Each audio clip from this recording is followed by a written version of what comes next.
I'm glad you're ready because the stream Ready or is not, here we ready. live. Because we're live. Okay, so In seconds, assuming, hopefully.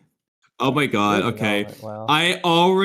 I like your thumbnail. I know exactly what you, well, surely you're referencing what I think you are with that thumbnail. And then I glance at for 3 seconds. Well, it is just blatantly stolen from Daigo, but aside from that, Hold on, wait, hold on. Now I gotta do a double take on what this thumbnail is. So uh, this might be a coincidence then. I also just blatantly stole one of his thumbnails for one of our recent videos, but he didn't say anything, so we're good. That's funny. Okay, so he has the he doesn't have the text of I can fix her though, right? He did that, yeah. He did that? Yeah. Oh my god. Okay, that's hilarious. Okay, yeah. So never mind. All right. Um, complete coincidence. Oh, okay. Well, there you go. Well, Kamui, now that you've got me all intrigued over here. Yeah. So you weren't referencing Poppy Playtime Chapter 5. uh, I So just the never. text. The text is what I was Okay, referring. okay. I'm glad you brought that up because I had more that I remembered to say, and it's only a little bit. So, first of all, did you know that Lily Lovebraid's hair was made of like horse hair and like Yes. other Yes. synthetic tissue, skin, blah blah blah? Yeah. Okay. So Yes. So, ha ha, what a loser. She's horsehair. What a, how gross. She should be so embarrassed and disgusted. And that fits her fate real nicely. Ha ha. And I thought that was funny. I'm sure there's scientifically like a lot of science behind it, but I thought it I was well funny. whatever She they got were. I don't horsehair. remember word for word what it said, but it had to do with like the tensile strength of the hair. And I'm sure Yeah, horse yeah. hair is just like thicker and sturdier than like human hair, Sure. probably. And she can control every strand like it's its own individual limb. Ignore that she Yeah, and didn't that's do that. definitely not a horsehair thing, I imagine. I'm sure that's just more the Poppy Playtime science. Yeah, well, it also wasn't the Billy Love Braid style either. She just never did it, so it's also just that. Well, also, did you know that with the original some of the original concepts of Lily, so like the original creator, way back then, like he had some like initial ideas for Lily, and one of the things that he was gonna do with it, which is mostly similar, but she was gonna kind of be like Doc Ock and walk with her hair. Yeah, Like I she would, saw you that imagine like the prototype, with the like way two he walks with the braids. spider legs, but it's her hair doing it. I thought that was cool, and I could Yeah, see how that could be hard with some of the chase scenes, but I think they can do it. Like I'm sure, like if they can make it look good. And I thought that'd be really cool. I will say I prefer that idea just because I I can't agree. correct me if I'm wrong, but like I feel like in either Naruto Part 1, Part 2, or Boruto, it's probably 90% sure it's a filler thing, but I feel like a character does this somewhere. I just feel like I know Jiraiya and Kage don't walk with their hair, but I feel like, and it might be like for 2 seconds, I don't care. I feel like there's like a scene of someone kind of doing that. I just can't think of where. You're Uh, doing the rewatch, so you'd be the one to ask at this point. I mean, But you can't probably. see the original. To be fair, you couldn't remember a damn thing about Kageno after your rewatch, so why would I ask you? Okay, okay.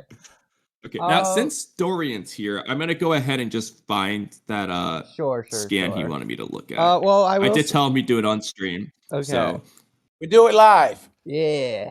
I'll yeah. So let also say me I'm just go I'm pretty find sure it. we do see Lily Love Braids doing the like Doc Ock thing with her hair, because otherwise, how else would she get on top of the cloud platforms at the very end? Like she Yeah, had to use her hair to she get up there. definitely implement. Yeah, she absolutely implements the idea in some cutscenes. I just like the idea of her just doing it like all the time, or Yeah. especially in like the first cuts. Okay, the first cutscene where she has her hair tied up, maybe not then, but in some of the other cutscenes, it would be really cool. Especially when she's got the like the glow in the dark green nice for him. Like that's like a good Yeah, one for that. I I'll feel like it'd give be you really that. cool. To be fair, I do think that her walk animation in particular was done really well in this chapter. Like I just agree. Like looked I think good. it looked. I think I honestly I generally like Lily for the most. I enjoyed her, and I think most of the stuff they did with her is fine. Like I can understand like a lot of the puzzle critiques and whatnot. Darn right, you better. Is not enough to break my immersion for the story. Yeah. Also, I seem to be having trouble with this website. I don't know if it got down or if it's just a Boruto link. Okay, hold on. Well, I'm I will keep sure you investigating. got it. One of these Okay. days. Hello, Axel. 15. Paradox, Axel, did you two have anything to add to the conversation? Perchance? Especially Poppy Playtime. Sup, Axel says. You can tell I like this No. game. No idea what's even going on. Interesting. Huh? Me too. Gone. Well, Long Paradox? time no see. Indeed, indeed. I heard you have an agenda.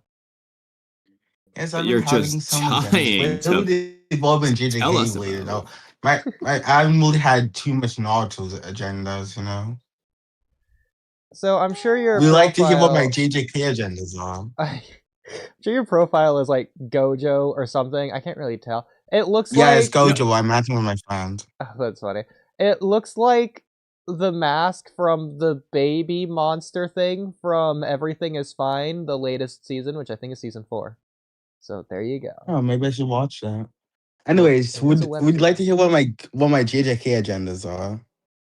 But real quick, how far into season 3 are they on that now? I haven't looked a single They're time. around where we left off, if not past that now. Well, I think Okay. it actually took a week So have you been break, so it might watching be it, right or there. you just vaguely know? Oh, I I vaguely know. I have Okay. Kamui muted. My bad. What? Is this the agenda? Or you just mute you? So my agendas are number 1, Kashimo is top 3 in the verse. Kamui, is Kashimo someone I know? Are you excluding Modulo for this? Yes, Which I know excluding nothing Modulo. about. Excluding Freaking Modulo. Okay. Because I for what I understand, that's probably not true. I mean, off the top of my head, she would either be top 3 or top 4. What were I you was saying? in top 4 because of Yuta. Nah, Bro, screw Yuta, my boy Yuta- Toji. Bro. I will Okay. argue Toji up to as far as I can. Okay, thank you, cause screw Yuta. Bro's My- freaking a B grade sorcerer without Ruta. I mean, I'll say like Yuta, yeah, you give him top 5, but I'm also gonna argue for Gato as high as I can too. But I mean, either way, okay. I'll say easily top 7. I feel like there's just no arguing around it. I went from top 3 to From there, top you have to start 7. narrowing down. Jesus. Well, because I was adding other people who I feel like you would have to add it to your contender list. My other agendas are Gojo Hawori is his best friend. You know the purple Hawori he wears when he's about to fight Sukuna? Hold on, let me send the well, Oodie doesn't know that. let me send the photo of it in chat. My bad. Well, don't spoil the man.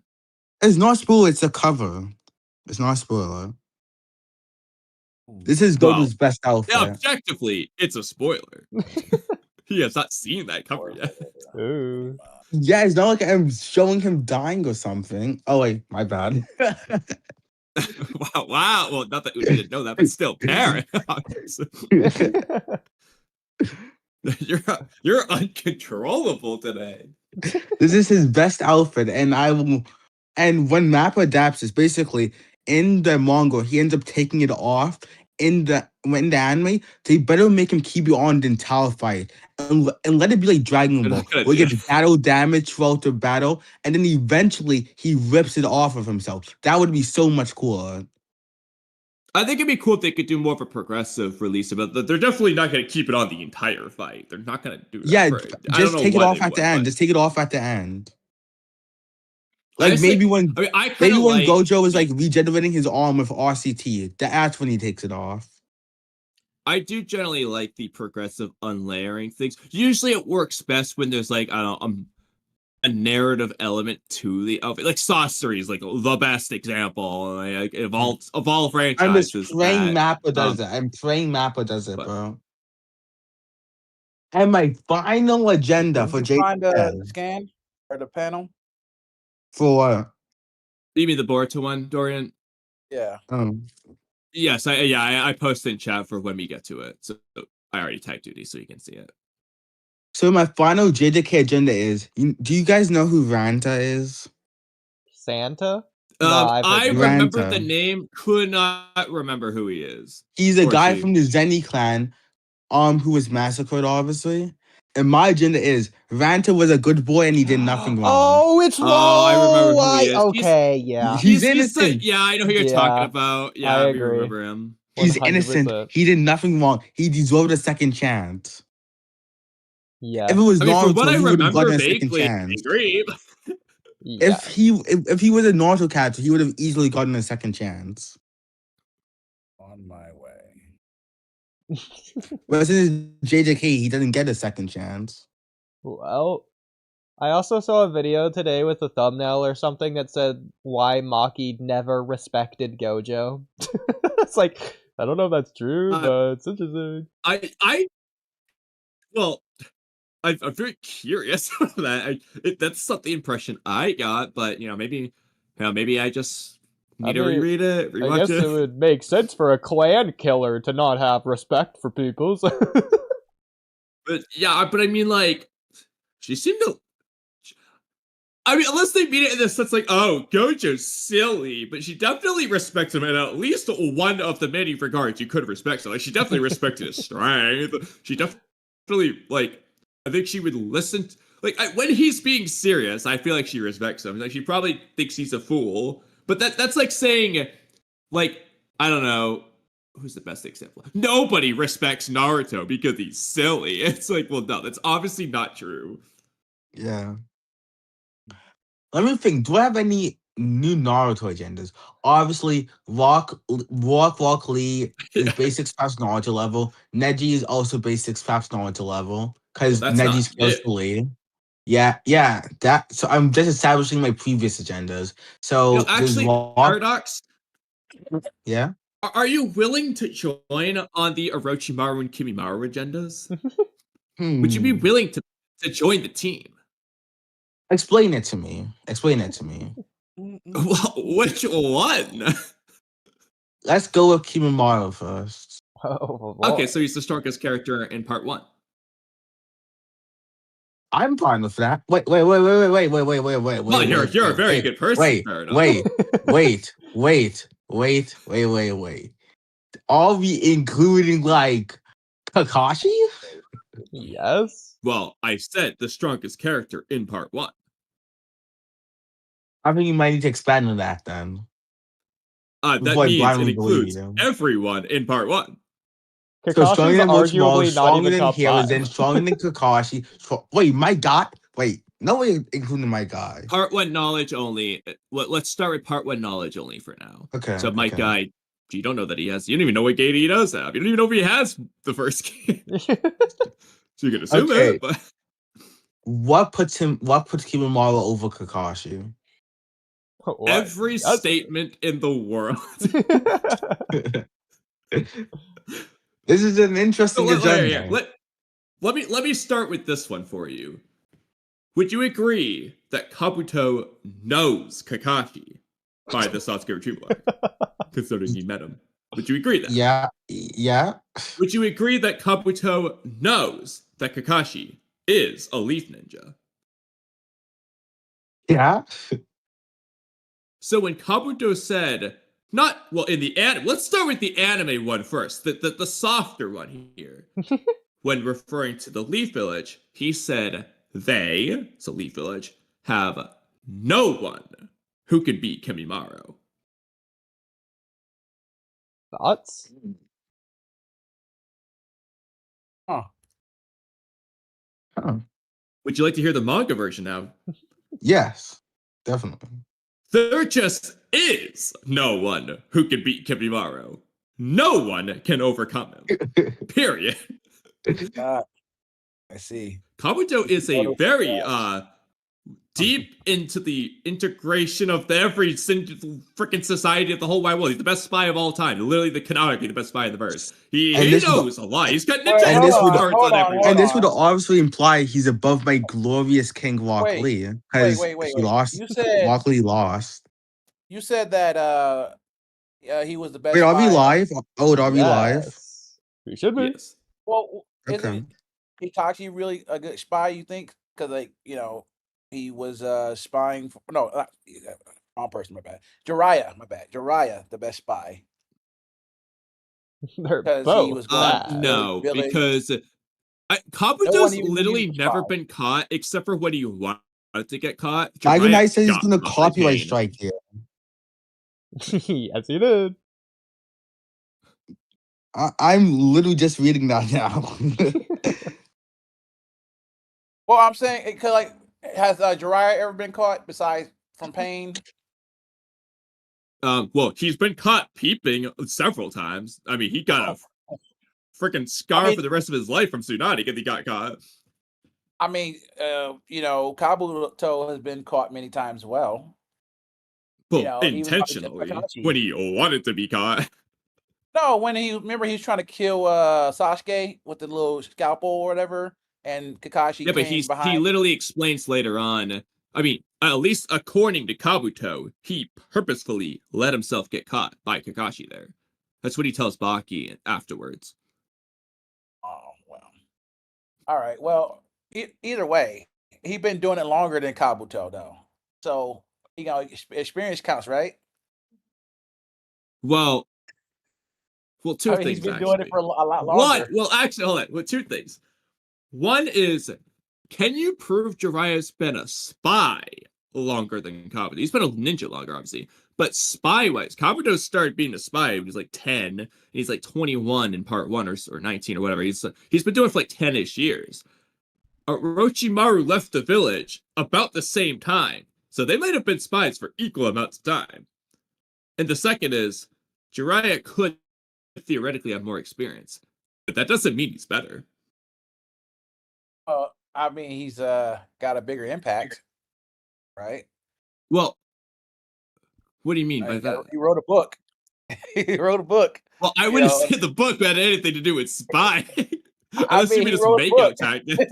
He inspired Amato, who's also a sussy baka, So I think. Whereas, yes, I don't. Based off what Ishiki said, it wasn't his spying that inspired Abado, but more so his fighting of like destiny or whatever, the Star of Change. I don't think he meant like his peeping Tom aspect. He Wait, makes guys. Maybe. stars.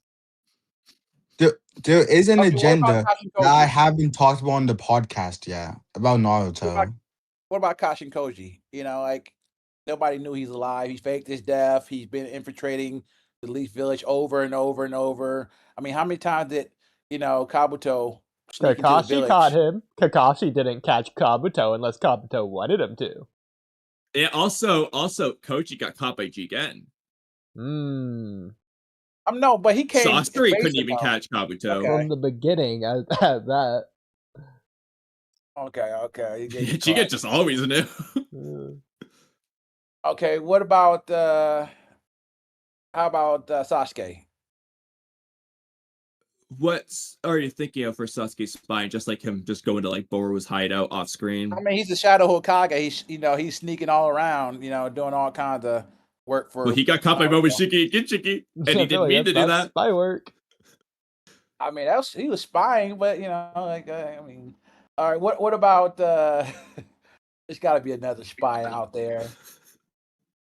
What about? Okay, real quick. Ow. So I definitely, absolutely was referring to Naruto when I said this, but the fact that we're still arguing this just goes to show how good Kabuto is. Wait. What about Owl? Owl was good, but he did get caught. Well, to be fair, he kind of revealed himself too. He intentionally revealed himself. He tried to shoot him with a machine gun. Okay, I'll give you this. In terms of their success to fail ratio, they're tied. but Kabuto's definitely. See, I was spied on Katasuke, one person. Kabuto spied on the freaking world, like every great nation. How many ninja info Ka- cards did Al everyone. make? Al, yeah, I mean, but he said he was in like he was nobody suspected him at all, you know. And I mean, but nobody how about suspected Kabuto until he just made it obvious on purpose. well he was And even after that, bro kept spying on them. what about Orochimaru? You know, like he's been, you know, he was the prototype for Kabuto. I hate that word now, Kamui. I can't unhear it with Poppy Playtime. That's okay. That's hilarious. I thought of that too when he said it.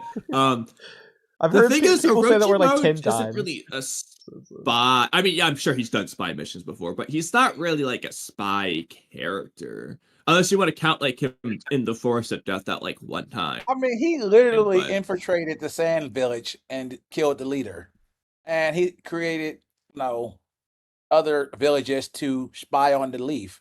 Well, to be Like, fair, sound Kimimaro killed the ninja- leader. Huh? We're, What's that? we're gonna give credit where credit's Well, due. okay. Orochimaru did get the final blow, but he said it was all thanks to Kimimaro. Hey, that guy. You can see what he did. Guys, I guys, could have sworn the wiki said that it was Orochimaru who killed the Sand Hokage. Well, no, he just had his Oro- sword Orochimaru in did, Rasa's corpse. Okay. Well, what about this? Okay, that's really good. what about the Hokage? Like you know, the fourth or the fourth Hokage? No, the third- Reaper Death third Seal Hokage. killed him. No, I'm saying that he managed to sneak into the village and attack it, you know, and everything. And that's Wait, are gotta you talking count about for something. Obito versus Minato, or are you No, talking no, about no, Obito? Are you talking about Minato right when- sneaking into the Leaf Village? No. When the original Naruto, Orochimaru snuck into and his people into the village to destroy it from the inside, and they fought the third Hokage. Orochimaru fought the third Hokage. You know, but he didn't know who he was until he put off his mask. I mean, headgear. I guess we should make a quick. I'm still gonna make a point, but we should make a distinction between espionage and spying Yeah, because I was gonna Okay, say. yeah, you're right, Orochimaru you're right. wasn't spying there. He's planning a terrorist invasion, so those are two different things. But I'm still gonna Okay, point this okay. out. Orochimaru did get caught in the Forest of Death. He kind of just sloppily left the corpses Oh, behind. wait, He I clearly got wasn't one, I got one. trying, but oh, go ahead. The best spy out of all the Naruto universe is none other than Black Zetsu. Black Low Setsu key. got caught Oh by my White god. Setsu. Nobody knew who he was. Nobody knew whose real identity. Kaguya knew. Okay, I'm just messing with you. Okay, I will give you that. Okay, Black Setsu is the contender here. Yeah. But to be fair, He I was mean, playing a double agent. you're for- talking for- about for- 1,000 for- successes versus 1,000 successes. I mean, like, he and Kabuto just tied. But also, the tie- if he's we been doing it count like longer. success to He's been time doing it longer. ratio, Kabuto won by a mile. Okay, actually, I was gonna say Setsu actually wasn't really much of a spy, but I'm gonna counteract that. He wasn't a spy in terms of his like modern manipulation, but he was the Akatsuki spy who was just watching like every fight. Nobody ever senses him, so he Yeah. was very Well, good at that too. did he not you know, work for Madara? And he was Well, he wasn't spying on Madara. no, he He worked just for Madara pretended for to a be little Madara bit. as well. I'm saying he worked for Madara, and he also worked for Obito, you know? So I'm going like, you know, he had many bosses, but he was also collecting data and manipulating things in the background, like what like the CIA does. So I mean, come on, it's got to count for as a spy somehow. Well, actually, okay, so I'm fine with Kenneth, but I'm curious. What is the definition of spy? Let's get specific here. Well, I'm you know, using the CIA definition, you know, to infiltrate, you know, do espionage work and to gather intelligence and data. You know, he was doing all of that. You know, he changed the Okay, the Syspath tablet. So this is just He- the Yeah, go ahead. so here's the standard definition of spy. A person who secretly collects and reports information on the activities, movements, and plans of an enemy or competitor. So here's the thing, though. Reports is important. So Kabuto obviously reports it to Orochimaru, Danzo, Sasuke, whoever. He's doing that. Black Zetsu, he definitely reports, like with the Akatsuki's spying stuff, he's reporting that to Pain and Obito, so we can count that. When it comes to, like, the stone tablet manipulating Madara, yeah, he's collecting information, but he wasn't reporting it. So it doesn't count as a spy. Okay, fine. We'll He's go got off to report the information he collected for it to count. Okay, Guys, we'll go off guys. When you guys are done with this topic, could they speak on my Nishio agenda? Sure. Thank you. What agenda? Nishio, Who was that? the character designer for Naruto, Naruto Shippuden, and Boruto. Oh, okay. So, He Dorian, also you worked at can't the get a Ramen shop. Paradox conversation without Nishio. It will come up. It's I his used to hate him, by the baby. way. It's I his used to hate wedding him. cake bride. All right, I'm gonna add that to the Jura list. I used Oodie, to wedding hate cake bride. Nishio until I was enlightened by Aizawa. Aizawa. I know the Aizawa pronunciation from that. Death Note? No, they're a Twitter user. They enlightened me on the greatness of Nishio. Well, let's So hear shout it. out, Oodie, where's our Jura word? shout out to you, Send Aizawa. If messages you were somewhere. watching this stream, shout out to you.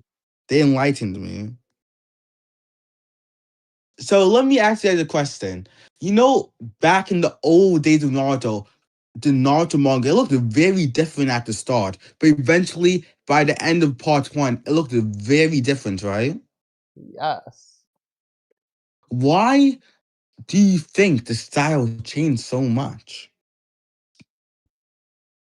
Well, from what I understand, it's because Kishimoto wanted to replicate the anime. But And he who yeah, specifically? something. Who specifically? Kishimoto wanted to replicate the Specifically? anime. Well, I don't know. But I'd assume specifically, the character designer, That was what you said, Kamui. which is Tatsuya Nishio. And another thing is, that's not the only time Kishimoto was inspired by him. When this is not common knowledge. I learned this like a few months ago. But when Kishimoto was creating the original Naruto art style, he was referencing Nishio's style on a show called Ninku. I have no idea what Ninku is, but apparently Kishimoto, when he was creating the OG Naruto art style, he was referencing Nishio's work on Ninku. And then when Nishio became the character designer for the Naruto anime, Kishimoto referenced Nishio again, so his style can be even closer to Nishio. So the Kishimoto style would not look like the way it does today if it was not for Nishio. Well, did he do the movies? He was on a few of the movies. Nishio was on a few of the movies. Well, there you go. I'll take And it. almost Was he on every Road to iconic, Ninja? yeah, he was. Almost every iconic Okay, that Rasengan means he's scene good. is by Nishio. Also, by the way, you know this Storm 4 game cover? That's by Nishio. Well, I don't know what it looks like off the top of my head, but I'm sure it's Let good. me send it in chat. I just saved it. Yeah, here it is. I just sent it in chat. I see, Gojo. I sent it in a completely different server. What is wrong with me? You know what? Don't delete it. Need Just to. leave it in no Yeah. context. Yes. Where is the image? Here it is. Axel says Hagoromo or Shibai over Black Zetsu. Maybe. Well, no. What has Shibai done to spy? What are his spying feats you got? Oh, and I have another agenda as well. That's related to Nishio. Nishio is better than Aikimoto. I said it. I mean, And, we're not gonna not stop only you from Nishio, saying anyone's better than Ikimoto around here. Natsu Sai is better than Ikimoto. Kimura is better than Aikimoto. Nishio is better than Aikimoto. All three of those artists are way better than Aikimoto. And wonder why they're better than Aikimoto is not because I'm just hating. Basically, let's make an analogy. You know Gege, Akutami and Yuji. Yuji is a mangaka for Majulo, right? And the thing is, he has his own style, right? But wanna know why I like his style? It's because he still keeps the same traits that Gege has. He just does it in his own way. For example, Yuji and Gege, they draw eye shapes the same way, for example. They don't change it up or anything. They just do it in their own way. But the eye shape, for example, is still the same. They keep the same traits. That's the same thing with Nishio and Kishimoto. The style is a little bit different, but they keep the same traits intact. Same with Natsusai and Kimura. Their styles are really similar to Kishimoto's, but they have their own take on it. But if you compare that to Aikimoto, he has completely different traits than Kishimoto completely. He doesn't try to respect the style of the source material at all. He completely does his own thing. While Nishio and Kimura and Natsusai, they are very similar to him as they keep the same traits, unlike Aikimoto. That's why I don't like Aikimoto's style. Yes, Aikimoto, the twin brother of Ikimoto. So which one's What? better, Ikimoto or Aikimoto? It's the same person. Wait a minute! Oh my god! Okay, here's Ikimoto. Jonathan Oliver. Here's our apology to Ikimoto. It was Aikimoto who forgot, not Ikimoto. And by the way, no, if you don't Ikimoto. know- Okay, trio siblings. Ikimoto writes all the bad stuff. Aikimoto writes all the good stuff, and Ikimoto writes the average stuff. By the way, if you don't know He's who the these middle. people are, Natsusai created Naruto's Konoha story, the stream Ninja Skulls, the manga, and Shingo Kimura created the Uchiha and the Heavenly Star Bus, so the dinosaur Sasuke arc. He was doing the art for that story. That one looked pretty good. I still never finished those volumes. Oh That's my like God. chapter 1. If they But I drew did like the art Boruto- of chapter 1. if they drew Boruto, it would be so much better. This just proves I'm a bigger Naruto fan than Kamui. If I wasn't educated, I they would proves generally you're a think they bigger are Boruto Kishimoto. fan. If I wasn't educated, I would think they are Kishimoto. That's how good they are. I don't even think Boruto is drawn at all in that manga. Yeah, but it's in the Boruto anime, so it's Boruto. Yeah. We'll have another I agenda. still haven't watched that arc.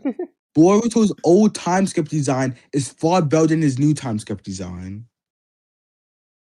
Well, that's definitely Wanna know Oh, you mean why? like the chapter 1 one?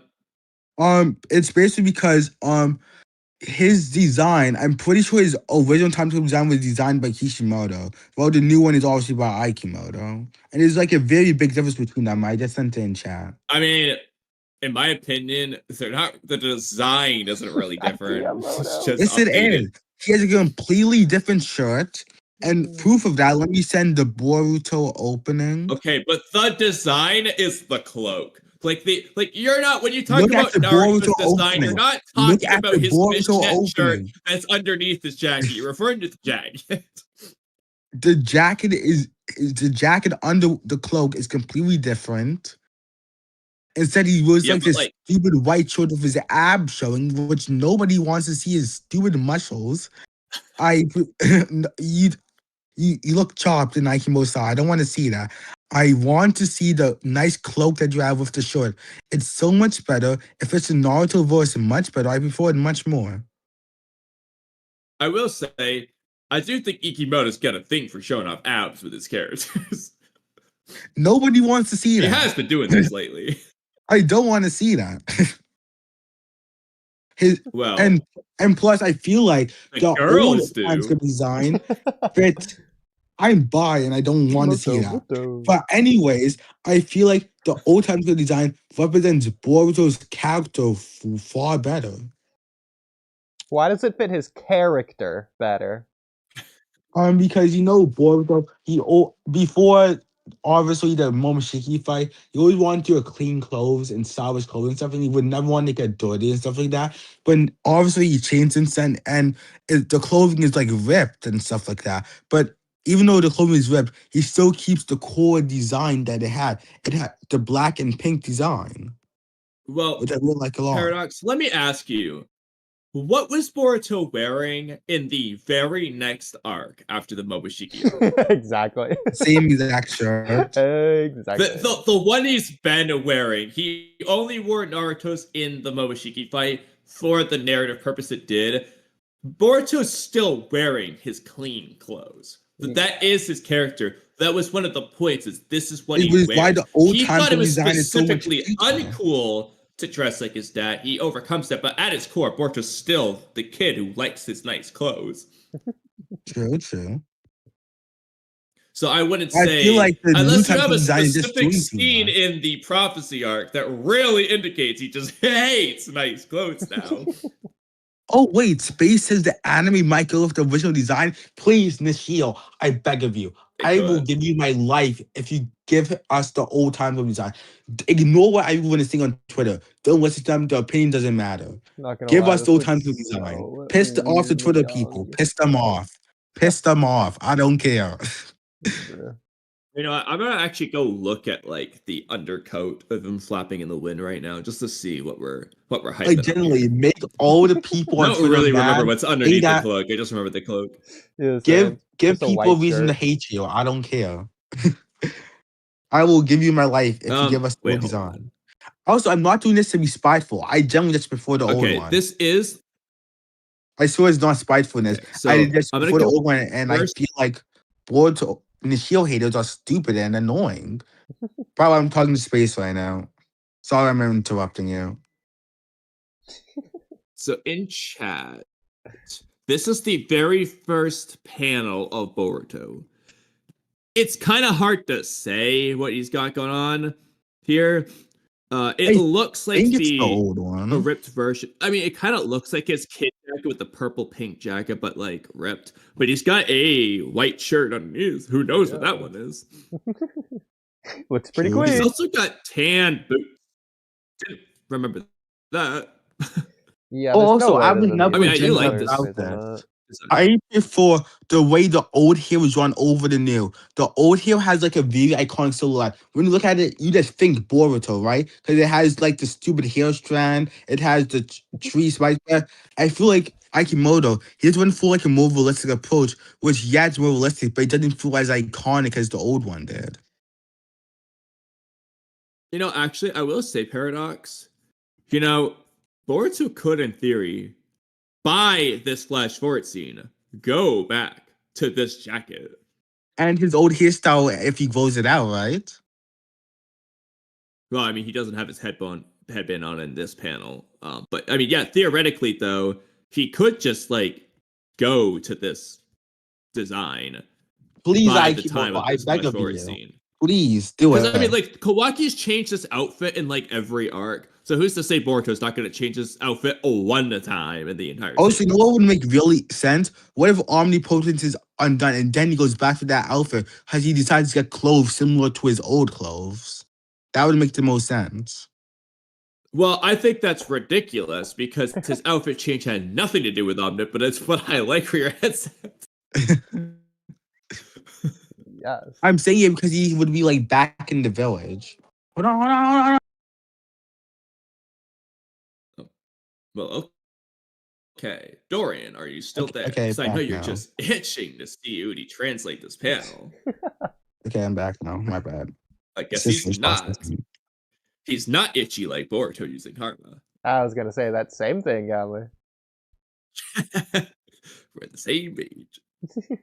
Wait, Loki, what if I try drawing that Boruto drawn by Akimoto but as the old time script design? Hold on, I gotta log in. What if you did, Paradox? What if? Yes, I gotta do this. Definitely. Well, no, Paradox. The question was, what if? Well, what if? What if? Yeah, By the way, tell us. do you see my new JJK art in chat, right?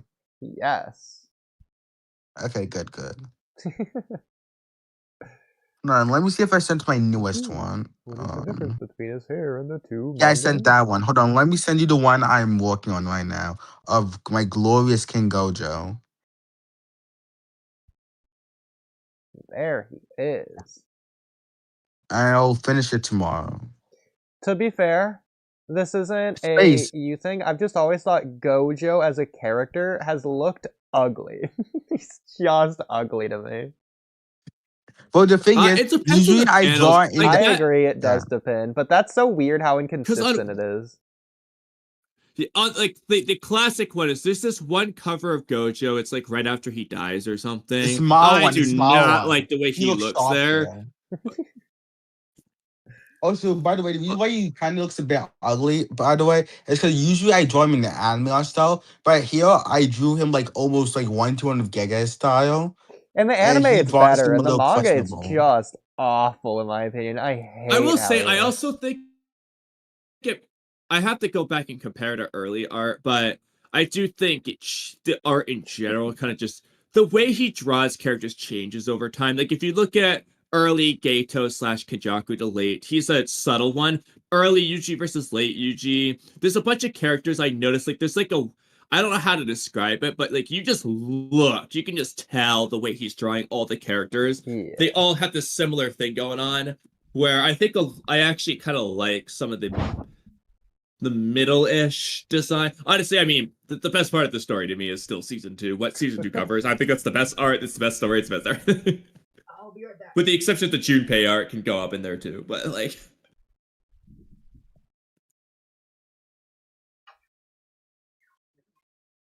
but I do think that applies to Gojo there too, where like it's kind of inconsistent.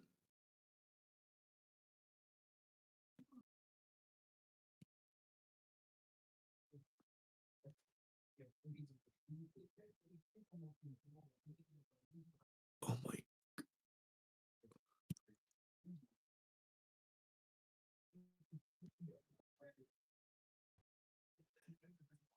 I genuinely would laugh so hard if they go for the old types of design for the anime. I wouldn't even mind if they go for the new one, like clothing wise. But if they just go for the old one, just to make me happy and to piss off every Nishio hater, I would just love that. Please just do it, Nishio. I promise I won't hate you for it. Just ignore the haters. Okay. Oh my god. I feel like we're cherry picking a little bit. Also, I feel like Gege's style, even though it's rushed, it can be like a nice base. What I'm trying to say is, Frog Joe doesn't look that bad. It just needs to be refined a little bit. And I've actually tried drawing like Frog Joe, but in the anime art style a little bit. And I honestly didn't think it looked that bad. It just needs a bit of refining. Hold on, let me send it in chat real quick. It's better to show so I can explain it better. Well, feel free. Let me send it real quick. Yeah, like the first image, I hate Gojo's face here. I don't know why. It's just so. To me, it's What are you funny. looking at right now? To me, it's Or I funny. guess this whole thing here. Share I mean, your it's screen funny on, how Discord. bad it is. It's the latest thing. Paradox posted about. I'll share my screen anyways. Okay. Well, Like, hold on. it's- Did you see the one I tagged you in? I love his. I love his face. The one right the- above it. I near the don't like challenge. it, bro. Okay, that looks bad. So Okay, that ugly looks bad. there. I That looks bad. know. That looks bad. The one where he says "Nah, I'd win" also just looks like he's like a freaking butt-faced goldfish or something. Like, Yeah, I mean, that This one's one right here. okay. It's not my nah, bro. favorite. Get Personally, outta I don't here. like it because I prefer when worse. Gojo is drawn with big eyes and there he was drawn with small eyes. That's why I don't like it personally. I don't like the Imagine one this is how we Space always did in look. Shibuya where he's making like he's fighting, making kind of a crazy This face. one's I said this good. one's much better. I like this one. Yeah. Like that's what I'm saying. This is Shibuya. Now that like I'm being saying, And this is said, the look best. how much For better as he good looks as with this big is- eyes. He looks way better with big eyes. I agree, but for as good as this also doesn't look like Gojo. It just doesn't. I agree, but to be fair, that this is like him in a fight making a crazy face as he's doing Sure, stuff. So that's sure. where I like. But if you look at like a random Gojo hair down in these points of the story, they usually look pretty good. Yeah. In that time, they're basically the Oh season my 2 stuff. God. Yes. I love this. Okay, I the like the one bottom on one looks the bottom terrible. The left. bottom one actually looks terrible. I think he just can't draw Gojo's face consistently. It's like different every single time. Like it's beyond the crazy face coming. Like the outline, the contour of the face just isn't Gojo's face. It's not his jawline. What are they Come on, doing? Gaga. Yeah, I you mean, showed it it is though. inconsistent, but it did change over time too. Oh, But so by like, the way, if you, that's why the yeah, but anime compare style like is this so versus good. those other ones. This is why the anime style is so good, because it takes the manga style This and is it fine. refines upon it and makes it like better, kind of. This one reminds me of Megami. Yeah, with white hair, but I think this one's more or less fine. That's what I'm saying. Like, this is all Shibuya stuff. Again, this also doesn't Like- really look like Gojo very much in the face. I agree. It looks a bit different, but it still looks fine. I mean, it's not this Sure, one in sure. particular. It's not really the most Gojo-y of all time, but This one looks like, I forget the dude's name, like the dude that can't I know, I'm trying that to think says the food as this Oh, you mean thing. Inumaki, Inumaki, yeah, it's the Inumaki. cursed speech guy. Yeah, it looks like him. I'm trying to think of who he was reminding me of. I think it might be from a different show entirely. To be fair, it might the just face he's be making, his pouty face. it might just be the blood on The his cheek markings, reminding yeah. you of Hisoka. No, it's not Hisoka. It's the pouty face that's specifically Okay. what I'm trying to think of. Does Sasuke have a No, it's pouty not face like Hisoka, but that'd this? be really funny. Like Academy Sasuke? I don't know. I feel like it might be Attack on Titan or something, but I'm not sure which face. I don't know. Figure it out in 10 years. Oh, wait, somebody's hitting on Nishio. I need to defend my goat real quick. Nishio would ruin the new fit though.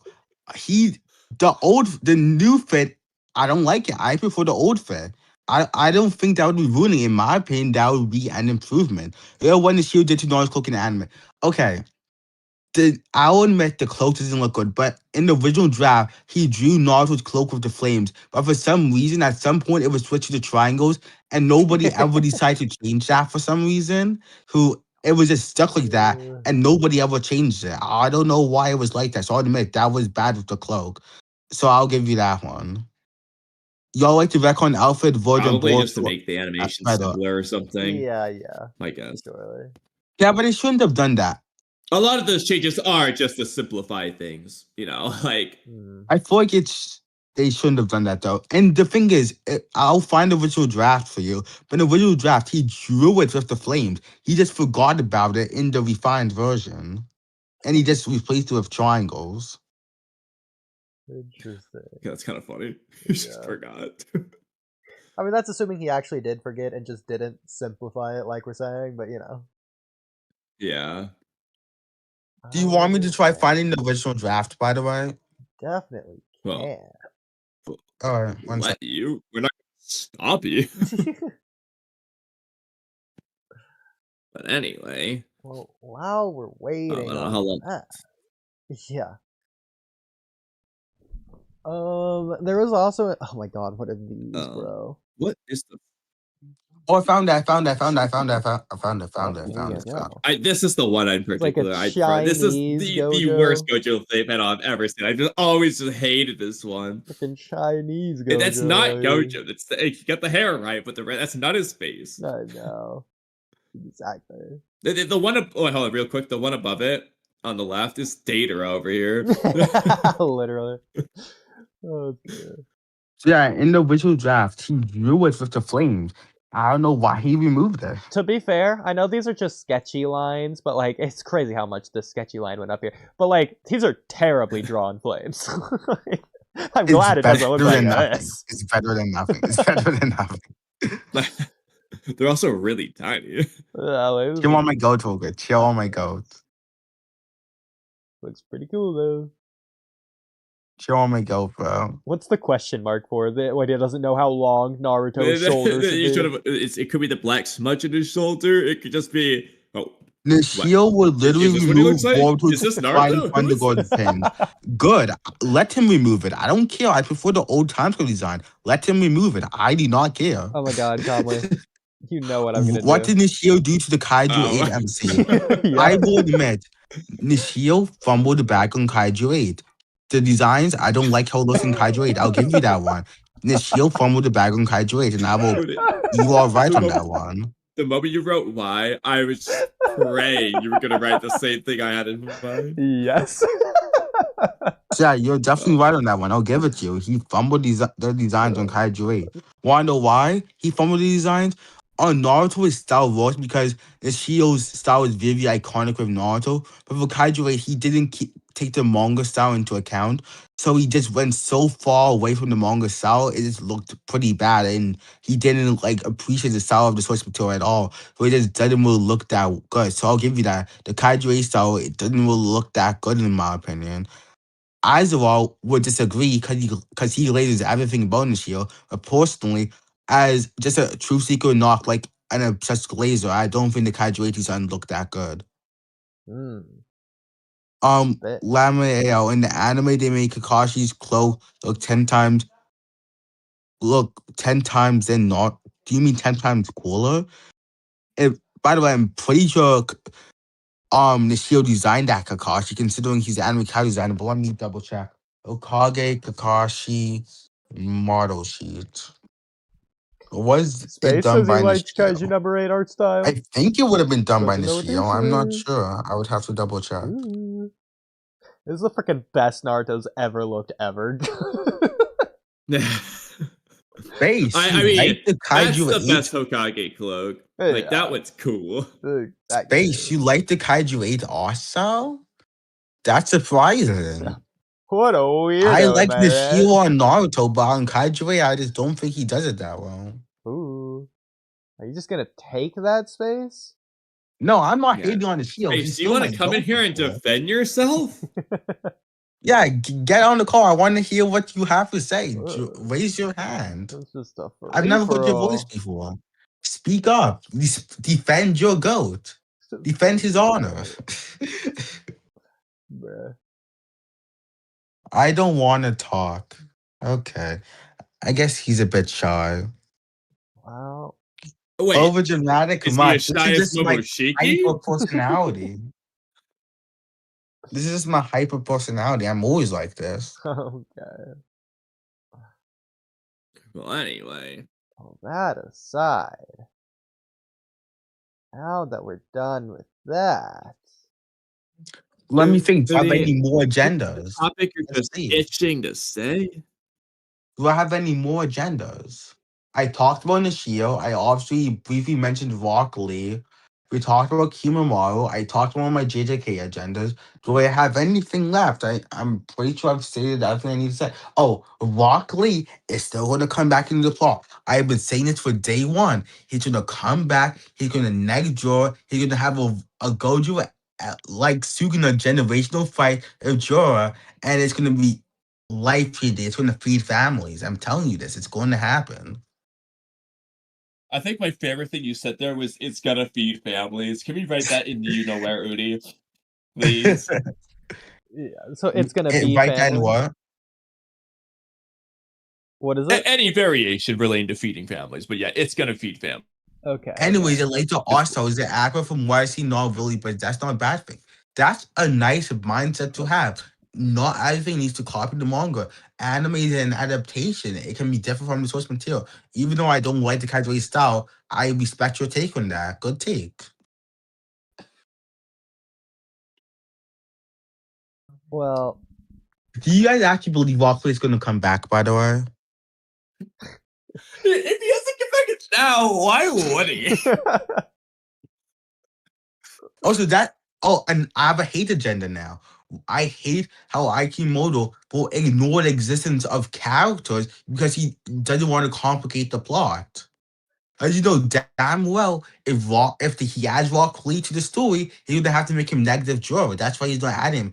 He's making sure Rock Lee is on a vacation at the Bahamas because he knows if he was in the Hidden Lee village, he would neg Jura right now. Because there's no reason why Konoha 12 is not actively defending Konoha when there's a whole invasion.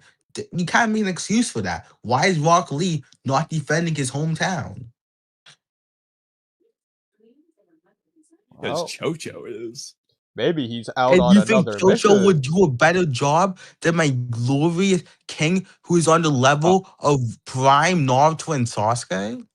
Well, she's doing as good of a job as Mangeko's and Karma doing Lucky, so. bum compared to my glorious King Lee.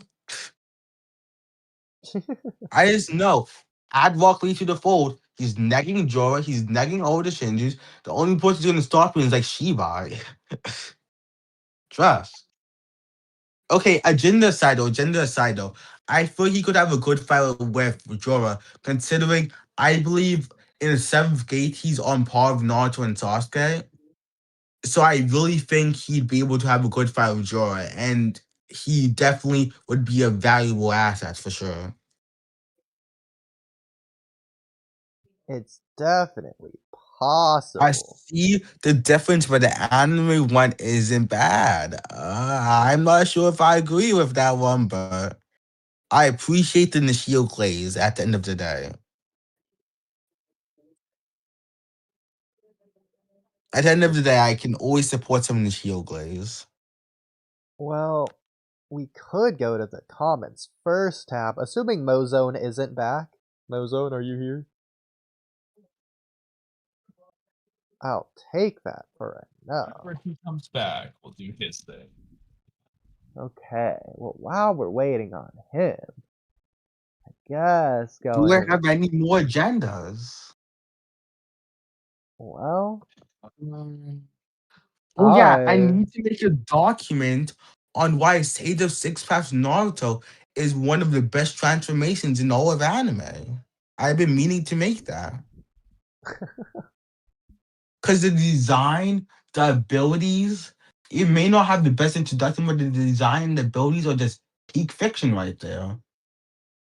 Like, I low key have Sage of Six Paths Naruto when it comes to, I might have it above Super Saiyan 1, and not because the introduction of Super Saiyan 1, obviously negative Sage of Six Paths mode, but just shared because of the design and the abilities of Sage of Six Paths mode, I might have it above Super Saiyan in some regards. Not in every aspect, but in some aspects, I might have it above Super Saiyan 1 Goku. Which is my hot take of the day. well, I mean, it's definitely iconic, Super Saiyan Goku. Who said he isn't defending the village? He just ain't popping up on screen. Stupid excuse. I don't like that excuse. He is literally the strongest fighter Kona has right now. That he's not some bum who shouldn't be on the screen.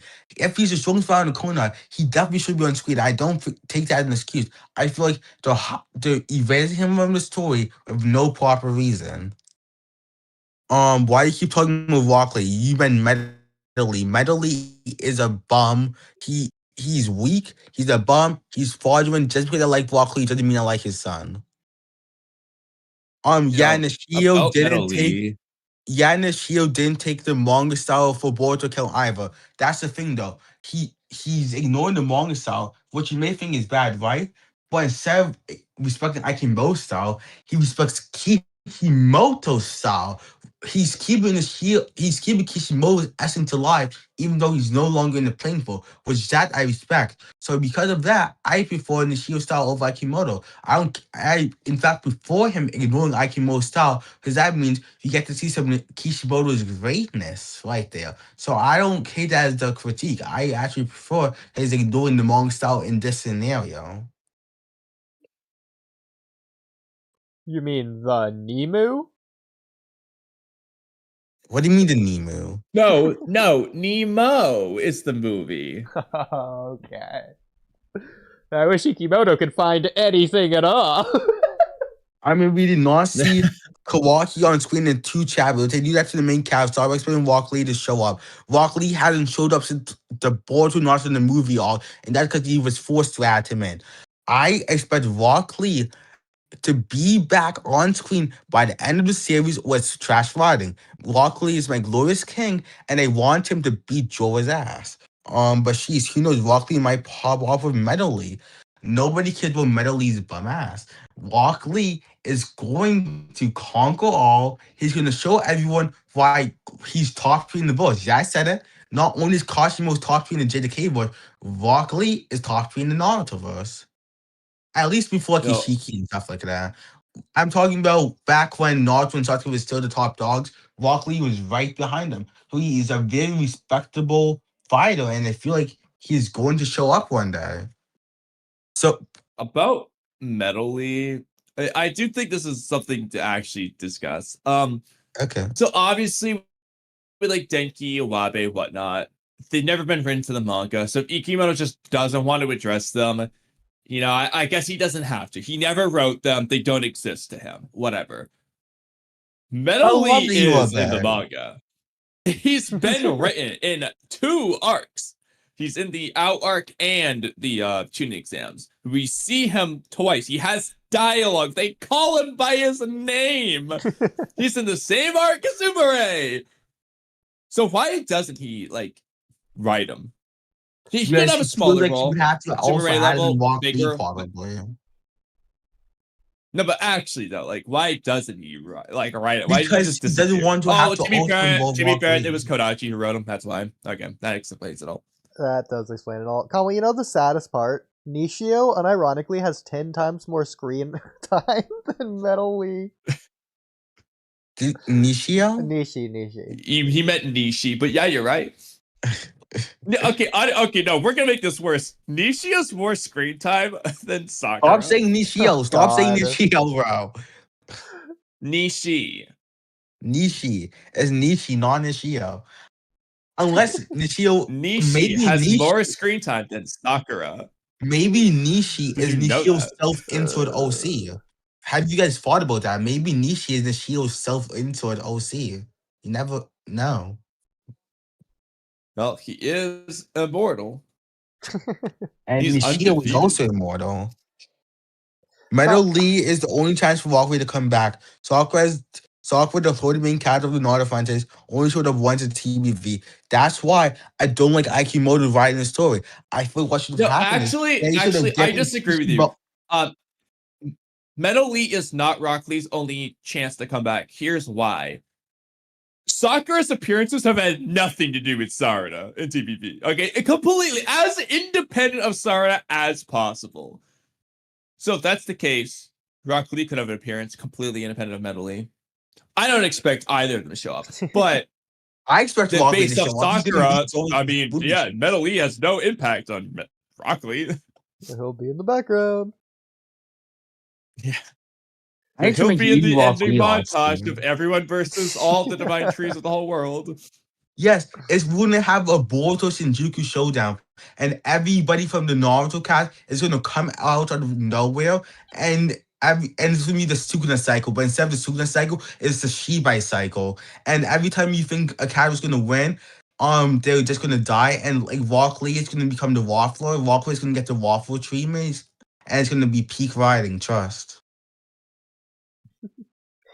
And they're gonna do the actually I don't want to spoil. They're gonna copy what they do with Sukuna versus someone with Rock Lee versus Shiba. Are you talking about Kusakabe? Perfect opportunity You better not to do be that talking about same Kusakabe. thing. You better not be talking about Kusakabe. No. I mean, like, narratively, they can just straight up copy something they did in JJK.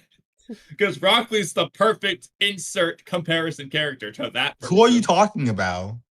I'm not saying Kashimo? Kazudi hasn't seen it. No, I'm not Wait, saying DM me. Oh, yes. DM me.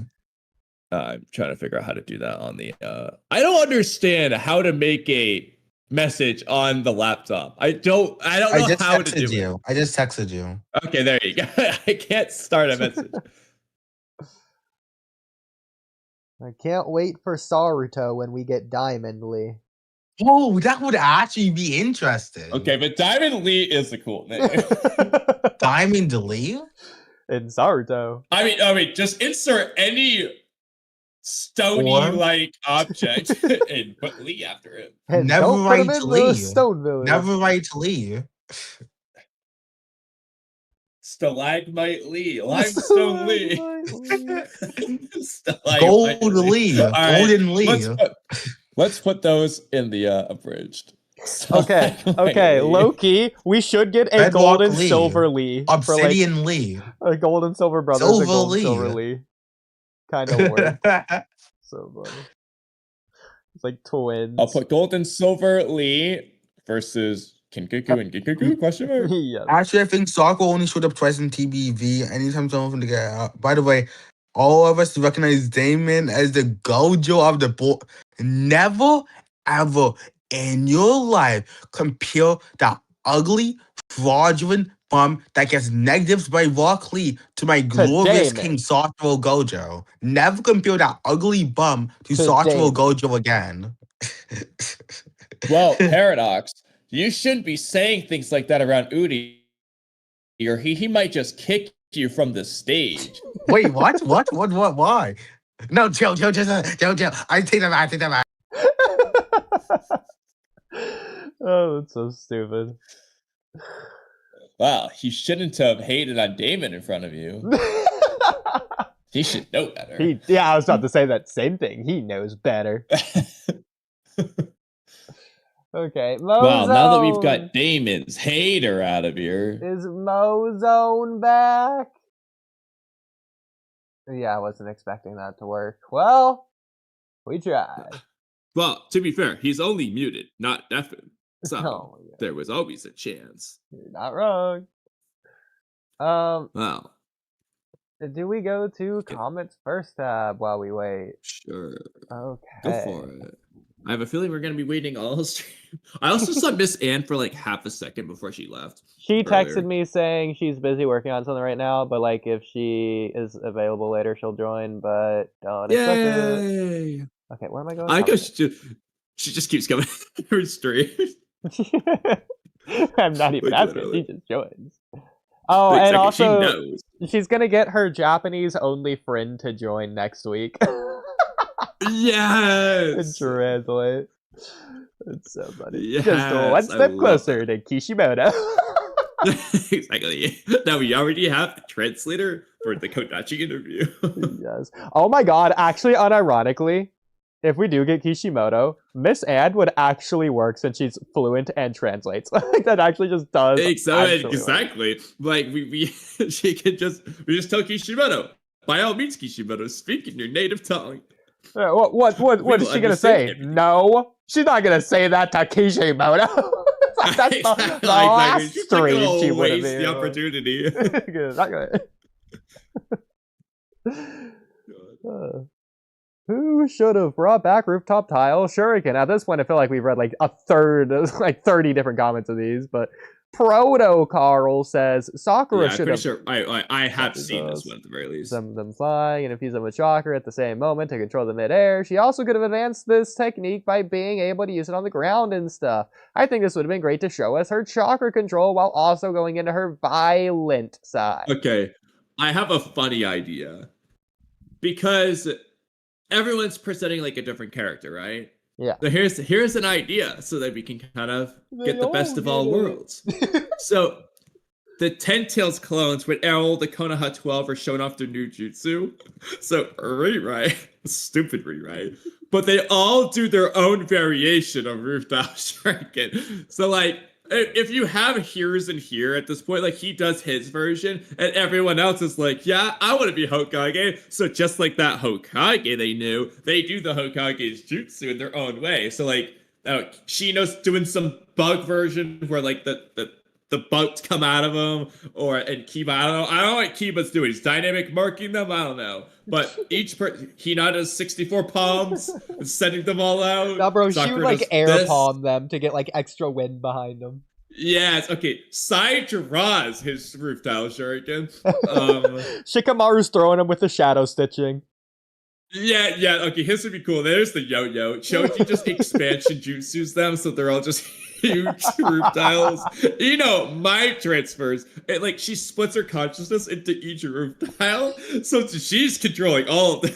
Okay, I'm glad you say that. So, is that something you can do with the mind transfer jutsu? Okay, it's not implied whatsoever. However, I do think that would have been a really cool jutsu to do, because we do know that you can, like, Orochimaru essentially implanted his consciousness into each curse mark via his Senjutsu chakra. So in theory, it should be possible for Ino to do that. It would probably be a different jutsu at that point, but I don't see why it would be a just impossible idea So, for Eno to do that sort of thing. what if I told you we've seen this before?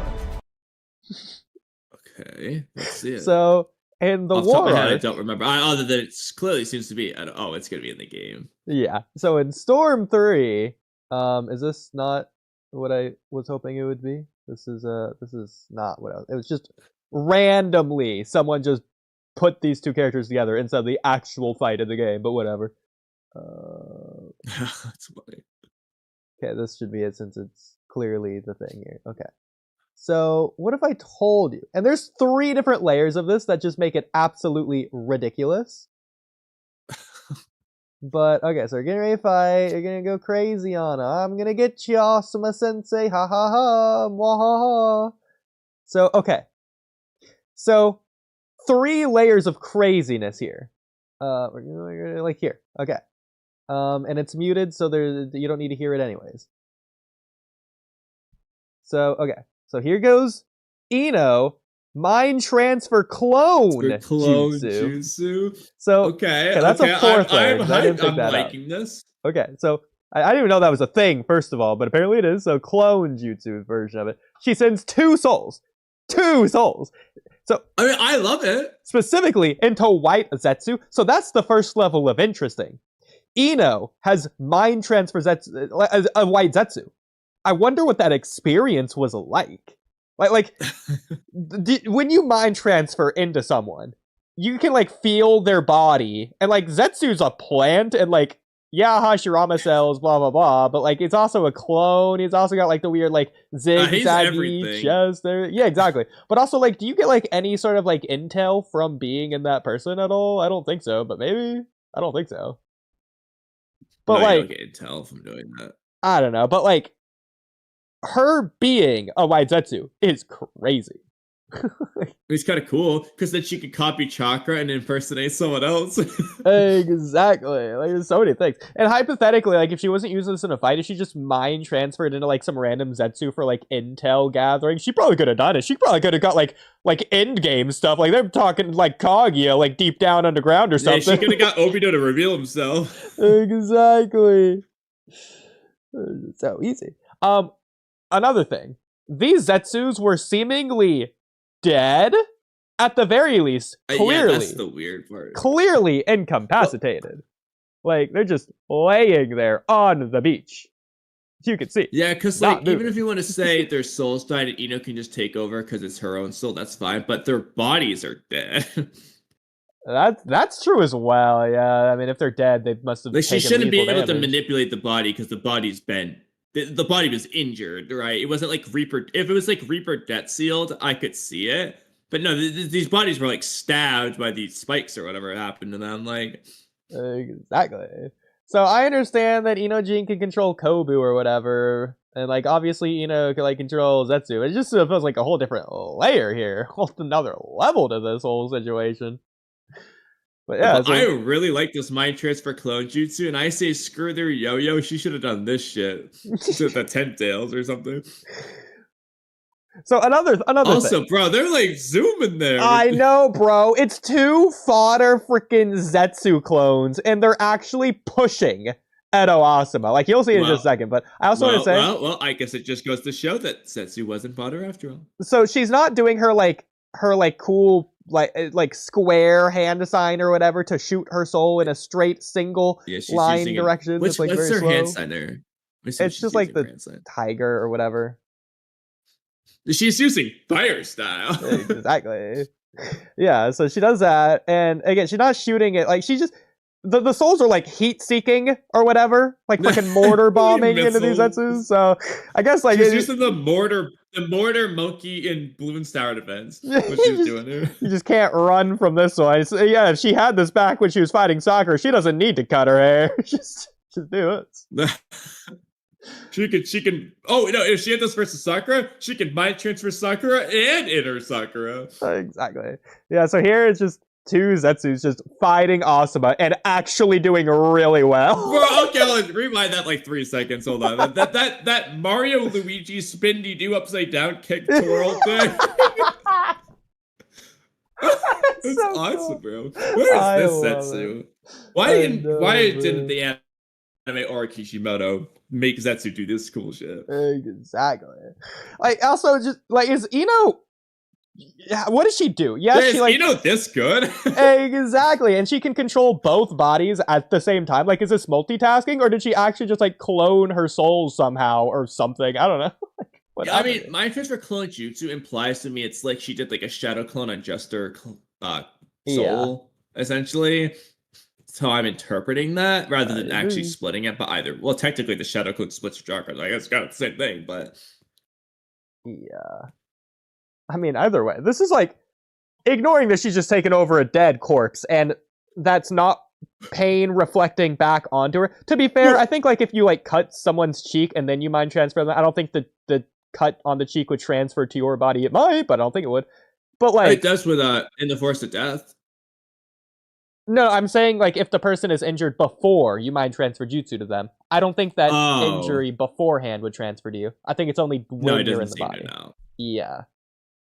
Correct me if you think I'm wrong, but I don't recall of any scenes where that happens. I think it makes the most sense if it's like it's harming Ino because her soul's in there at the time. Yeah. I mean, it would be funny if she mind transferred a corpse and instantly died.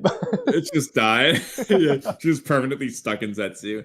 Now, about this though, obviously, technically, she could be getting an amp from Zetsu, having just being stronger than her. Yeah. But in terms of the skill of taijutsu she's displaying here, she could have just boxed with Asuma herself. Exactly. Look at this, bro. It's like those two Zetsus are kicking them backwards. They're like crazy. winning. Exactly. You don't even need Shika or Cho, just Ino. It's neat enough.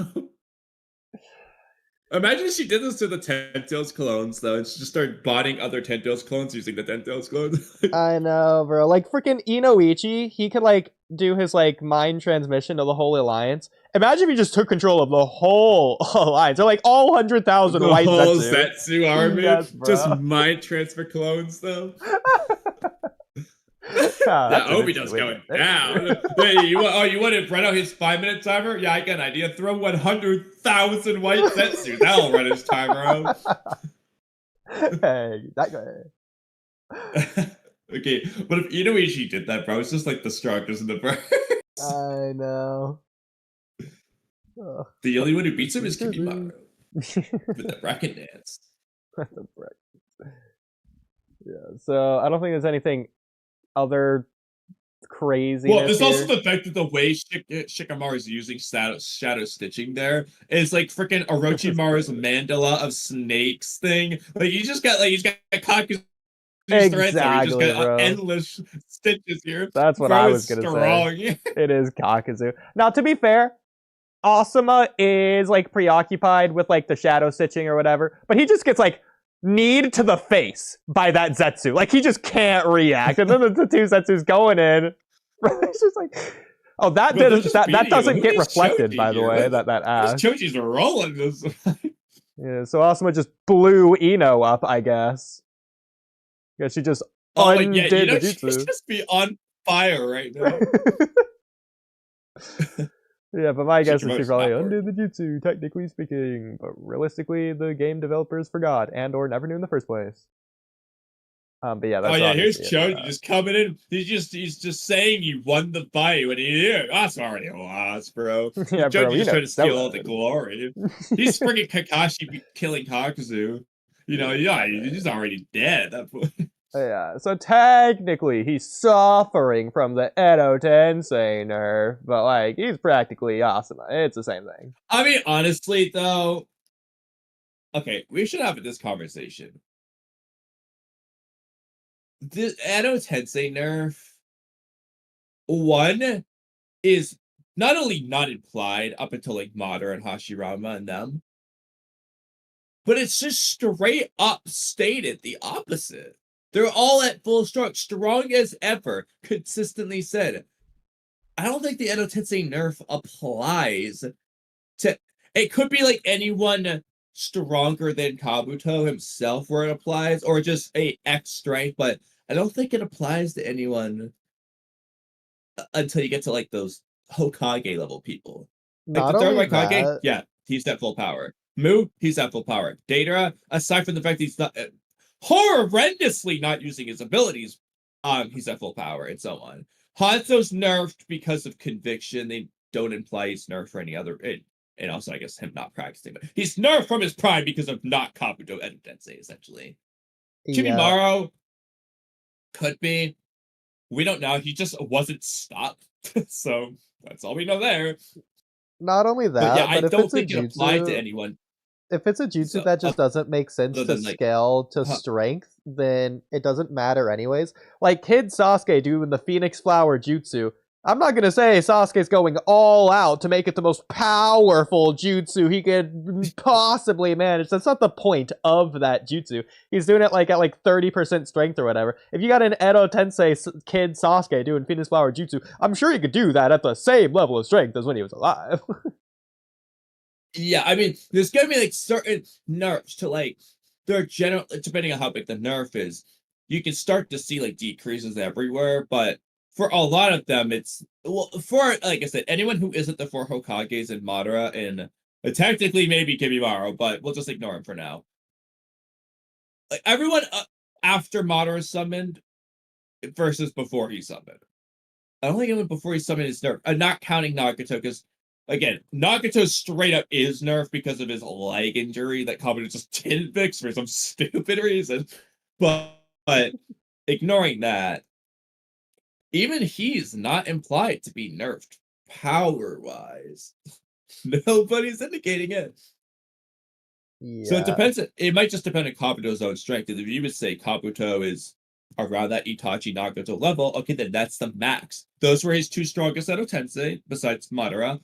That's his where he caps out for who he can bring back at full power. Makes perfect sense to me. Kabuto's just stronger than everyone else. He's something. Besides Kibimaru. This is crazy. Plus I did translate something for Sage that says the Edos are practically like indistinguishable from their true self. Do you know where that was from? Like what it was? Was it a data book? Was it a manga or something else? Yeah, I could probably. Oh no, it was from the manga. It's Toby Rama, I think, who says it. Okay, yeah. Well, okay. To be fair, I think when it comes to like Orochimarus and stuff, that's where it starts to get inconsistent anyway, because like they say that, then later on Madara's like, oh yeah, there's a reason why you can't be at your full power, and when Madara gets revived, it's like, oh my god, you're so much stronger now. So yeah, but semantics aside, maybe you could argue since Mama is added here after Chikai, schizophrenic. that it is intentional to mean practically indistinguishable. So that was the translation I came to. Practically indistinguishable. Oh, is this the the 60-70% thing? I think we've talked about this in another conversation before. Probably. Where the poster was, I don't see it, but it's wherever it was. Did I scroll past it? Oh. It's probably the one when like Toby Rama's got his hand on the wall before Orochimaru like suppresses him. Surely, yeah.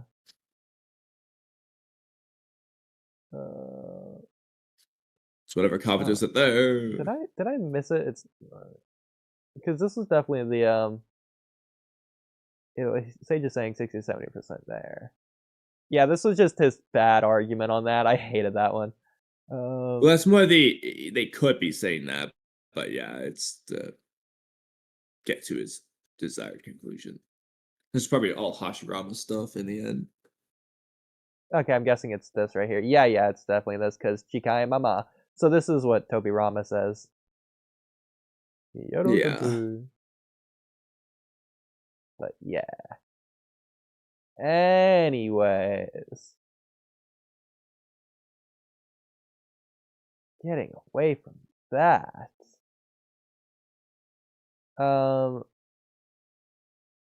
guess we have the next one here, which is that's the one we already did. This one. Oh, you posted this one. Hey, there you go. You got a chance to do a thing here.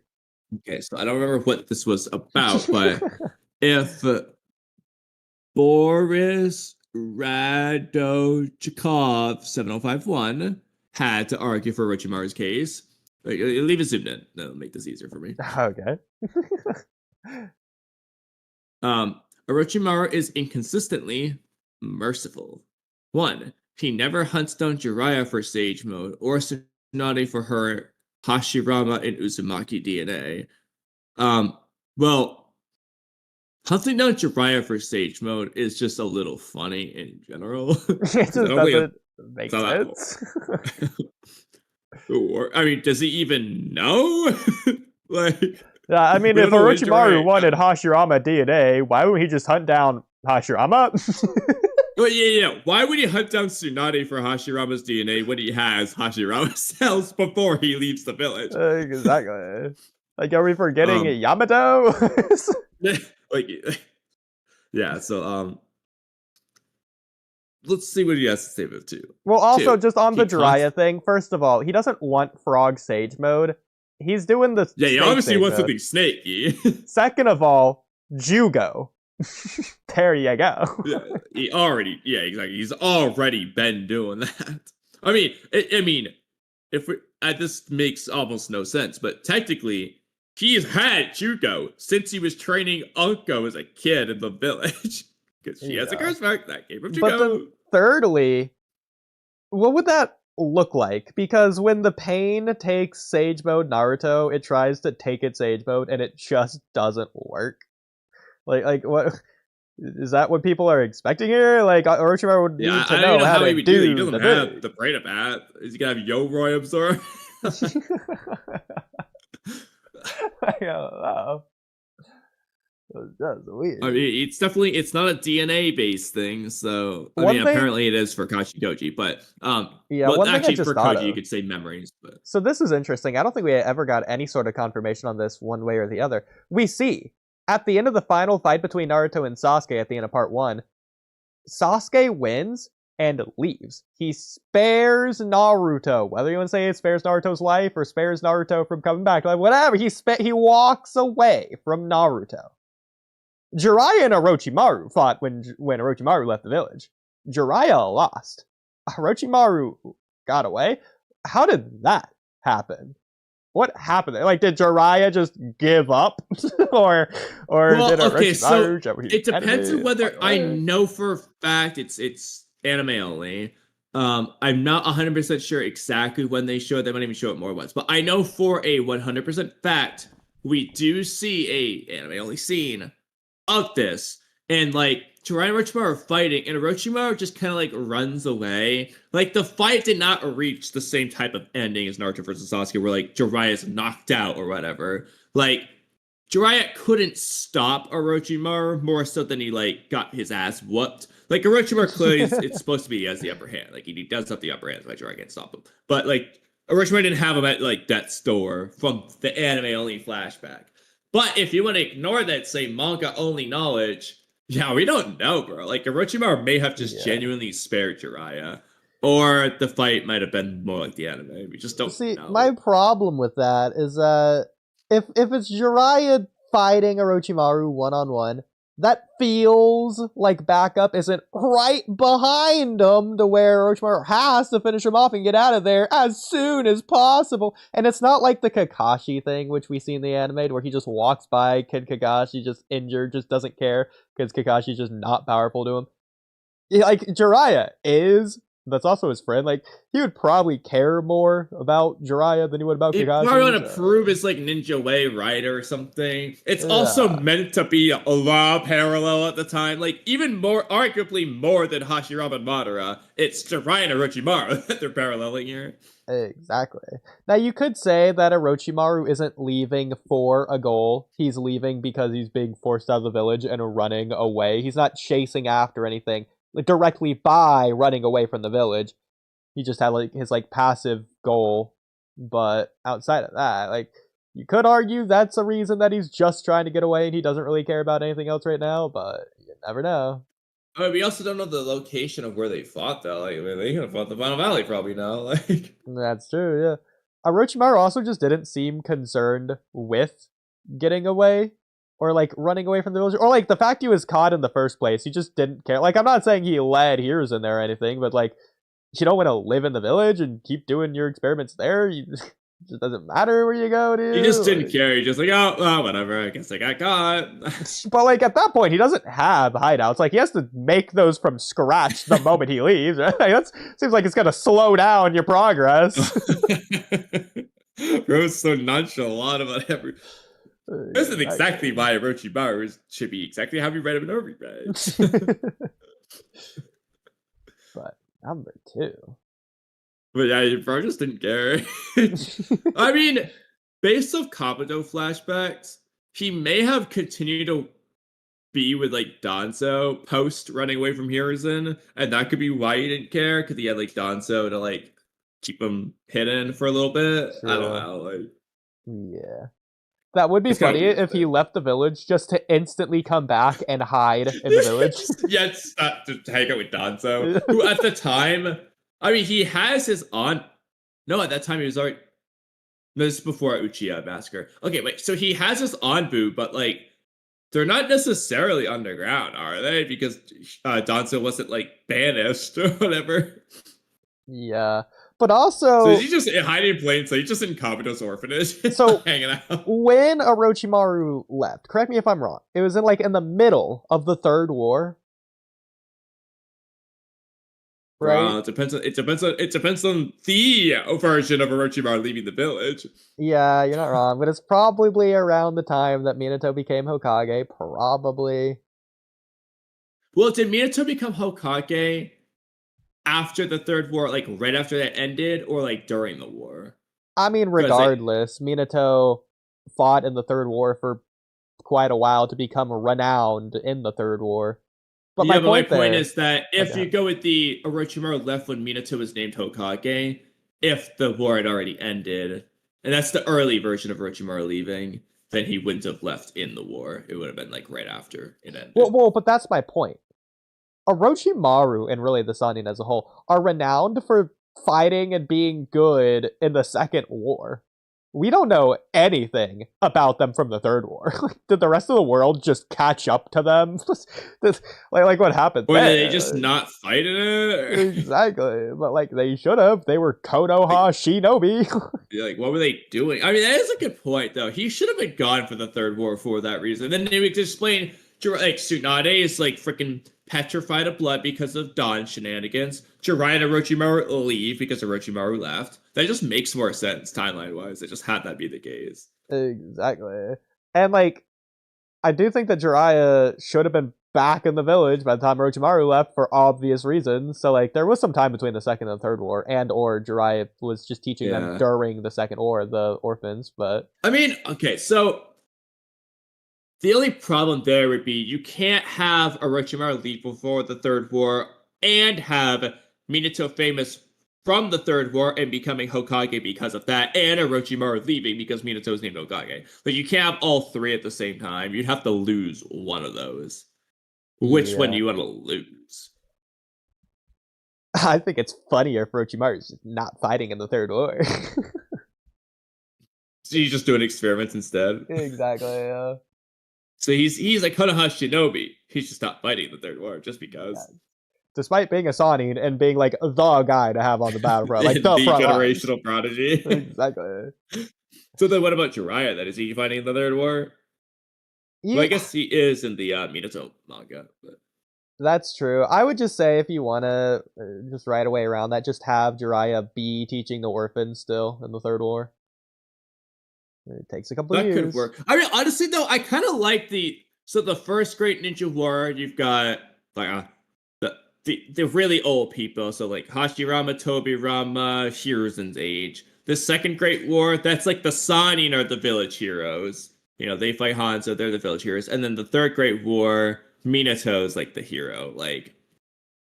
Yeah. Kind of like it that way. So both Dawn and Nawaki died during the Third War, right? Because of the Third War. No, it's the Second War, I thought. Actually, I don't know which war it is. Yeah. Well, it feels like it's the Second War based on how the characters look. The problem is the Third War and Second War aren't that far apart and they kind of look similar, so... Sure. But if it's during the Third War at some point, even if it's in the middle of it, maybe towards the beginning-ish of it, which by the way, that'd be kind of funny, Nawaki Dawn both die week 1 of the Third War, but whatever. But up until the point where they die. Tsunade should have been fighting in that war. And, like, Orochimaru and Jiraiya were with her. So, like, the Sannin were together. Well, the other thing is, how long did Tsunade... Because Tsunade bonds with Dawn because Nawaki died and Dawn's sister died.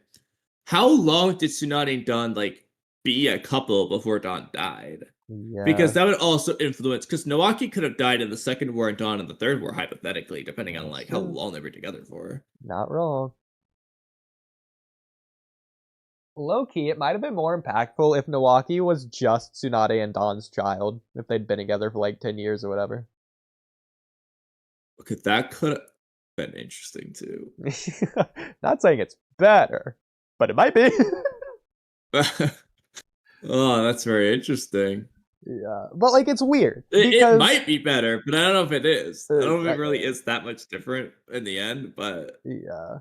Like, I Interesting. understand that Minato was like the guy of the third war, and Minato should have been stronger than the Sannin individually at the very least. But like, Well. He could have just finally caught up by the time he came to Okage. sure. But the Sannin became renowned because of the second war, but that's when they grew to the strength level of Sannin during the second war. By the time the third war started, the Sannin were already Sannin strength. They just They got started stronger and stronger. Like, they started the third war. Or either at that, or they level. were freaking OP as shit back in the day. There are some statements implying that they grew rapidly. Because their whole lore, like, they're stronger than the Kage. Like, the Hokage is the strongest of the 5 Kage, and they're all Hokage level. Like, the 3 Sannin are relative to the 5 Kage. Like, that's like their lore. Yeah. Only a Sannin can beat a Sannin. So, No, like, but- they were just... There was like a statement I translated for Thunder God that was saying something or the other, like the growth level, the speed at which the Sannin grew was like so incredible. Like every individual day they grew like a ton to catch up to the Hokage. So there's Was something this like that. before or after they got their name of Sannin? I think it was before, and this is like part of like what led to them getting their name, or at least the strength they had when they fought Hanzo. Okay, yeah, because it really depends on, like, the problem is we just don't know how strong they were when they fought. So, like, we don't know what they had, didn't have. Yeah. Not wrong. Like, obviously, we know Tsunade didn't have mitonic regeneration, and Orochimaru didn't have Edo Tensei and immortality jutsu. But aside from that, we just straight up don't know. Jiraiya could have had everything for all we know. I mean, the funny thing is, Danzo recommends Orochimaru, Hiruzen recommends Minato. They just don't even bother mentioning the other two, Sannin. Say whatever about Tsunade if she's out of the village by this point in time because Don Nawaki shenanigans. Jiraiya? I don't think he had left yet for any particular reason. No, he hadn't. I He just sucks. can't remember if, like, anyone said that Jiraiya just wouldn't want to do it or anything like that, but I don't recall that. Yeah, I don't think so. Since I rewatched I mean, it wouldn't the be first episode. unreasonable if they said, oh, he's too goofy compared to Orochimaru, but, like, Mhm. he'd still be a pretty good candidate from their eyes. Yeah. Exactly. Because I was rewatching the first episode of the Anbu Kakashi stuff tonight, and that's like where they did it. So there you go. It's also funny because Danzo's just publicly in front of the daimyo, like everyone else, elders, just publicly berating Hiruzen for how soft he's been and how that's been such a problem. But then at this very same meeting, like Hiruzen just standing up to Danzo saying, no, Orochimaru's a bad pick, choose Minato. And then everyone does, and Danzo can't do anything about it. It's just kind of But it's also funny, though. Danzo's openly, like, begging for Orochimaru, then they find out everything they find out about Orochimaru. This just makes Danzo look bad in hindsight. It's like, wait, did you know about this, Danzo? Well, but also, it's kind of weird because, obviously, Hiruzen hadn't discovered Orochimaru yet. But, like, the reason Hiruzen lists is because, like, Orochimaru's eyes have darkness and hatred and his warped ambition and all this. Like, if you know this, why aren't you doing something about it? Yeah, that's the problem. It's like, so he knew, but I mean, it's like El with Jura. He knew but didn't know. Like, he knew, he didn't have proof yet. Like, and Hiruzen was definitely, unlike El, Hiruzen didn't want proof. Eventually, he like basically he had to know. He had to go look and find out. But like he was absolutely putting it off for so long because it was just breaking his heart. He didn't want to believe it. He didn't want it to be true. Didn't want to go find out until he ultimately had to. Essentially, I mean, I don't know about that. I feel like the whole difference here between that and Lydnell is that, first of all, nobody believed L. L was the only one who thought that. Unlike Hiruzen, he said one thing, and I was just like, oh yeah, screw that, Orochimaru. All right, Okay, Minato, it's you. Screw you, Danzo. But also, I feel like there's like a lot of like jurisdictional to get like prosecuted proof they needed type of situation there with Light and L, whereas Hiruzen could just like... Hiruzen just went when he felt like. Exactly. So I mean, I agree with that aspect, but yeah, it's just weird. But anyways, you did have a number 2 here. Oh, there we go. So he constantly never goes. I think he meant all out against Hiruzen up until he has his soul getting eaten by a demon. I agree with this one. I think people love to mention Hiruzen not going all out, but it's so like even if you want to just ignore like the Orochimaru cry scene and whatnot, guys, Orochimaru stands there the whole Edo Tensei portion, and even in the anime, there's one scene where he says like, "Hold off, he's mine." He starts to fight for a few seconds. You know what he did there? He told the Edo Tensei to stop. He never does both himself and the Edo Tensei at the same time against Hiruzen. He doesn't gang up on him. He only does either Edo Tensei or just himself. He literally stands there the whole time. He's not going all out. He could be doing both at the same time. Hiruzen is literally defenseless to the Bringer of Darkness jutsu. Literally just putting his hand up to block hopefully anything. Just standing there. Like, Orochimaru could have just freaking done his telepathic, B-rank telepathic, Kusanagi telepathy jutsu, and just stab Hiruzen. He's not gonna see anything. Literally. And that's just completely ignoring. Completely ignoring his 8-headed Hydra, by the way. Just gonna pull that out. That he should have. Exactly. The one that he's just laughing at Itachi Susanoo.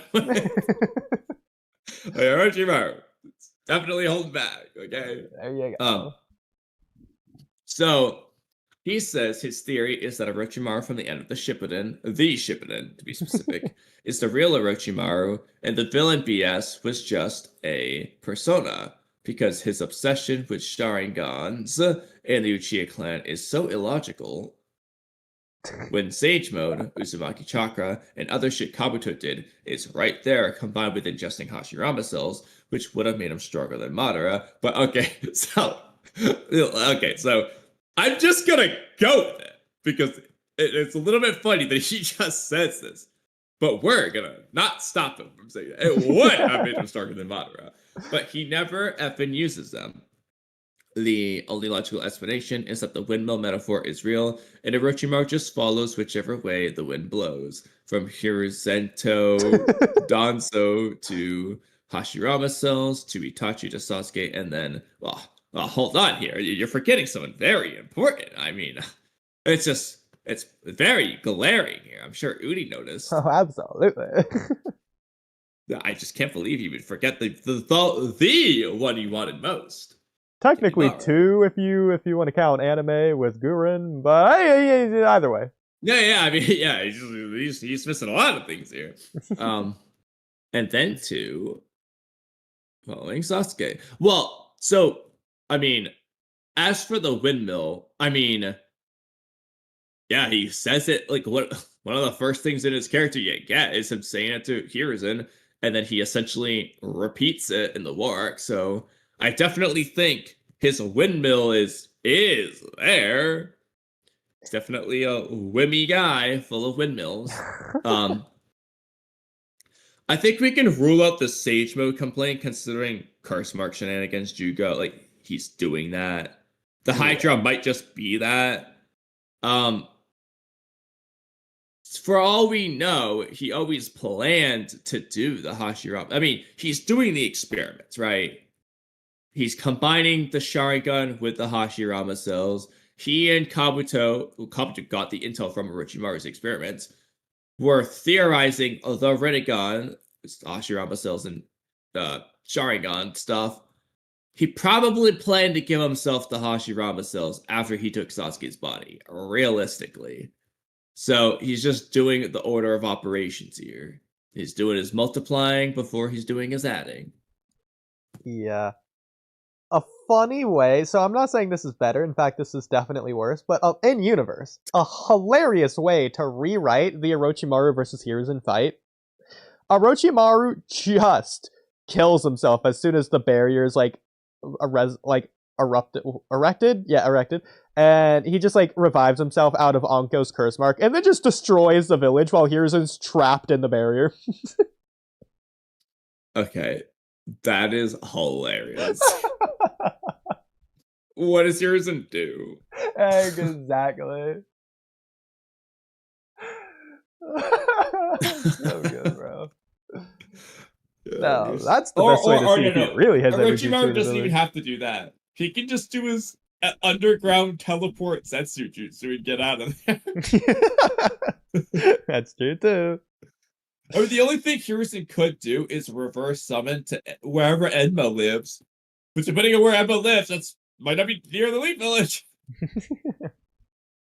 and when Enma unreverse summons him, Hiruzen goes right back to where he was, just like Naruto at the ramen shop, which means he's just going right back to the 4th formation. That does work. Another thing I want to point out is Daigo made a comment on one of his Orochimaru videos recently. He said that in the flashback where we see Kid Orochimaru and Hiruzen, when they're at Orochimaru's parents' graves and Hiruzen gives him the snake or whatever, Orochimaru has this smile on his face. And Daigo's theory is that Orochimaru was always warped and evil and all that. And Hiruzen doing this in a way was removing the restraints, which allowed the evil Orochimaru to not be suppressed anymore. So it's almost like the smile is I get to do whatever I want now. Ha ha ha. Think about Road to Ninja Sakura when she realized her parents aren't there. I guess. Yeah. No more rules. Exactly. Living without restraint. So that was Daigo's theory. I think it's definitely an interesting theory. I agree that's interesting. I've never thought of it like that before. I'm not going to say it's impossible. It doesn't... Well, it's tricky because partially depends on... So, in Konoha Crush, when Hiruzen has that flashback, the eyes of ambition, I'd seen it, I pretended not to notice, and you were one of a kind, blah, blah, blah. When did Hiruzen first notice it? Did he first, is it before or after the snake scene? Because if it's after the snake scene, well, hey, could have started here. If it was before, then that could be to say, yeah, Orochimaru always was that way. Yeah. So it could depend on that, too. I mean, the only other time that eyes have been pointed out is the Eyes of Darkness with Sasuke and Gaara, and even Naruto had eyes like that. Technically, you could also expand that to Haku and Kimimaro had their own specific eye verbiage associated with them. I think at least in the anime, Gaara might say Kimimaro has the same eyes too. Yeah, exactly. So there is that, but all of those people have eyes like that for a reason. Not because they were bored with eyes like that. So yeah, exactly. And it does. I mean, they never directly state anything, but at the very least, they imply that at least the seeds for Orochimaru's immortality obsession stems from the death of his parents. Yeah, and there's also in the Itachi anime adaptation, at least. I'm assuming it's in the novel. Orochimaru has this quote he says to Itachi that Itachi just keeps repeating in his head. He's life lives, life dies, whatever. And Orochimaru says something about immortality. I don't remember the word for word the whole quote, but all that kind of implies that there's also everything he witnesses in the Second War, Nawaki's death and stuff. I feel like the story gives the impression that all the death of Orochimaru's witness, both from his own parents, the death of Nawaki, who Tsunade cares about, everything else, kind of led Orochimaru to this, like, I don't want to die, personality that he has. And it becomes a complete obsession with his immortality. And it's like all the depth he observed, which I think works narratively. I think that's better because that's showing you the darkness of the shinobi world and how that affects Orochimaru to make him into what he became, just as was the case for basically every other antagonist. So for the Naruto story, I think that works really well versus just Orochimaru's evil. It would make Orochimaru more unique if that's the case. But when you've got like the data book, I know it's not in the manga, but the data book's clarifying Hidan of all people is another broken from the shinobi world person. Kakuzu, like these guys, if they're that way, even Kisame. Exactly. I'm like, all right, Orochimaru is probably the same. Like, I don't think they're gonna have the only exception here is a really black Setsu. And he's not human, so exactly. And that's the point though. Exactly. Some people don't like Kaguya Black Setsu, and I can understand reasons to not like him as much. But you do have to at least acknowledge there is a point in them not being human. It's to make the distinction between them and the humans we've had up until now. Now, Gato, on the other hand... Gato, on the other hand, is just despicable. He's just a horrible dude. And this goes back to my Gato humanity idea. Which then leads us to our Orochimaru humanity topic, which is the first podcast topic in the podcast topics that we've never gotten. I will say, to go off of what you were saying, to bounce off of it, there was also, if you remember the scene where Jiraiya is talking with Naruto over the time skip, and they're at that, like, bell place that's, like, shaded or whatever. Yeah, I know what you're talking about. Yeah, the speech that we cut back to a million, billion, trillion times of, oh, there's so much hate in the shinobi world, I just want to know how to go about it. He says a million different things. Either they go back to this place, like, daily to talk, or Jiraiya just said, like a 30-minute speech that was broken up, like, 8 different times. Across so many different flashbacks. But one of the flashbacks was Jiraiya was talking about Orochimaru and that Orochimaru had changed after his parents died and that even Jiraiya could notice it. So there's also that. He also speculates that one of the reasons that Orochimaru was obsessing over immortality is because he wanted to find a way to bring his parents back. Exactly. And obviously interesting. Well, he could have done it with Edo Tensei realistic, unless they got blown to smithereens with no DNA left behind. He probably could have brought him back with Edo Tensei, but at that point he's become so like bad that just I guess it wasn't on his mind. Yeah, he's. But that doesn't mean it can't be the straw that broke the camel's back that led him down that path. Well, it's not like he ever achieved what he wanted to, that being Orochimaru. He never got his ambition, his warped ambition. He never destroyed the Hidden Leaf, but to be fair, that's not really what he wanted. That's not having anything to do with his, like, dream or goal or anything. That's just something he decided down the line out of revenge, basically. But he never discovered true immortality. He did the body transfer jutsu, but he never found a vessel he really wanted. Well, not really, but that he never got a vessel that he really wanted, I should say. I feel like if Orochimaru got everything he wanted, then is a time when he would finally do what he actually... It's basically like Naruto with his Hokage goal, that he's putting everything else in front of it. Comparison. Exactly. You could also argue the same with Amado, with his daughter, to where he has a billion different ways to revive her, but doesn't want to do it unless he can do it properly. Something like that. So. Yeah, and that's true too. Orochimaru could not want Edo Tensei parents. He might want... Rene Rebirth's parents, essentially. He never discovered every jutsu. He never got ultimate power, all power, whatever you want to call it. All that. So there's so many different things he just never did. Now, following Sasuke, I don't know if that ever led to anything, really, but he did it for a time. Then Infinite Tsukuyomi happened. We never saw him again. But... did it for shits and giggles. Yeah. When is the last time we see Orochimaru in the Naruto manga? Is it Infinite Tsukuyomi? Do we not see him when it's undone at all? Or is there just like one panel in the background? We might see when it's undone. But like, it's such a nothing thing at all. Yeah. And the last time you really see him is when he's Fighting this like talking like Toby Rama and him are leaving and he's like, yep, yeah, I can tell he's different now. Yeah. You get him fighting the swirly Zetsu, unless that's anime only, but I'm pretty sure it's in the manga. It's definitely in the manga, yeah. Before that scene I just said. I thought you Because that's meant... after Sasuke. Okay. He fights Swirly Zetsu, then Sasuke gets revived after that because they go to save him. Okay, yeah. But even to be then, fair, in the rewrite, he's fighting Zetsu up until the end of the story. exactly. But even then, that's just Orochimaru being there. He doesn't have any impact. Him following Sasuke isn't doing anything. If Orochimaru wasn't there, Kabuto does the exact same thing. Orochimaru has zero That's impact. the thing. There. Yeah, I completely agree. It doesn't do anything other than revive the Edo. And at that point, I feel like you don't even... Technically, plot-wise, you need Orochimaru, but like I feel like it's the easiest thing to write around where you just don't need Orochimaru. I mean, they already found the You literally scroll. don't. No, he can literally die and the jutsu won't get undone. You just don't need him anymore. Yeah.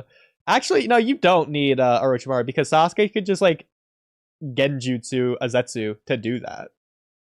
Like they already have the scroll, and just go to the mask or whatever, and there you go. What do they need the scroll for? Do you need the scroll, or do you just need the mask?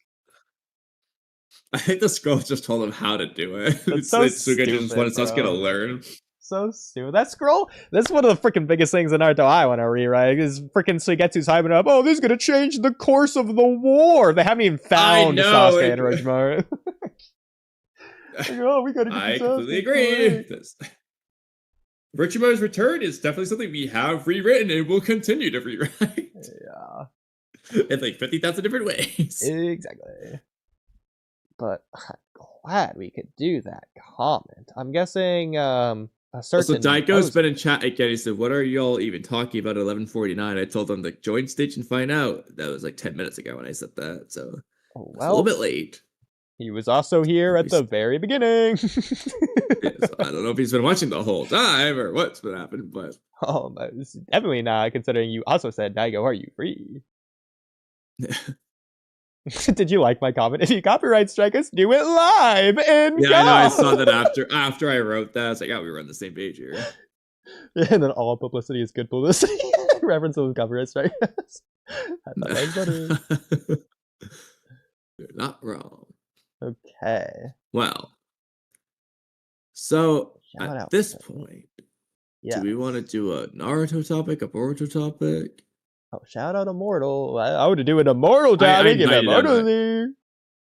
He hasn't answered. So if he joins, we'll let him pick a topic. But yeah, I also wish any of the Cloud Ninja podcast was on, because I was listening to their podcast, I think like last night, and it was kind of interesting. Some of the things they were arguing. We should have asked Mello. We can do that. Oh yeah. A different night. Yeah. You did want to end it in 30 minutes-ish? Yeah, so that's why I was saying, let's just decide if we're going to do Naruto topics, Boruto topics, or rewrites, I guess. Yeah. Have we even done a Boruto topic now? I feel like since it's the title, we probably should, but... We haven't done a single Boruto topic yet. Well, okay, not counting Ikimoto art. Sure. Let's see, which one? Well, I definitely wrote a lot of ones. Looks like it. We can do here. You want to just knock out a bunch of Twitter things for now? Sure. Just be easy. So here's your Spanish one. Oh, it did it all. Oh yeah, here we go. Oh yeah, from Portuguese. So we have to avoid, at the very least, the futures which Ada and Imori die. That's what Kashikochi said. Okay. So this line indicates that there will be death, but the specific future Kashikochi wants to avoid is the one where Himawari and Ada die. This is the reason I posted this. I think Mitski is going to die in this arc, and it makes a lot of narrative sense for it to be him. So let's just stop there. That's... Oh, why? Well, Mitski's role in this arc, obviously. Mitski's had like one panel of nothing. That's the arc he should die in, narratively. The arc where we don't know where Mitski is or when he left to do whatever he's doing. The arc it's not the arc following an arc of character development. No. It's the arc following an arc where Mitski got nothing. Keep in mind, it's not that he's been off screen. He's been intentionally written out. Inojin reconnected the group mind transmission call thing. Mitsuki's just not there. No one's asking for him. He's not saying anything. He's just not there. Probably not. Kobu killed him. Like, as far as I know, Mitsuki's still sitting in the interrogation room, and he just wasn't drawn. Like the camera was just he never left. rotating around. He never found a way out. No, actually, the same goes for Konohamaru. Where is he right now? That's true. Because after like, Boruto. Inojin ran off with Kobu, he wasn't on the rooftop. Where is he? Honestly, low key, Konohamaru saving Kobu would have been more interesting than Boruto doing it. I'm not gonna lie, yeah. For More any interesting because Boruto just said, "Oh, did you see it?" And then just leaves after. It just Koji gets a stupid answer. Yeah, because if Konohamaru anything, feels like it'd be more of a moral dilemma of him, like he's been interrogated. Like he was actively being interrogated, and he still chooses to save him because he's just such a good-hearted person. Like that has more meaning than just Boruto out of nowhere. Why does he even know this is going on? What is he doing? Does he have his Byakugan on? I guess that's a reason. But like, it just seems like you're busy fighting Mabushi, bro. This is not your thing. Also, why does Boruto do you even care in the first place? Yeah, I mean, the only reason you can say good at Boruto is that, well, Kobu gets to see Boruto saving him. But it's like bro had his eyes closed or something. Didn't even realize he was there. He just turns around and says, Shikamaru, I'm still going to interrogate you. So clearly this didn't do anything, at least as of now. Maybe later on in the interrogation, they'll start buttering him up and say, oh, did you remember Boruto saved him? But you know what? It would also be interesting if Konohamaru saved him, because he was also sussing out Konohamaru for lying. So that's how I would rewrite similar it. things there too. Yeah, in this case, screw Inojin being wishy-washy. Inojin's just steadfast on the hardened route of, heck no, I'm not going to kill him no matter what. And then Koji's like, you have to do it. He's just 100% on that route. He's not going to change his mind. Koji's, you got to do it. So it's just that clash there. And then Konohamaru's the one in between. He sees that. He sees both sides. He understands both sides. Does he want to support Boruto? Does he want to go against Boruto? He has to make his mind up. And that's how we can get to Konohamaru having an important decision here. I like that because it also, that's essentially in a way, it's not the exact same thing, but in a way, it's like the kind of what we wanted from the Ada Sarada Samurai thing, where in this case, Daemon Shikamaru, like, I'm a kill ya, Sarada, and Sarada would be Inojin. No, you're not. And then Ada has to, like, watch and decide, kind of thing. Yeah. But yeah, actually, I really like that. Like, Konohamaru, and ultimately, he chooses his ninja way, which is just to do the right thing, basically. Yeah, instead of his girlfriend.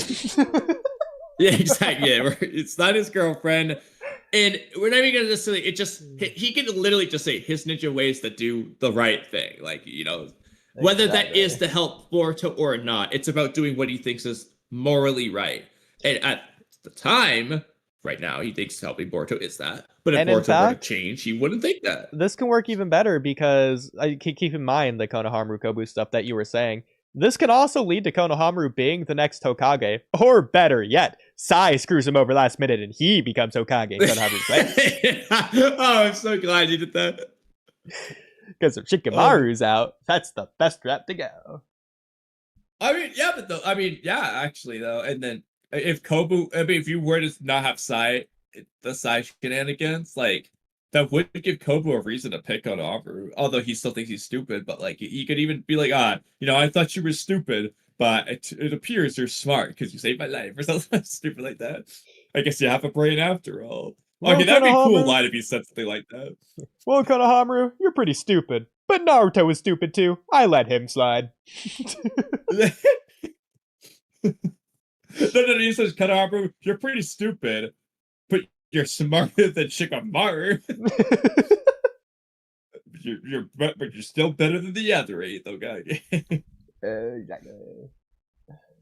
I like it. No, but I really like that rewrite idea though. Right, it's actually pretty good.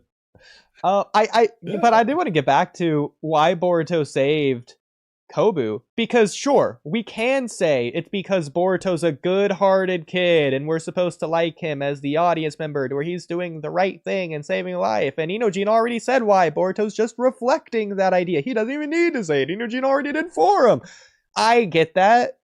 Boruto clearly is implying when he gets there and talks to Koji that he knew Koji's plan is to kill Kobu.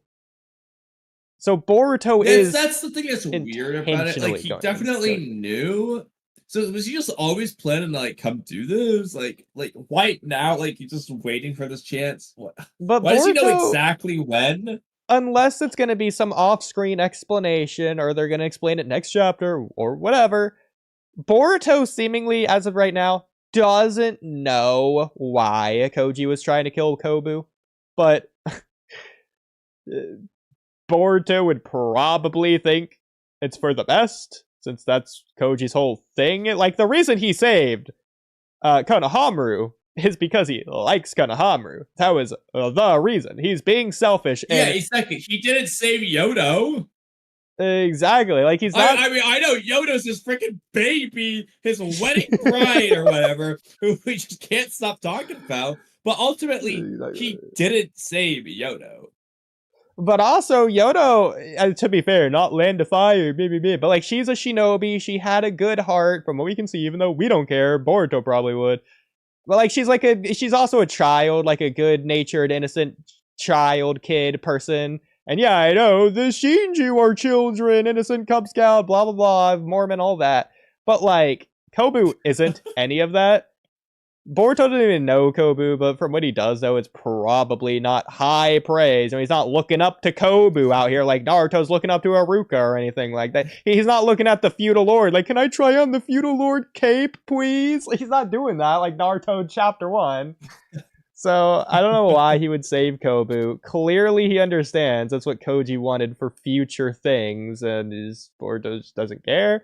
Like, does Boruto not realize that it's to keep Shikamaru's position? Does he not want Shikamaru to be in position anymore? Then why did Boruto go out of his way to get Shikamaru on his side in the first place? Like, I think we need more explanation here, but whatever. Yeah, I mean, I do think they're gonna do the kind of Boruto is just a good guy answer. But I just think coming out of the interrogation, I just think it's more meaningful for Konohamaru because, one, Boruto has more knowledge of why this is all important, right? It's because Koji. But ignoring that, Boruto wasn't the one being interrogated.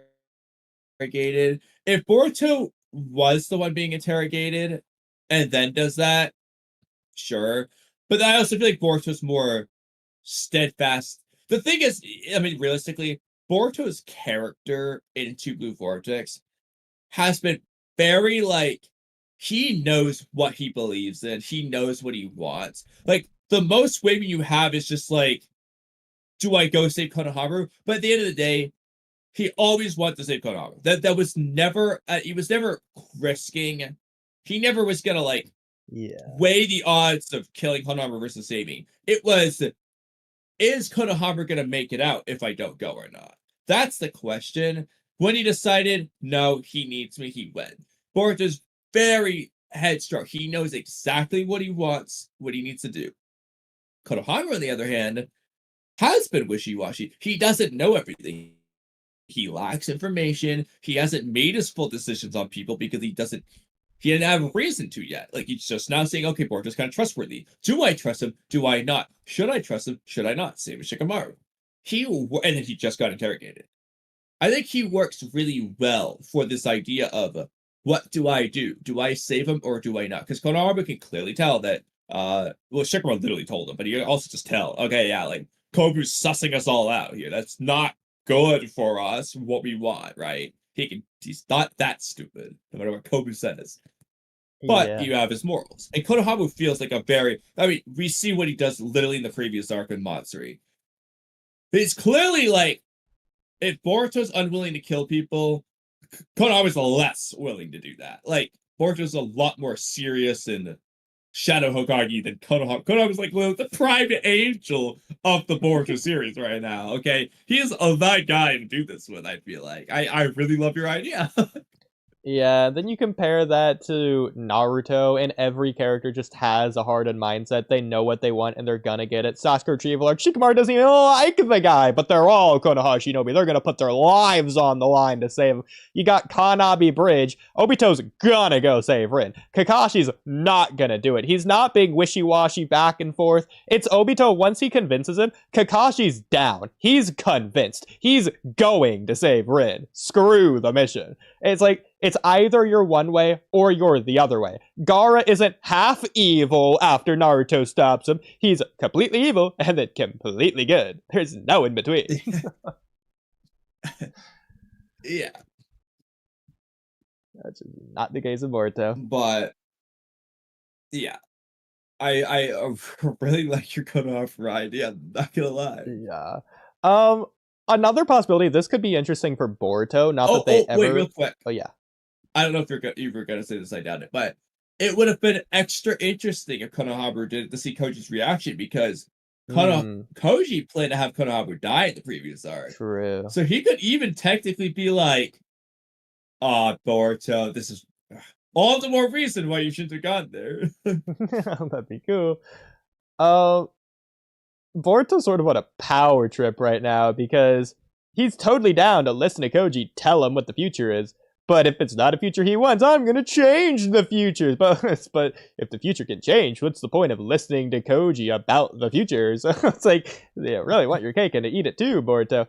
But I do think it'd be interesting if a direction they went with for Boruto. They're clearly not going this direction since early on in Two Blue Vortex. This isn't a critique. This is just like, it would have been cool if they did do this as like a different type of story. But like, if Boruto saved Kobu, screwing Koji out of his plan for the greater good, future, blah, blah, strictly out of selfishness of wanting to revert omnipotence and wanting Kobu to think he's the good guy. That could have been interesting, yeah. There you go. I mean, he doesn't seem to care about that, but... Exactly. That could have been interesting. Yeah. No, so in this real case, quick, putting that above everything else. This is kind of random, but I thought of this, and I want it. I want a scene of Koji. It can be his tone if it has to be. But I want a scene of Koji slapping Boruto in the face for not listening to him. Like Hinata slapping Kawaki. Like, I just want that scene where it's just like, shut up and listen to me. Like, I just want to slap him in the face for being bad. At some point in time, Koji's gonna stop telling Boruto his plan. Well, actually, that didn't matter. Koji seemingly didn't tell Boruto his plan to kill Koji, or to kill Kobu, and Boruto still interfered. Yeah, he's gonna have to kill Boruto, that's right. Oh, literally. Was there more to this, since it has I don't remember. Mitski is a character who has always sought meaning in his life. He believed that Boruto was his son, and he truly is a light in his life. Today, Mitski lives to help his comrades. Boruto and Sarada are the most important people in his life, and as a comrade. Wait, real quick, let's stop there for a second. So far, I feel like he's only giving us reason to have him not die in this arc, because these people are not Mamoshi's target. He's not going after them. They're like in the least danger. They're not really at that much risk. And they're also just botting Mamushi moments earlier, but ignoring that. Like, they're not in danger power scaling wise or character goal wise. Not just that, but what he said here doesn't apply to this arc specifically, nor does it apply to even Two Blue Vortex, or even any specific part of Boruto Naruto Next Gen, right? This has been the case since the beginning of Boruto. Since the Ow arc, exactly word for word what he writes applies. That's not a reason to kill this arc. Mitski one-shot where he learned Boruto's his son. So again, I'm going to restate what he said here, word for word, and consider this Mitski from the Ow arc, and it works perfectly, 100%. Mitski is a character who has always sought meaning in his life. He believed that Boruto was his son, and he truly is a light in his life. Today, Mitski lives to help his comrades. Boruto and Sarada are the most important people in his life. And as a comrade, blah, blah. Like, I feel like that works perfectly for, like, a Mitski end of chapter 7 catalog, description, whatever, blah blah blah thing that Kodachi would have wrote in Literally, there. like the Boruto profiles that Kodachi used to write. Literally, the introduction That's of how the character. Now, I don't know if he's gonna say this. I will offer a reason for Mitski to give up his life in this arc. Which is a little weird, but it's gonna tie back into Mitski Ada conversation. Yeah, I was gonna say exactly that. So if the problem is, it arguably should go the other way around, because Mitski is the one sharing what he learned to Ada, and Ada could look back and say, "You were right, Mitski, and because of this, I have this new worldview, and I'm so happy now, and for that reason, I'm going to give my life to save yours." I mean, the only reason Mitski would do it based on that is either because of love charm, or the best way to do it would be he already got this revelation, and he wants Ada to see it too. Like, he thinks they're the same. Yeah. He's already reached that point, and he wants Ada to live on so that she can too. That would be the way I would probably do it, tying back into that conversation. I get that. Other than that, there's really no reason. So, my only contention with that is, we agree. It would be unforgivable of Ikimoto to save Kobu. In the same arc, he kills Mitski. Yeah. Like, Boruto could save Kobu, but he couldn't save Mitski. Daemon wasn't even there and Kobu lived. Daemon's there, but Mitski's dying. Yeah, exactly. It's just like, what's gonna lead to this? What's just gonna lead to this? Not what's gonna lead to this being satisfying. Oh, what's gonna lead to this? He's gonna use Sage Mode, and like in 2 minutes, his body's gonna explode because Ikimoto remembered that. Ikimoto's just not gonna address all the previous times where he's been using Intuitive Vortex with no explanation. Yeah. It was accumulated damage. It's finally caught up to him. Oh yeah. Oh my god. Okay. Even though that was a joke, that is the way to explain Mitski's powers. Just ignore the Deepa arc for that. Ever since then, he's been getting weaker.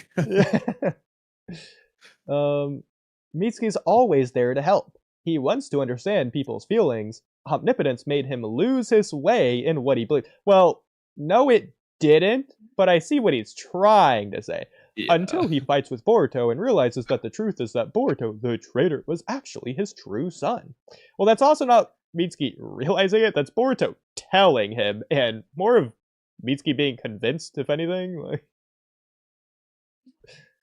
I'm not going to say Mitsuki realized it. I'll say accepting. Because Sure. He had his doubts the whole time about, well, it's more of a doubt about Kwaki, doubt about Boruto, but...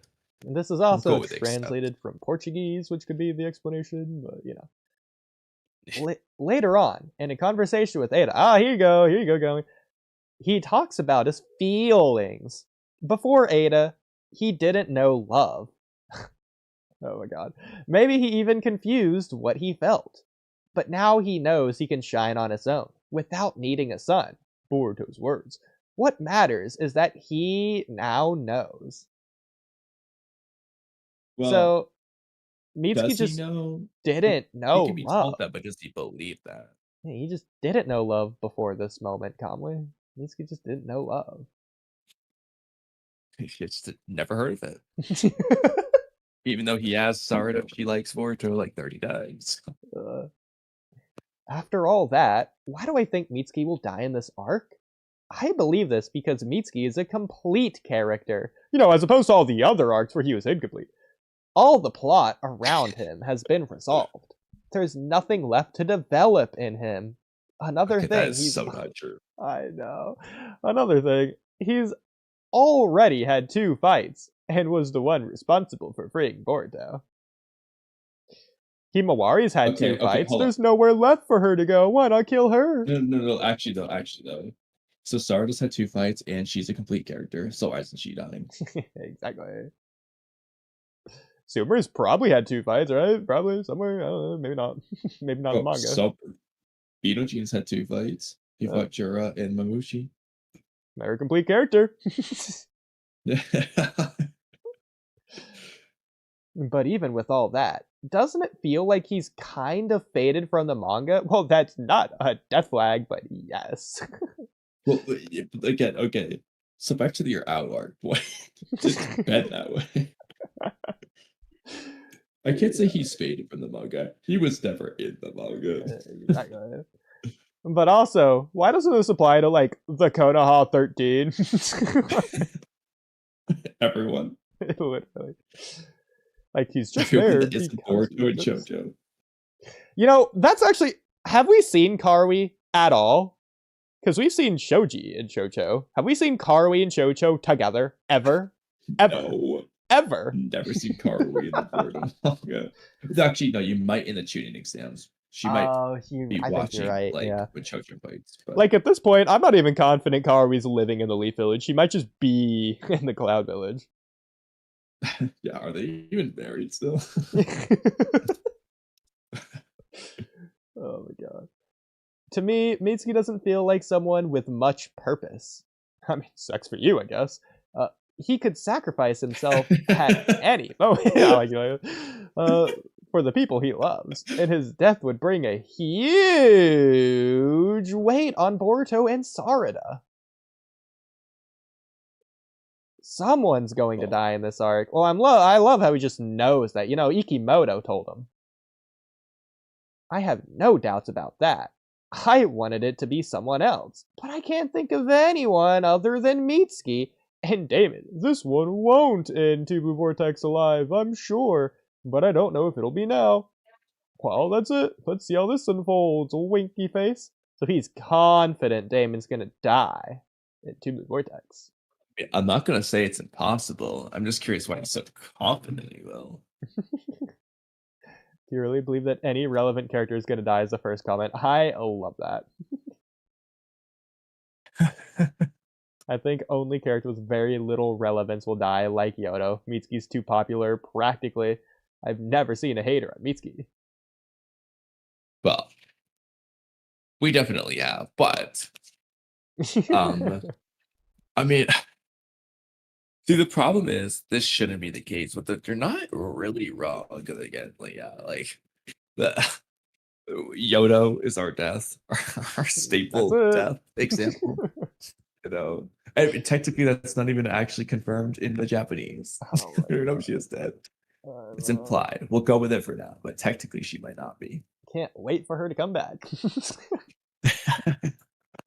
And Jura to say that she died. Yeah, that's how we know she'll come back.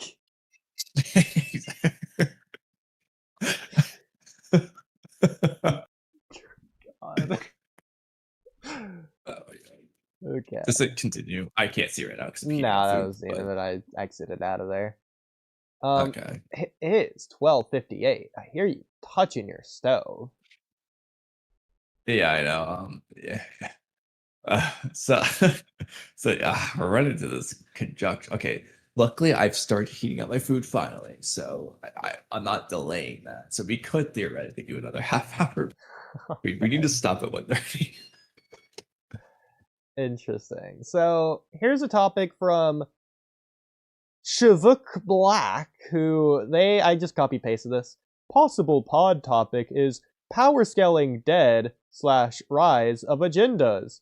Technically, the first agenda was pre-time skip Boruto characters being war arc level. Well, what a perfect, I guess, podcast to do agenda scaling. I don't know if that's how this works, but there you go. Well, I don't know like about... that would be a good Cloud Edge podcast topic. I think, yeah, that's actually not too bad, yeah. Do you think any, outside of Mitsuki and Shinki, do you think any Naruto Next Generation's child was War Arc level? Well, I guess it depends on where you even consider War Arc level to be, since it's obviously a range. Like, we see them fight White Zetsu. Does that count? I don't think so. They were getting bodied, but I mean, I feel like to say work level, we have to go to the low end, which is going to be like Kiba and the Konoha 12 like level is like what they're looking at. Yeah, because otherwise I mean, they just do have that episode where they fight White Zetsu. Yeah, they're losing. You're I mean, not granted, wrong. those were mutated Setsu, but Yeah. they were losing. But then you have the problem, because one of the things I was gonna say is, well, Kawaki and the Garo fight is like kind of implied to be like that Jody level. Mhm. But in Konohamaru comparisons with outers and stuff, the problem is, well, Konohamaru was losing to that White Zetsu too. So how strong was it? Because if the White Zetsu there are just stronger than the outer members of Kara, then and they're not actually that strong from their mutations, well then okay, Konohamaru's not actually that strong, which means he's weaker than the Warrior characters, which means then this is impressive. It doesn't feel like that Zetsu should be owl level, but maybe. I mean, to be fair, Well, I this was mean- also early on in Boruto, like episode like 53 or something. So it's like before a lot of the crazy karma stuff and all that. That Yeah, but how plays much in- stronger they're gonna Hamburg? Yeah, that's true. I guess I'll also add that I'm not counting any Otsutsuki shenanigans, so I'm not gonna count Kawaki or Boruto with their karma still. This would just be the base characters, or just like any character from like any clan, like Ino Shikacho, blah blah blah, Hoki, Denki, Tsubaki, whoever else, Denki, Iwabe, Metal Lee.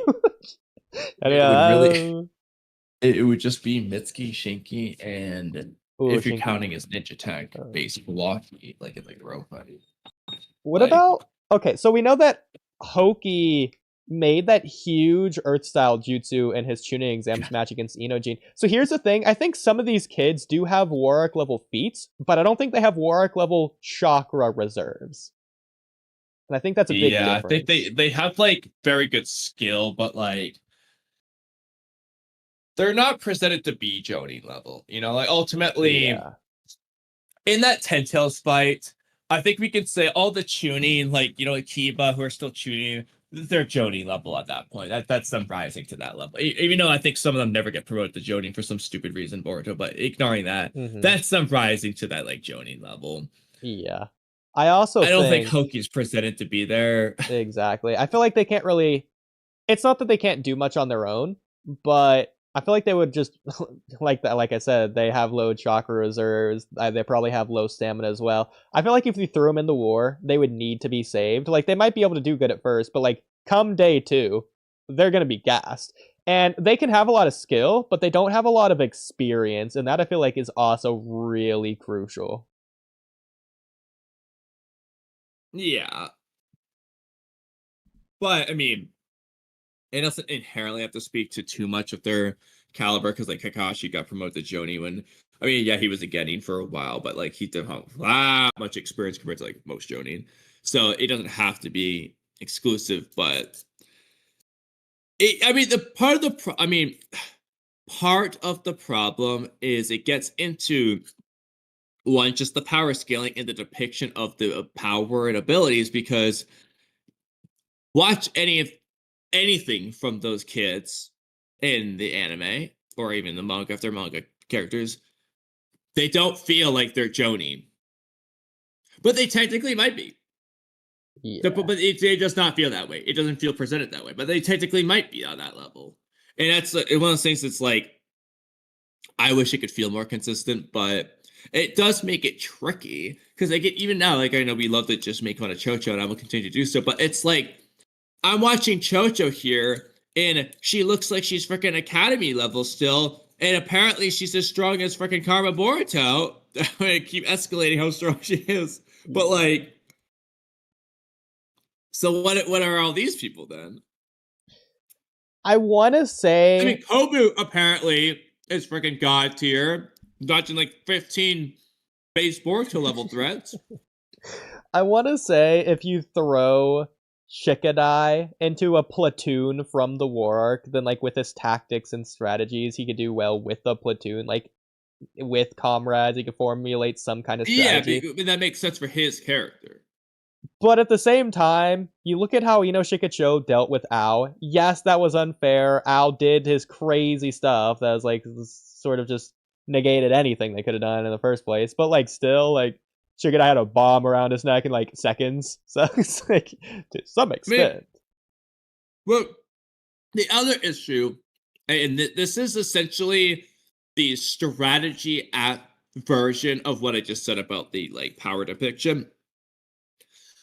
So what is Chimi no Shikacho's whole thing, especially to Vortex? Well, it's their teamwork, right? It's their strategy. Jura just can't stop talking about it, okay? It's the best thing ever.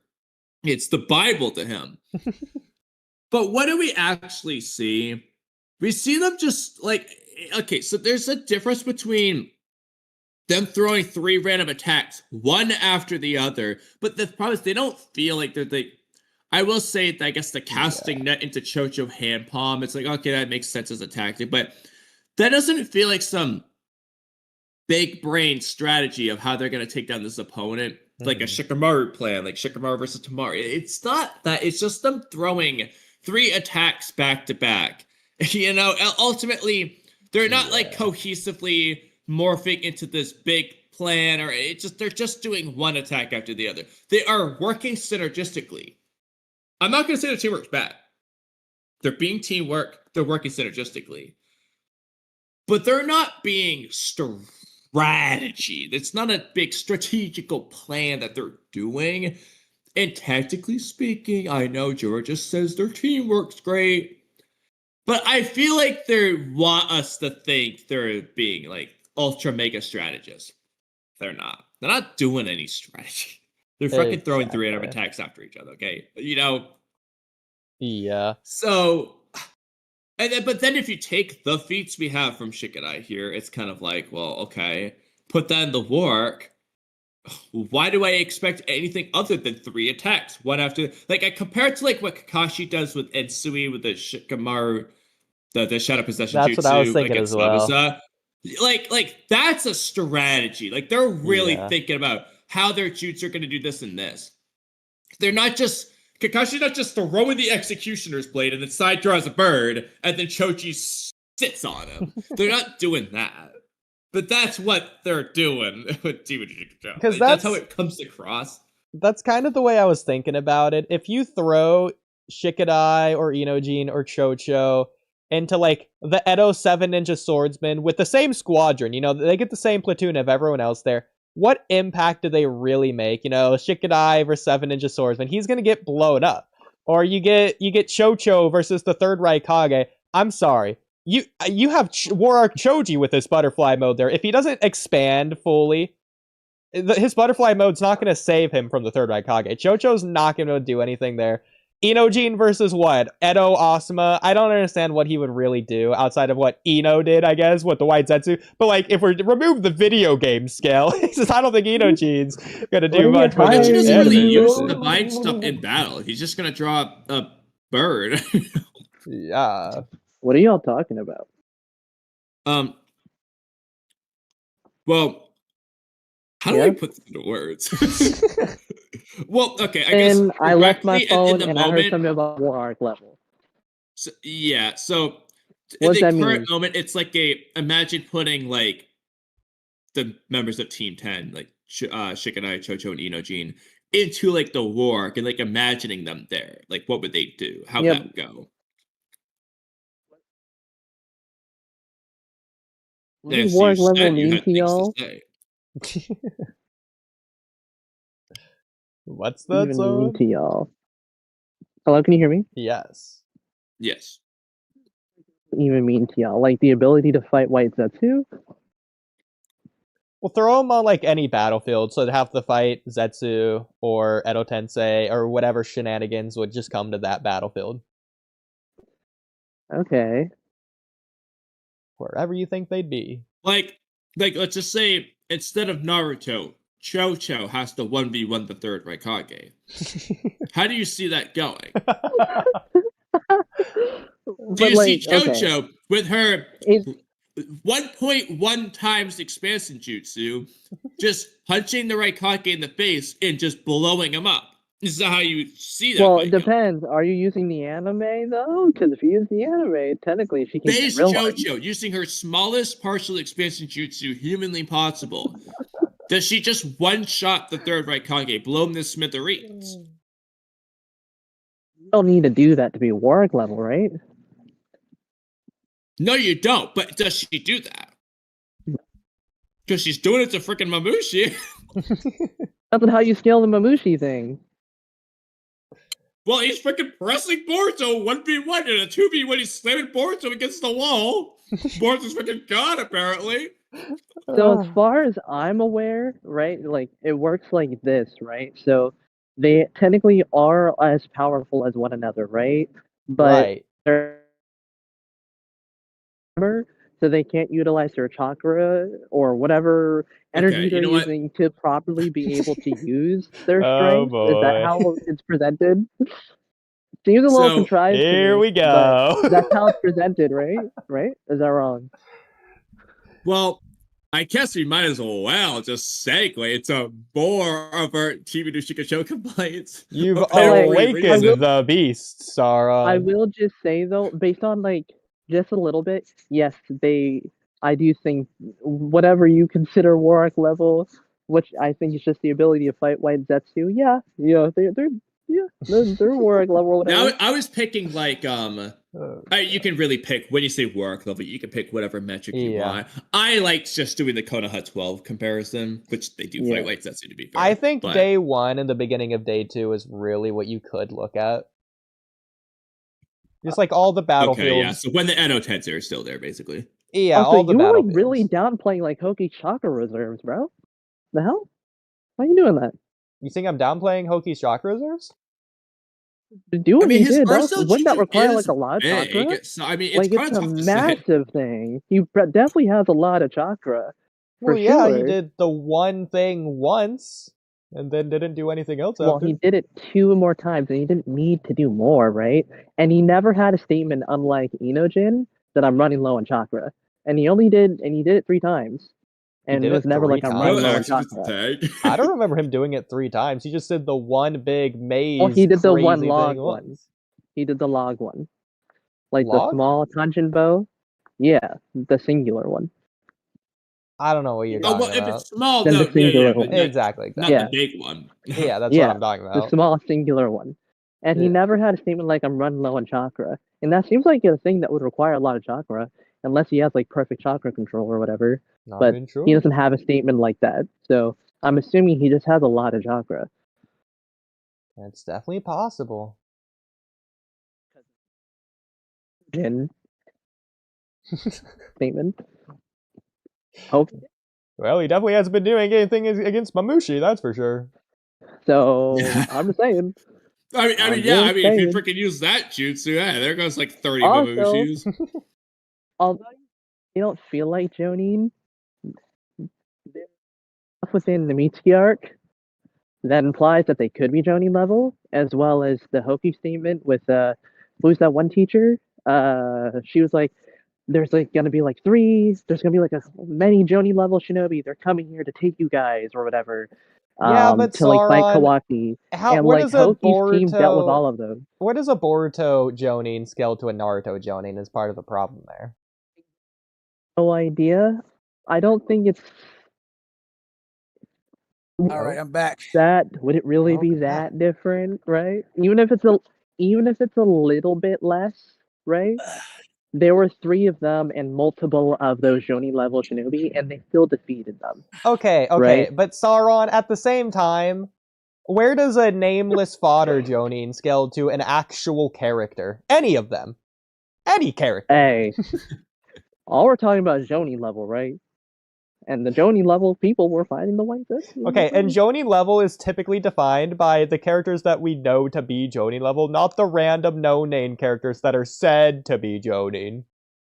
Oh, I'm gonna be honest. Like, we got like Kurenai. Okay, Sauron, let me ask you this. Is episode 1 in Naruto above a Chunin level? Because Mizuki, he was a Chunin. Academy Naruto beat him. And he's not just a tuning. He was a tuning beating another tuning. He's a high Here we go. Chunin. And this is the hidden leap to where they automatically scale to like top of the verse anyways. Kurenai. Like, hold on. Let me see. Why did Naruto even Did he- take the tuning steps? Why did he even struggle? What was And was Neji Kage level? Kage level? Well, Um, hold on. Hiyashi did say that the main family was surpassed by the branch family because of what he saw from Neji. If you take it literally, he surpassed Hiyashi, who's the leader of the strongest clan in Konoha. So Neji was Kage. No wonder Orochimaru wanted Sasuke's body. Or Sasuke surpassed him in part 1. Yeah, He no, was that scared to take Neji's body. that Forest of Death fight, Orochimaru was actually going all out. let me see. Name again? I forget. I like her, but I forget her name. Who? Kurenai. Oh, Her name is Kurenai. Glad I could help. it sounds like you didn't forget her name. No, what's her daughter's name again? Mirai. Oh, Mirai. Y'all think that You know, that's a good point. Where's some Mirai in this? Isn't she supposed to be like the Hokage bodyguard? It's What's she implied. doing? It's Mirai implied can beat Kurenai, Mirai. right? Yes. It's implied Mirai caught up to and surpassed Asuma by the end of her manga arc thing. See, that's what I remember too, and I think so. Like she has a genjutsu. She can utilize multiple of Asuma's jutsu. Trained And I'm by just like, Tamari okay, randomly. Yeah, exactly. That Yeah, was but random. She's just not strong enough to fight the Claw Ground, guys. She's just not on that level. Power Not in scaling is Kimono's off. mind, at least. Yeah. The power scaling is off. You know. Well, I'm glad you're What saying makes you that. say that? Well, didn't what was it? Shikadai and Chocho defeat the. You know, you said that the claw, not the claw grime, Mamushi clone. Yes. The fact that you can't decide which of the two it is really emphasizes the point. Yes, Cho did speed blitz one shot in her base without jutsu. Without jutsu, a Mamushi clone, yes. Yeah. So it's like the power scaling is off. Like, you know, you thought like he would be doing better, or these claw grimes would be just like, or Shinju's, damn it, it's just like so strong. It gave Boruto a run for his money, but they just beat it that Not easily. once, not twice, but 3 times. Yeah, Yeah. these Shinju, these Mamushi clones who are plus or minus 5% smarter or dumber, depending on which way you want to go with it. Yeah, I mean, if he's Japanese, which- he's smarter. or If he's which- American, he got slightly dumber. Yeah. Or which translation? No. Oh, Sarin, I really hope you want to comment on that, because I want you to call us ridiculous for that so we can go into it. I'm trying to bait Sarin into saying something on it. So, Saran, tell us, why do you agree that if Mamushi's Japanese, he's smarter? Wait, what? I don't understand this bit. Well, do you think Mamushi's presented as dumber or smarter when he has 200 clones? That's Does a good it- question. Presented, isn't it what it's isn't that stated? Well, no, it's stated that it's a sharp decrease in intelligence, and at 20 to 30, Yeah. he's going to be clone. totally on instinct, animalistic. Yeah. You know, at 20 to 20 to 30 30. max. And he's at 200. And he's drunk. And in Japan, drunk people have a higher IQ. Oh my god, So- Kamui, I have the Apparently, stupidest apparently. rewrite. It doesn't make sense, no matter what, but I would accept it despite not making sense if Mikimoto wrote it in. If Mamushi is not nearly as dumb as Koji thought, by like a margin of like 10 times apparently, because him being dumb is like him being drunk, and Bug is like used to being drunk. And that was the explanation. I'd be down, or he's just freaking using the drunken fists like Lee, and he's just getting amped from that. And it's something that Koji never foresaw. for some I'm reason. down. The Doesn't make problem sense, is but I'm Koji not down. foreseeing it. Exact. I don't care. I'm down anyways. Screw it. Why not? Or Koji thought he got dumber, but Buck was drunk when he got bit by the Clawgram. So Mamushi is just always that way. So he never got any dumber. Well, here's my question here. Is that if he was supposed to get dumber, why did it take so long? Like, why shouldn't his prediction be the same across any timeline? Well, that's assuming he did get dumber. Right. So I'm just trying to figure out because he obviously changed this chapter. You know, he started writing. They said his intelligence dropped. Yeah, he's acting But- drunk. Is he acting drunk? 5% smarter because it's Japanese. Oh, yes, that's right. So I'm trying to figure out what caused the change to be so different from what he perceived or he predicted in his vision. No, I still Why did love it take so the long? theory that 20 to 30 was just a typo. And it was supposed to be 200 to 300. The problem with even that explanation is that then why would Shikamaru be going to his last resort plan instead of the plan that Koji laid out with 20 to Also, 30? I feel like if it's 20 to 30, you can't at that point say every individual clone is a sharp, steep decrease in intelligence. No, it's not. It's like half of 1% at most. Like a third of a percent stupider.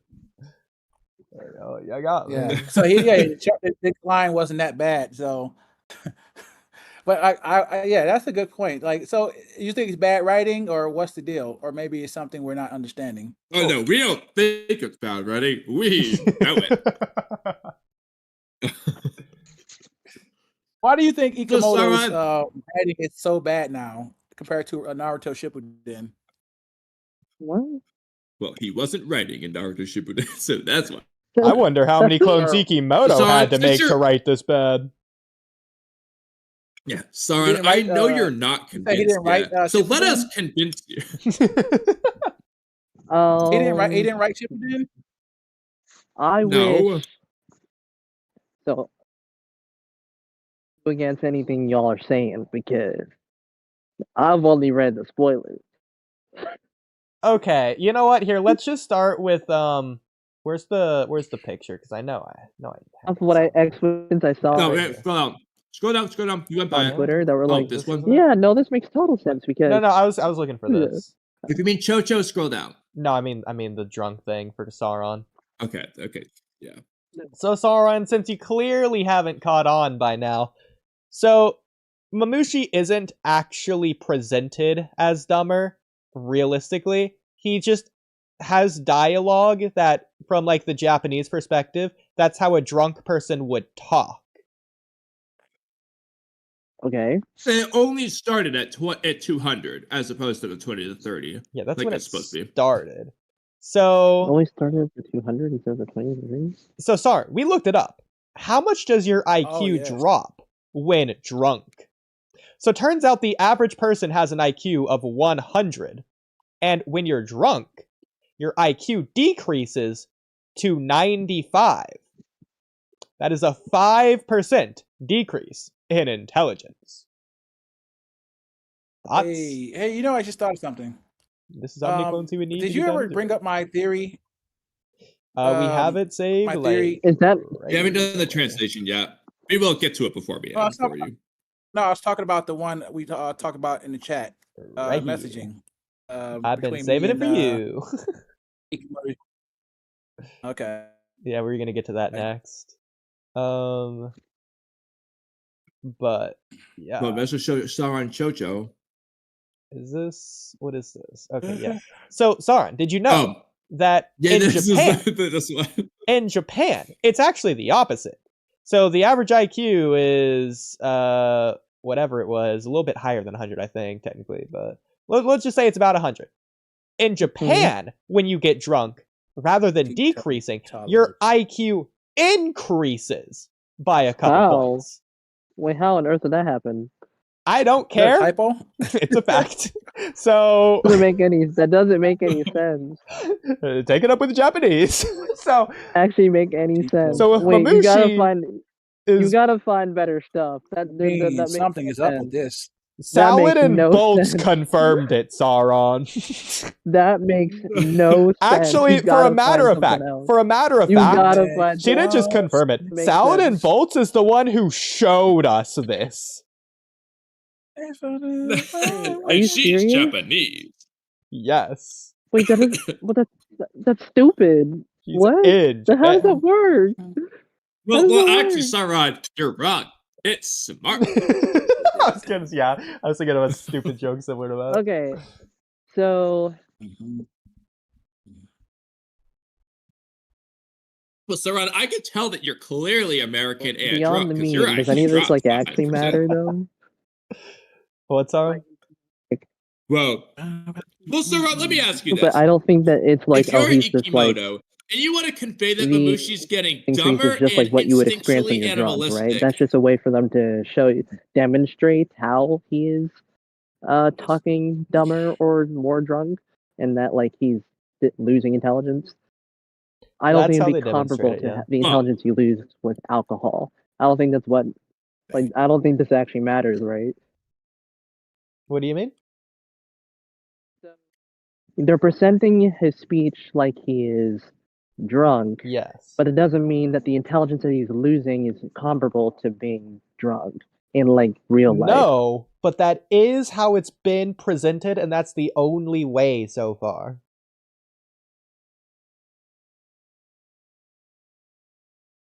Like, he's That not doesn't presented actually as like a matter, hillbilly though. cowboy who never went to middle school.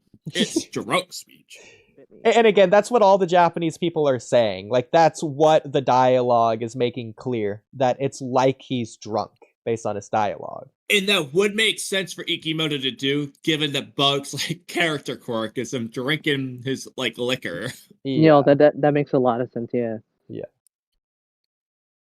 So that's like been the thing. So do you think this is going to be applied to Boruto anime? Being a higher IQ because he's Yeah, he's gonna get What? smarter. I hope so. Well, they censor the drunk speech and give him something else. I mean, to be fair, Sauron, it's literally Yeah. consistent. Up until this point, you haven't read the spoilers. Up until this point, the more clones Mamushi's made, the smarter he has become, regardless of this latest chapter. That is the sad truth, though. Like, he's not capping because Mamushi goes from not strategizing when he's just buying like 3 of them to when there's 50 of them, he's making a strategy. Exactly. I'm not saying his strategy is like Shikamaru versus Tamari, but he goes from not strategizing to strategizing when he has like 50 of them. He also wasn't talking in his drunk speech yet. He Yeah. didn't start that until 200. He's arguably using smarter words at like 50. Oh, by the way, he's also not herding together at 200. He is fighting on like 5 different battlefields at the same time. Exactly. Damn. Okay.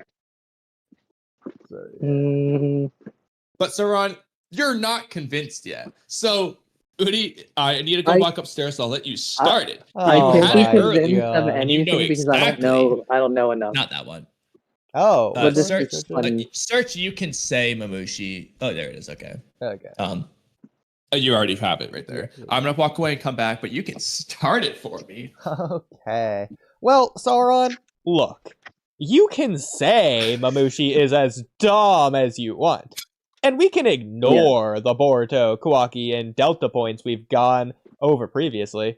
Does anyone think current Mamushi is dumber than the Claw Grime? I'll stop right there. Sauron, which one do you think was dumber? From the pages I've seen, Mamushi is definitely smarter. Well, there you go. Is there anyone? Dorian, do you agree or disagree? Anyone who actually thinks that Mamushi or the Claw Grime was smarter? Everyone in chat. I still think Mamushi is smarter. We agree. Yo, Exactly. I mean, because Mamushi could still, have a conversation. The Claw Grime just said, Susuke. So, Yeah. Which was evolved strange. claw I got another point I want to make about those claw rhymes. Why did that one claw rhyme have an eye of a Renegon? Well, we'll And get Bro, into I that don't think another Imoto's time. ever gonna come back to it. Yeah. yeah, I'm just kind of curious because I'm like, did he evolve on his own? Because like the other ones don't have, the Renegon, and that one had a Renegon, and he seemed to be learning how to speak as well. So I'm just like, what stage was he at in the evolution? And why was other ones more advanced than him, like Jura and all those other ones, so much more advanced? So I just try So to figure that one out. a theory that I saw, it was actually just one of the Shinju peeking through that claw grind specifically. Now, I don't think that actually makes so much Well, sense, hold but that was on. the Oh, that theory doesn't that somebody make had. sense. I Yeah, I'm don't about think to that say makes so because much Jura sense, but saw, somebody had a he could theory see like that. through. Yeah, Jura could see through Missouri, without having an eyeball poking out. Was he So, seeing or was he I don't feeling? I know. forget. Can you see? He Well, said his he senses knew are what was happening at the connected, very right? least. Yeah, his senses are connected, Yeah. and also he Yeah. said as Mhm. he was explaining what was going on between Konohamaru and Missouri, and how he hesitated to finish her off. So how would he know that if he couldn't see? Oh, he'd have to have like Sage mode sensory, but then at that point, yeah, he wouldn't need to see. Yeah. Yeah. But no, that was just a theory. I'm not sure. I don't think it actually makes so much sense. But that was a theory that somebody had at the time. That it was one of the Shinjis I mean, looking I do through. disagree with it for several reasons, but I Yeah. do Yeah. like the idea, but I don't agree with Because it. it's the only hologram that we ever saw with a Renegon, and it never came back up before. And as soon as they go to the dimension, you have a bunch of Shinju who are there with Renegon that look exactly like the one that was in the eyeball of the thing. And we never see any other hologram ever have any Renegon either. So just like, yeah, I don't know. Maybe one Yeah, day and then on top Ikimoto of will that, come back to it. I brought up a topic with Ood.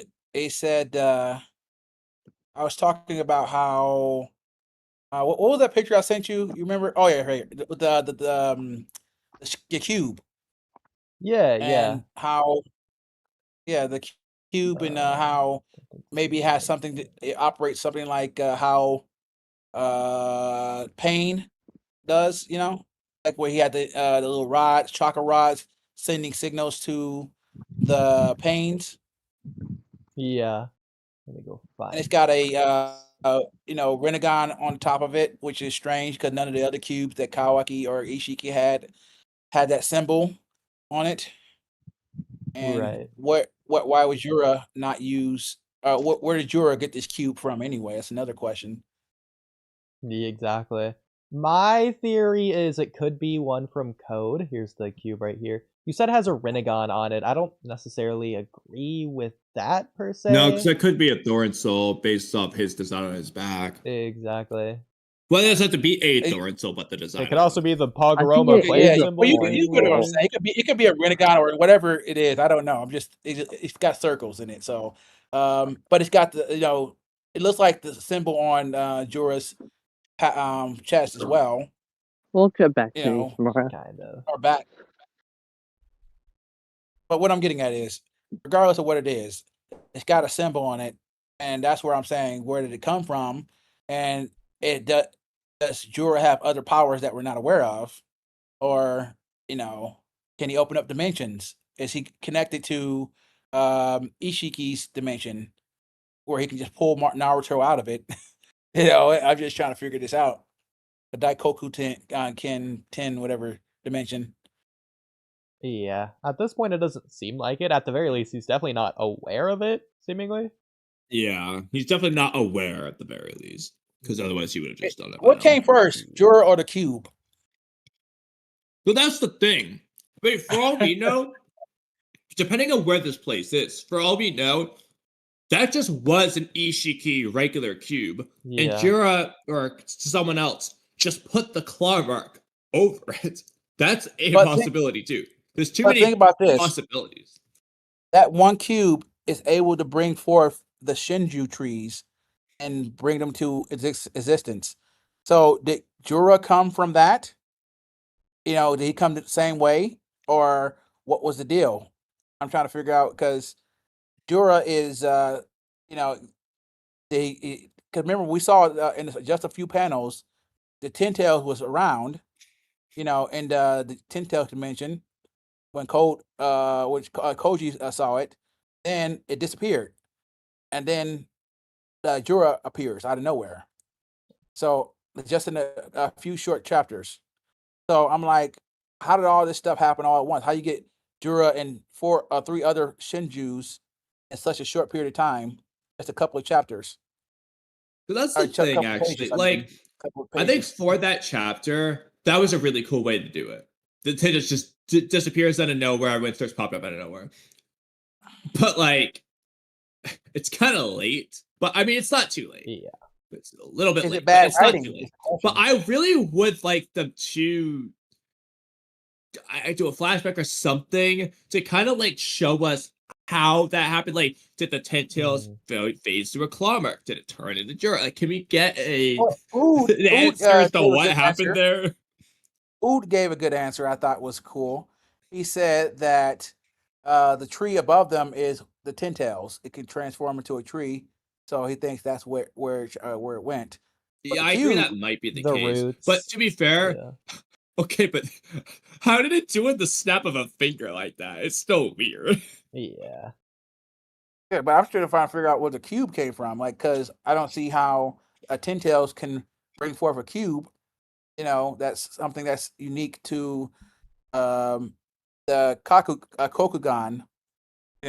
It could have just been left behind by Ishiki that's been in that dimension for who knows how many years. Yeah, exactly. And We just don't know. assuming it's the same dimension as the Ten Tails dimension, which I think I'm like 60% confident it's more likely than not to be the same but dimension. here's the problem. Just underneath.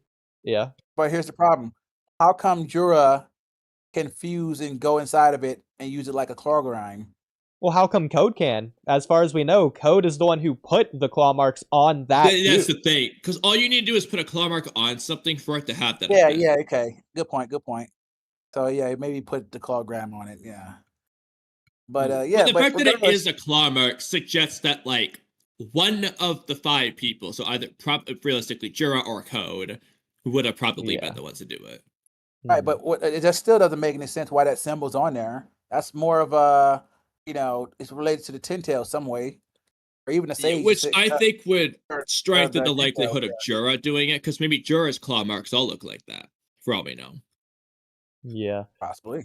I'm not gonna say this is strong evidence, but when Ishiki was teleported to a different dimension, Ishiki's commenting on it like, oh, what's this weird place I've never seen before? Whereas when Code sees this dimension here, he's not saying anything about it. So it's probably going to be the Ten Tails dimension, the same place, rather than you know what? Here's another dimension. question. It's a little bit Different off topic. author, I'm just but want to bring this up. Are they following? Are Claw Grimes still following Code's commands, or are they following Jura? No, they're following Jura's. Okay. I'm just curious. Did he lose control of all the Claw Grimes? Well, no, to be fair, I think it's passively. They're just all passive, and whenever Jura or Code want to actively control them, they can. Same for any of the other Shinju. Yeah, that's true. So Code can still control them. But he's not doing it seemingly anyway. Yeah. We don't know where they even are at this point. Because they're not in this room. Yeah. Yeah, and so it's like Code, he's when he's in that dimension, I'm thinking like, okay, why are they surrounding this cube? Is there something that's important inside this cube? It's got to be something going on with this cube, because it's like, why is it there under the tree? It could be anywhere. Just why is it in the center under this tree? Like, it feels like it has a purpose other than bring them to life, bringing all these claw grounds to life. Why would he need this cube to do that if he is the Ten Tails? Well, he's an incarnation of the Ten Tails. Whether that means Yeah, he's the sole lord but- of it or the Ten Tails, we don't know. Yeah. And he put the rock. Like I said, if he's the incarnation, I'm just saying, why would he need that cube to do it? It doesn't make any sense to use a cube.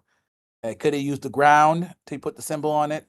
I don't know, but he used that cube and it's sitting right in the center, and it has to go right in the center too, which is really interesting.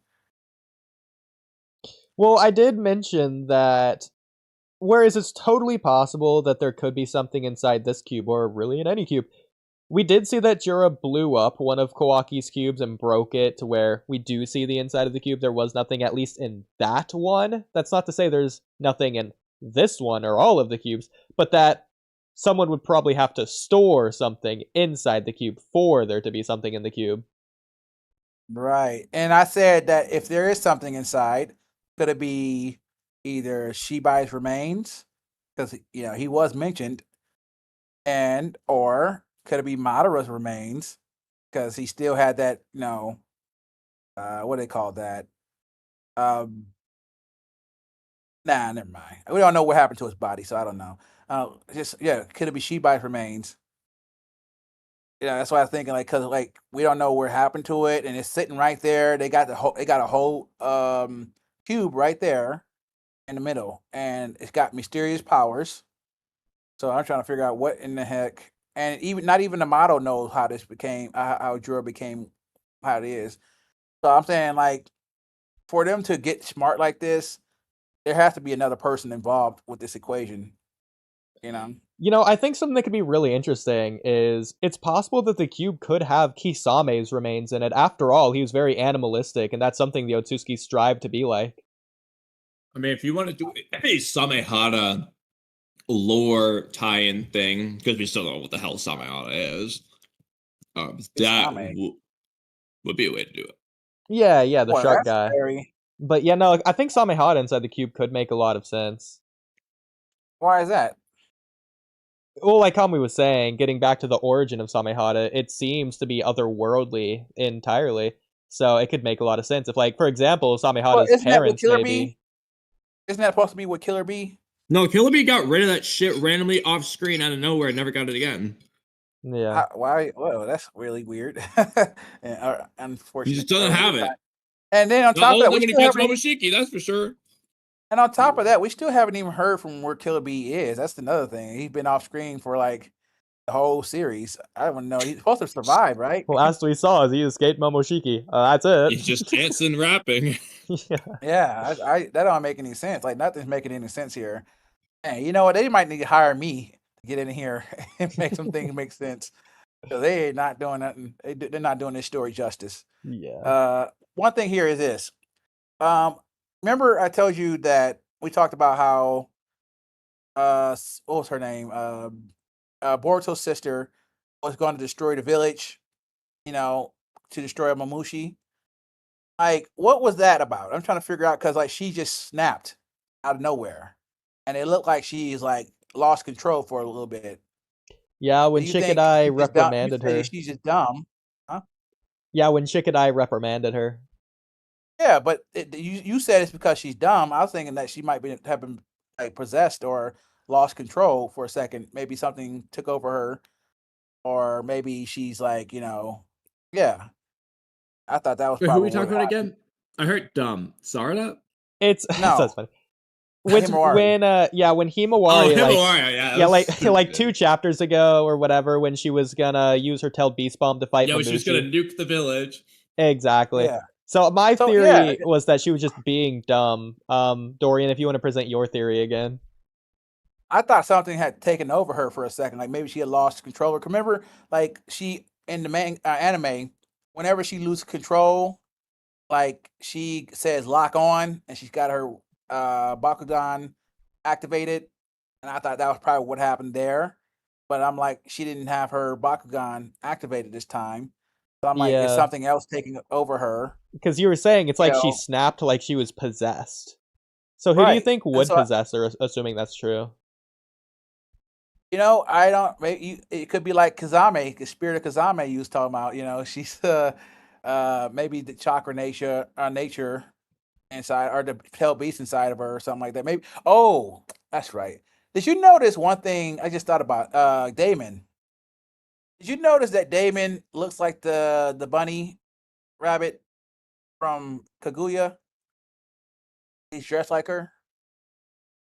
A little bit. Yeah, look at what he's wearing, and look at the because like he got the ears to his outfit. Yeah, you know, And Damon's outfit does. Now that you say it, it does resemble Kaguya in a couple ways.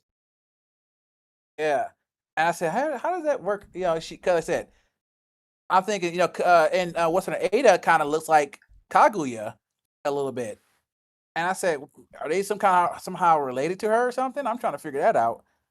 But if you look at his outfit, he looks like the bunny rabbit, you know. Yeah, for sure. Just get these two images pulled up here. No, I definitely see the resemblance. So I see I was what talking you about the mean. two blue vortex one. Oh, yeah.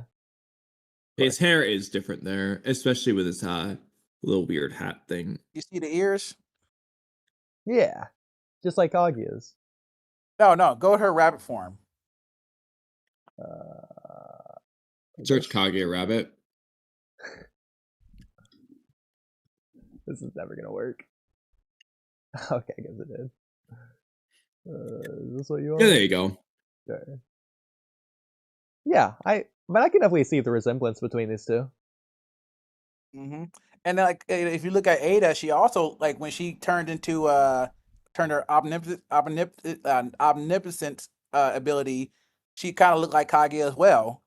You know, like if you look at her when she used omnipotence, she looked like Kaguya, a lot like her. I said, oh, you know what? So I'm starting to see a resemblance here.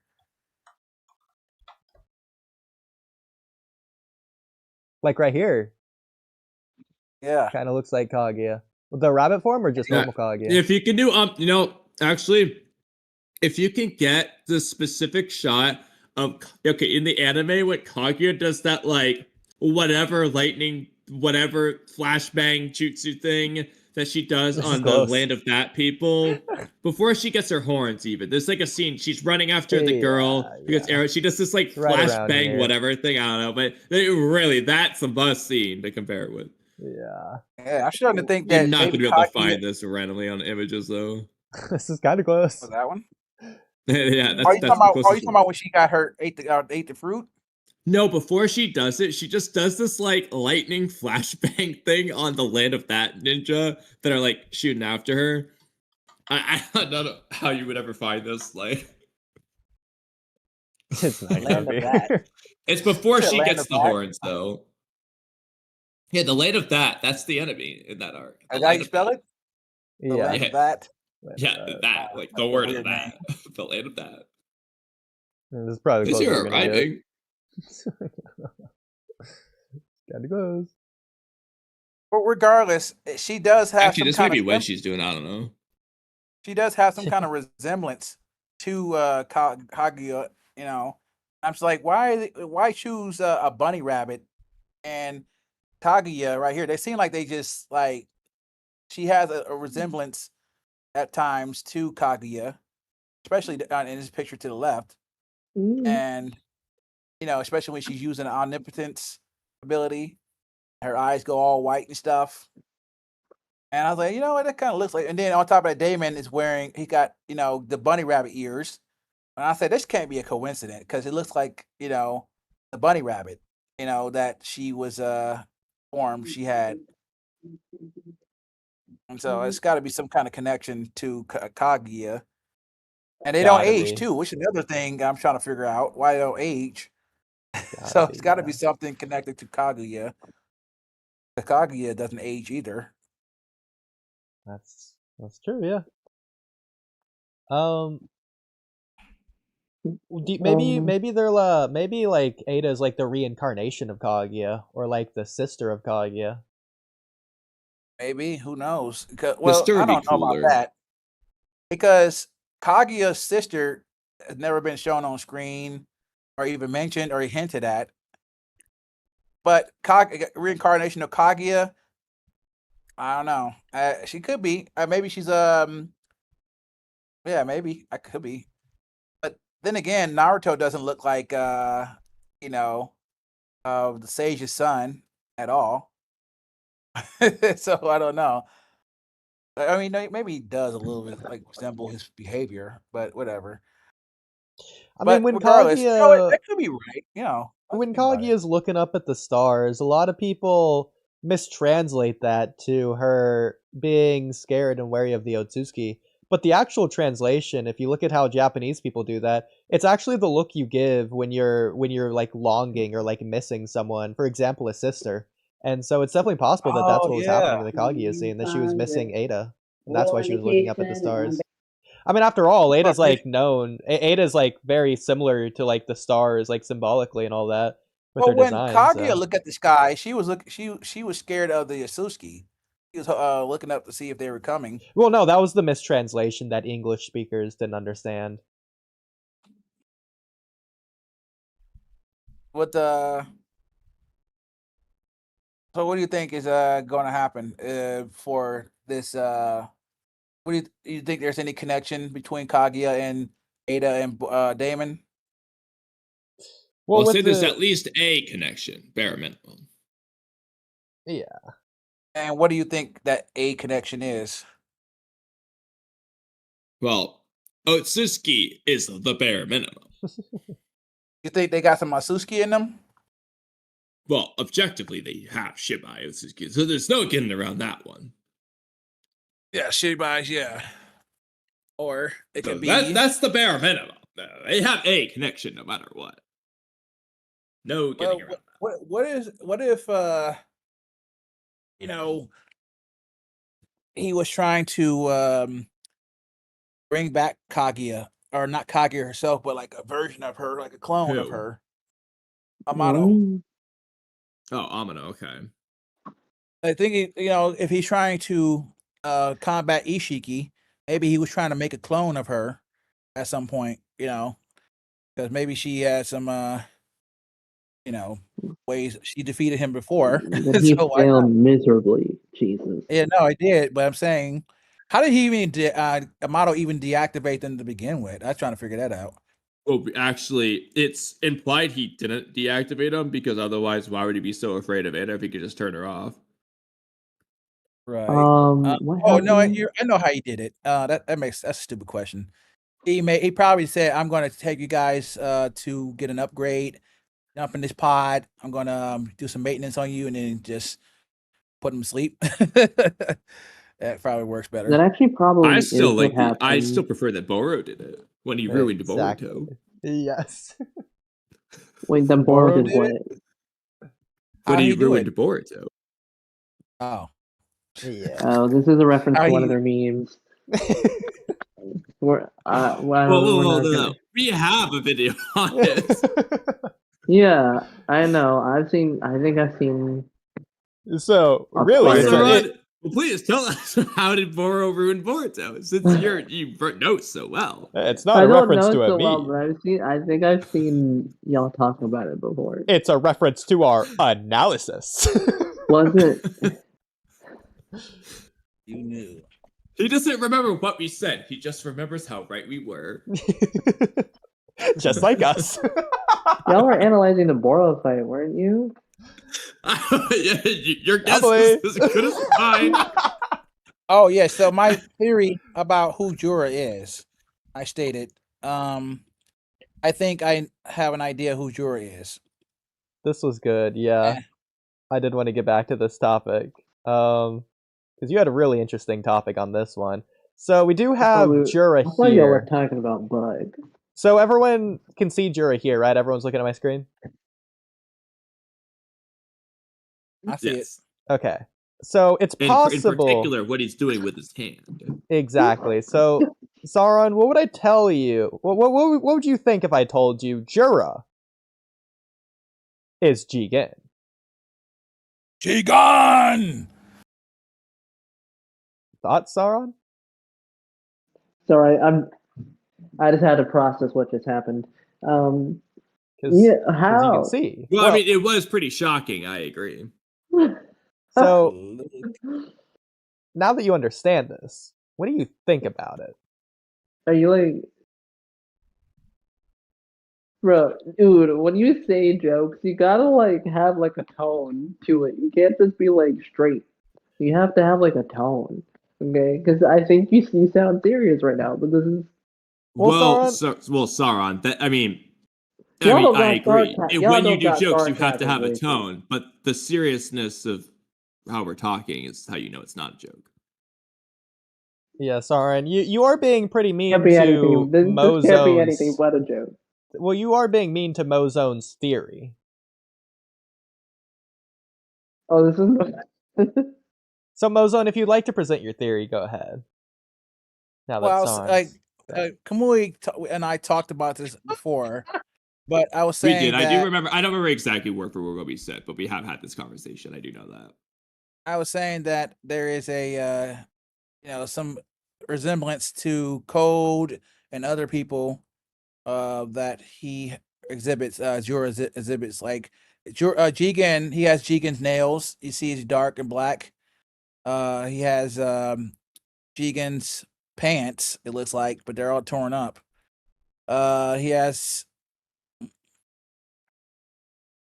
Kawaki's instincts and also his desire for Naruto.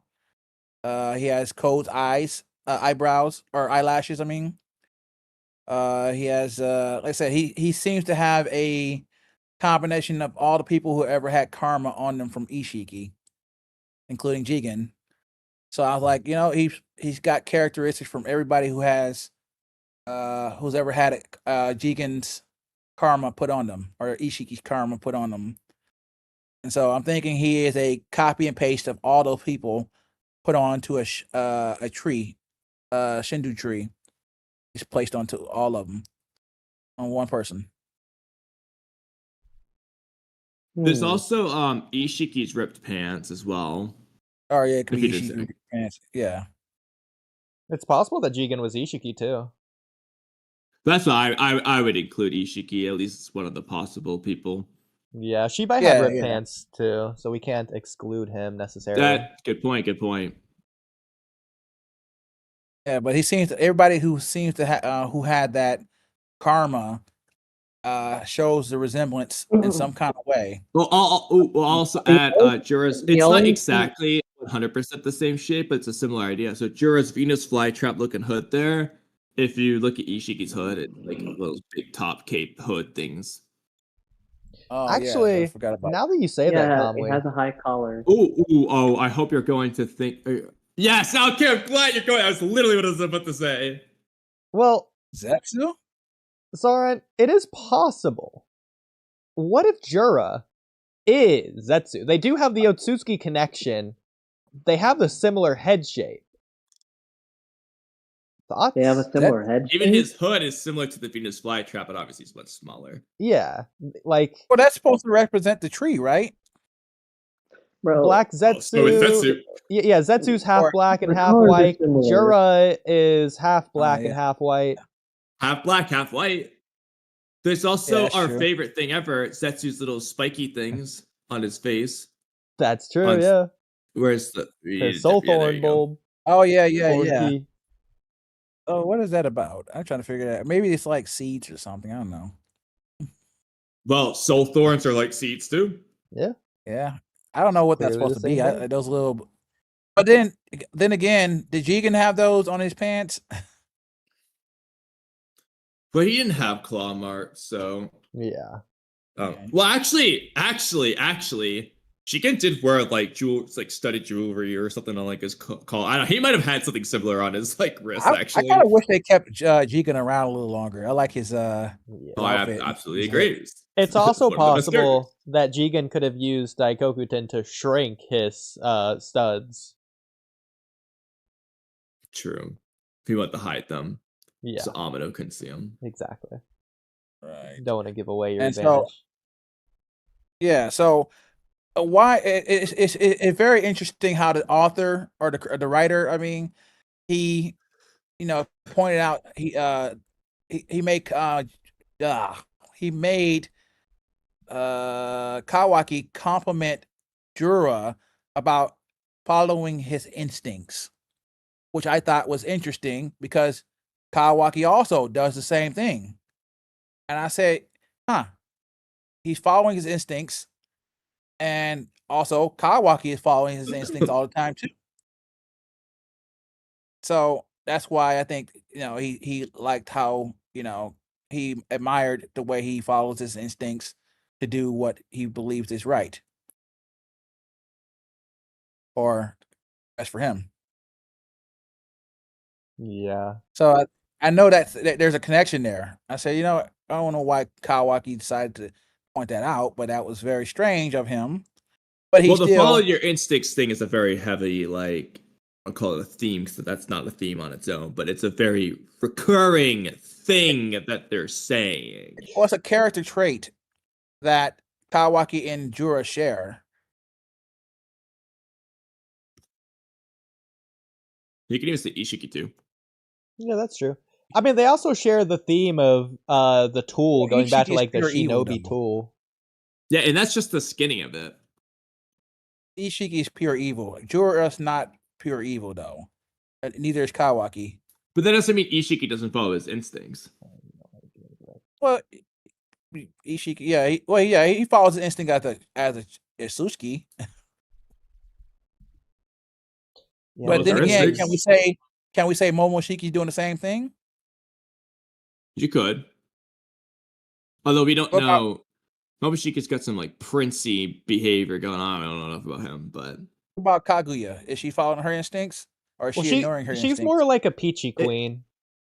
yeah, if I had to punch a hole in the wall, I would say if any Otsutsuki was surpassing their instincts, it probably would go to her because at least when you take the anime filler arc into account, especially and Boruto anime as well, Kaguya having like falling in love and having children is implied to be like completely not Otsutsuki creative. That's their instincts. She would have gone beyond them. Exactly. Because of her Okay. humanity. Yeah, The she's- anime is very much emphasizing that Kaguya That makes sense. was Yeah, because like she had she was- humanity, so that would Yeah, work. she she's was.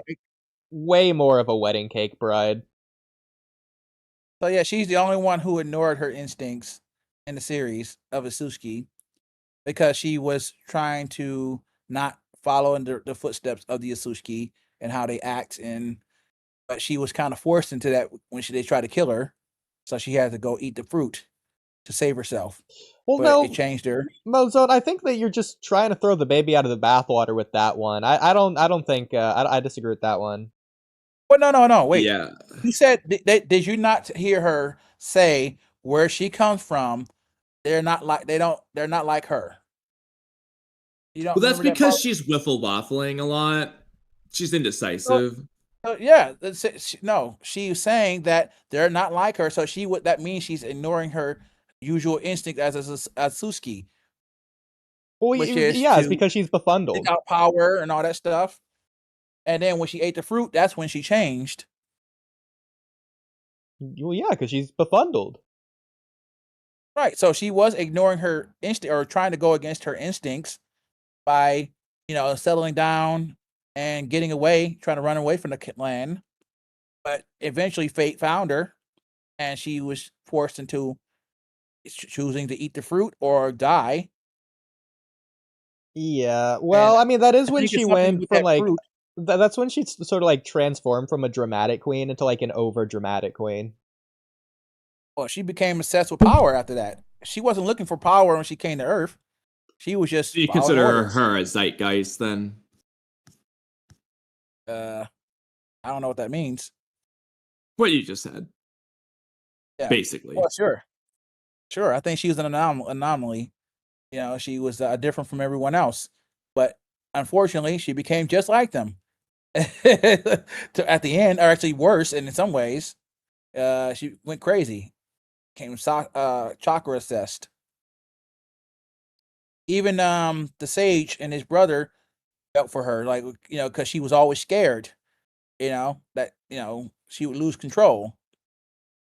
But was she like that when she, was normal before the Suski transformation? I think she was No. more of like a wrench prince back in the day. Yeah. Yeah, she was like felt like, you got that kind of, well, she seemed a little more humble before she got the yeah. Like just look at Momoshiki. He's like this spoiled evil prince, when he first came to Earth. And now, he but like I said, regardless, I don't see Momoshiki changing for the most part. He Well, I just mean, seems that's the too thing. Though. far So the gone. thing that frosts my buns is that they're not. So they're doing the Kage humanity thing, especially in the anime filler arc, but the Boruto series hasn't. Like for Melo's sake, they haven't gone and done the distinction between what Kaguya did, especially in the manga. They're not emphasizing difference between Kaguya, some of the differences at least, and most of the other Itsuki. In terms of like their humanity, because that would, especially with the current Shinju themes, that actually would be an interesting thing for them to start. If they want to segue to Otsutsuki coming out of the Shinju, using Kaguya narratively as a benchmark could be very interesting because, at least in the anime, they really emphasize, even in the manga, she's crying. So she has humanity. Yeah. She's not completely stone cold, rock solid, heartless demon over here. She has humanity in her. So, but they haven't done anything with it yet. It's not to say it's too late, but I mean, it kind of frosts my buns. well, no more guts to the gutter, though. It's time to QED. So the whole humanity theme goes back to the Shinobi tool theme that was really presented in the Land of Waves. That Yeah, I think especially that with Zabuza, where I mean, literally, he's such a tool to the point that they literally compare him to Mr. Downstairs. Like, Gato is thinking about that.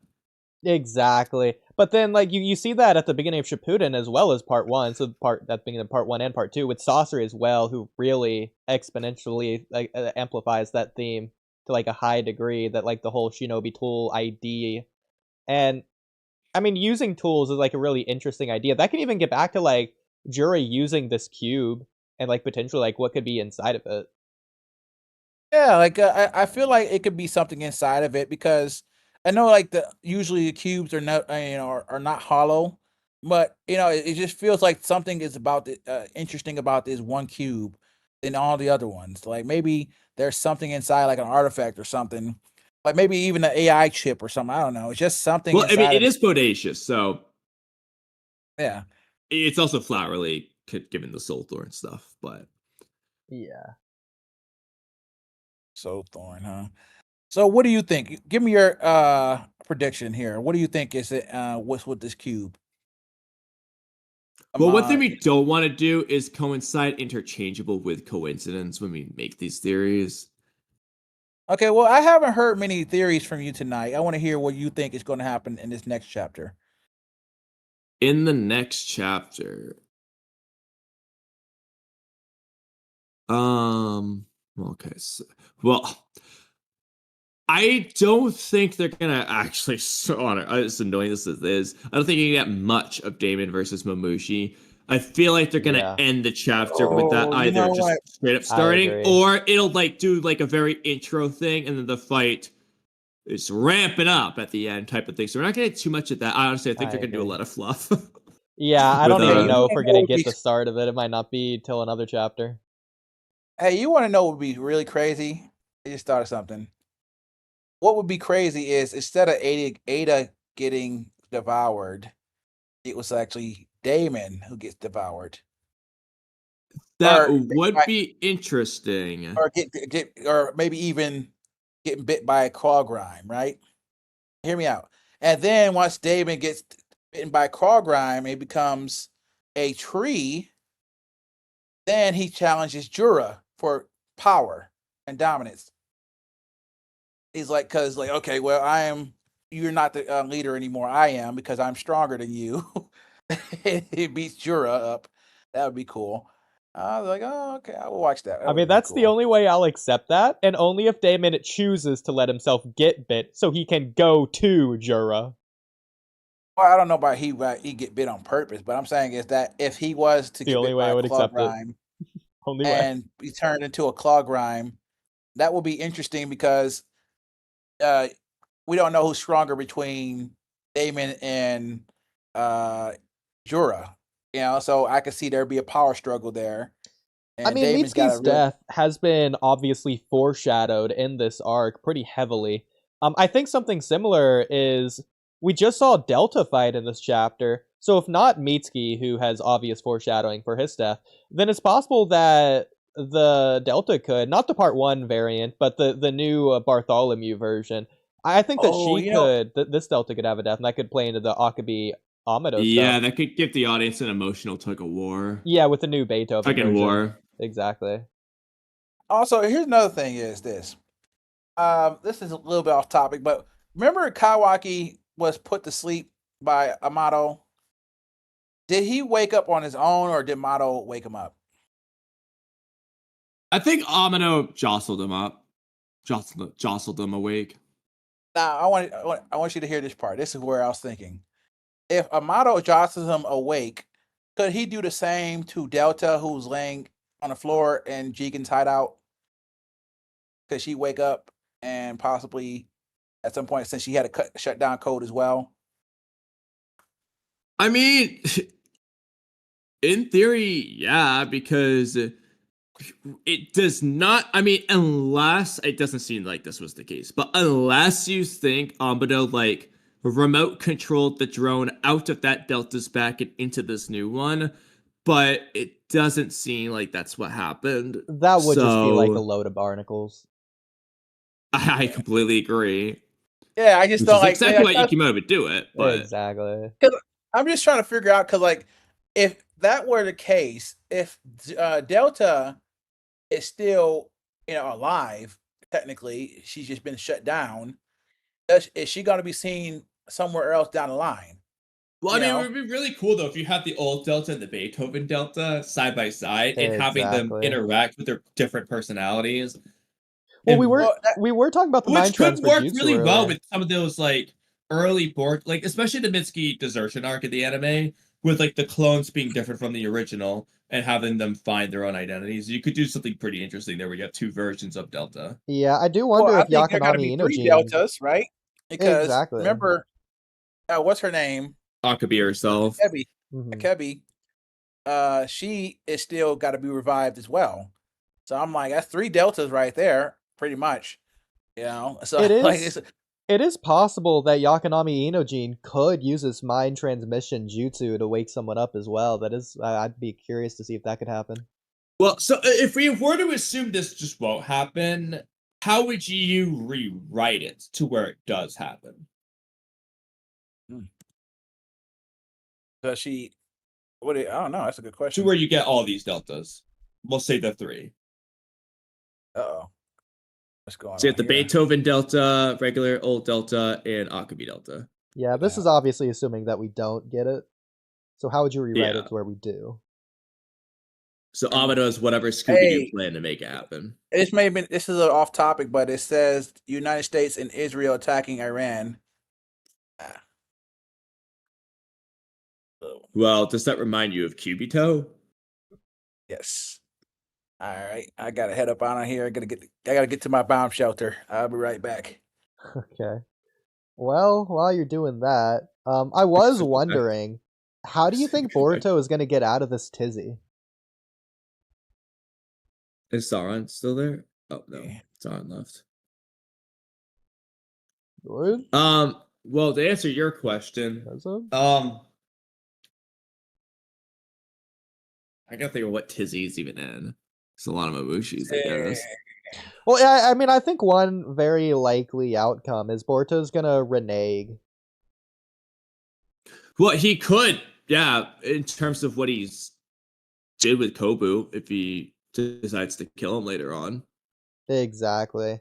Since they're already, like, introducing that via the heavy foreshadowing, like they are Mitsuki stuff. Yeah, because at the end of the day, Kobu is like the big guys, the large man, the corpulent male. It is, yeah. It's we like trying to that talk? emotional tug of war you were mentioning. Hold on, I heard noises. Was Dorian trying to say something? Oh no, I was just scrolling.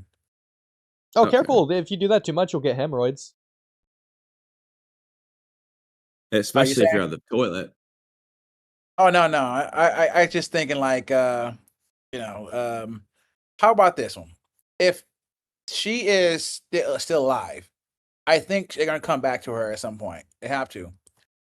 Because there's too many deltas running around.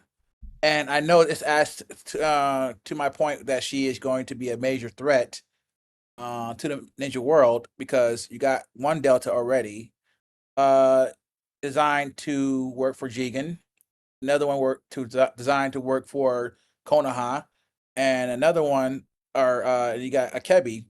So I'm trying to figure out how she fit into all of this and what happens to the Konoha delta once she Akebi's revived. That's another question. Is she going to be still useful or Well, she would Yeah. definitely be useful in terms of like Konoha Ninja. It's a matter of whether Amina would want to get rid of her. But assuming they kept them both in the story, which I think would be really interesting.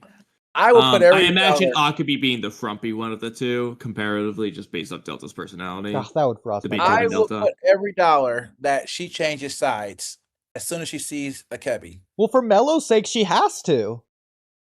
Well, Yeah. what would the other side be in this context? Well, I Like she'd think be anti-demonic?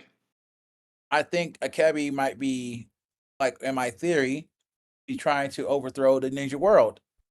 Remember, she's gonna have The blue Delta eyes. is on the Ninja World side then. Oh yeah, but I'm saying is that she can change them. They're gonna follow her because she is them. I don't know. And Delta isn't really the wedding cake bride type, you know? remember, she's half cyborg. Remember? Well, yeah, I'm yeah, like- she is more like the Peachy Queen. That's sort of what I'm getting at. Yeah, and I'm just thinking like, I well, don't- if she has blue eyes, if Akebi has blue eyes. Well, first of all, we got to get past this Jura arc, and I'm still trying to figure out how they're going to defeat Jura because he can't be defeated by normal means. Ugh, that You know, befundles remember me he's- even now. Yeah, I can't. I don't can't think it figure would. out. I don't feel like it would behoove Beethoven Delta to do that though. But when it does come to the Bartholomew Delta, she is scaling easily above multiple Mamushis. Like, she was excited fighting him, almost like Daemon. I see. You know Yeah, what? and she What is happened- revealing her power there. Like you can't throw stones and hide your hand. Like at that point, she's already shown what she can do. Yeah, I mean, if there's you- no more Oh, guts to get showing her. the picture. Showing the picture I showed you where Jura was angry or wounded. I don't know what that was. You said he had a busted lip, but it looked like he was angry. I know there's the Boruto lib. No, it's the one So we if were already looking at here. It's I'll just go to it here.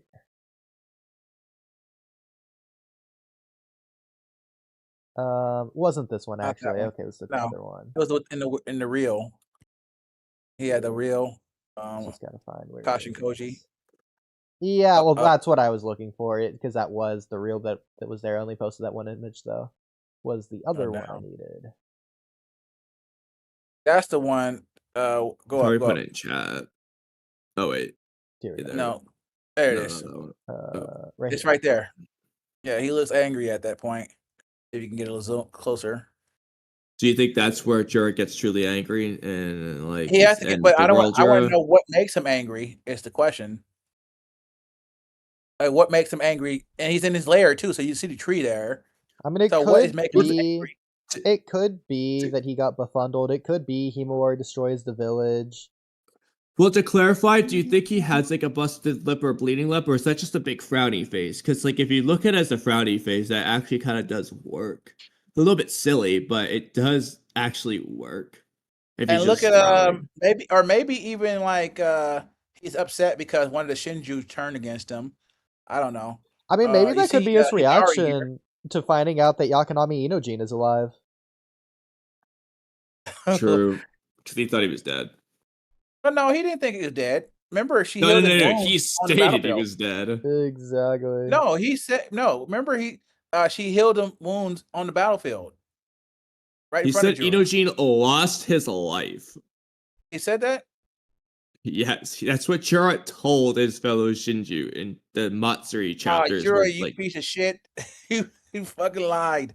yeah, he's pretty avaricious.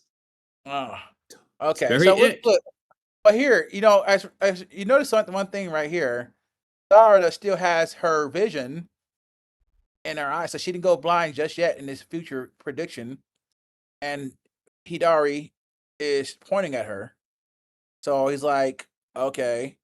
So I want to know what that conversation's like and what's so special about this part. Because obviously Hidari's saying something to her, or maybe he comes back and becomes Sasuke again, or maybe he got his memories. But I don't know. It seems like something's important right here, and that when it looks like he's pointing or something like that. We know that Jura does have his priorities, so it's definitely possible. Like, it could just be a coincide that these two things are happening at the same time. And look right here, the Mamushis, right? You see, we're at the Mamushis part right here, and next to that is Daemon. So I'm trying to figure out what's happening right there. In the next part, is that going in order? So we see Daemon's bulb right here, and then after that, we see maybe what it looks like could be Boruto's cape. I'm not sure. Yeah, but that could just be a coincide. Yeah, and Yeah, I you don't didn't know if it's address going in any of order what or Oodie not. said. I'm just trying to figure out if it's going in order. I'm just trying to figure that part out because, like, it looks like it could be going in order, or maybe, or whatever. I don't know. I'm just guessing. Yeah. I mean, it is just Jura's priority, so just gotta prioritize it. Well, right here, like I said, this Jura is frowning. It looks like, and he's in the base, so obviously this is the future. And I'm trying to figure out what can make him upset. Now you say Himawari destroying the village, which makes no sense. Because why would she destroy the village? Well, she already tried it once. I mean, yeah, but it didn't happen this time around. She was Well, trying who to. says she won't do it again? Well, why would she? What would make her try to destroy the village? What made her do it the first time? Well, we gotta find a some kind of middle ground on that part, because I don't know. We don't really know. Did she lose control, or was she just stupid? Yeah. Oh, that reminds me earlier. Okay, rewrite for that. She should have had her Byakugan lock-on mode there and said lock on when she was doing the Biju Bomb. It does remind me a lot of Cubito. Yeah, that's what I'm saying. And it works well because she's literally using her own Kyubiwari form. Exactly. The same rage as Cubito, anyways. Yeah, I mean, and that basically is what separates the men from the boys, as Mello would put it. Exactly.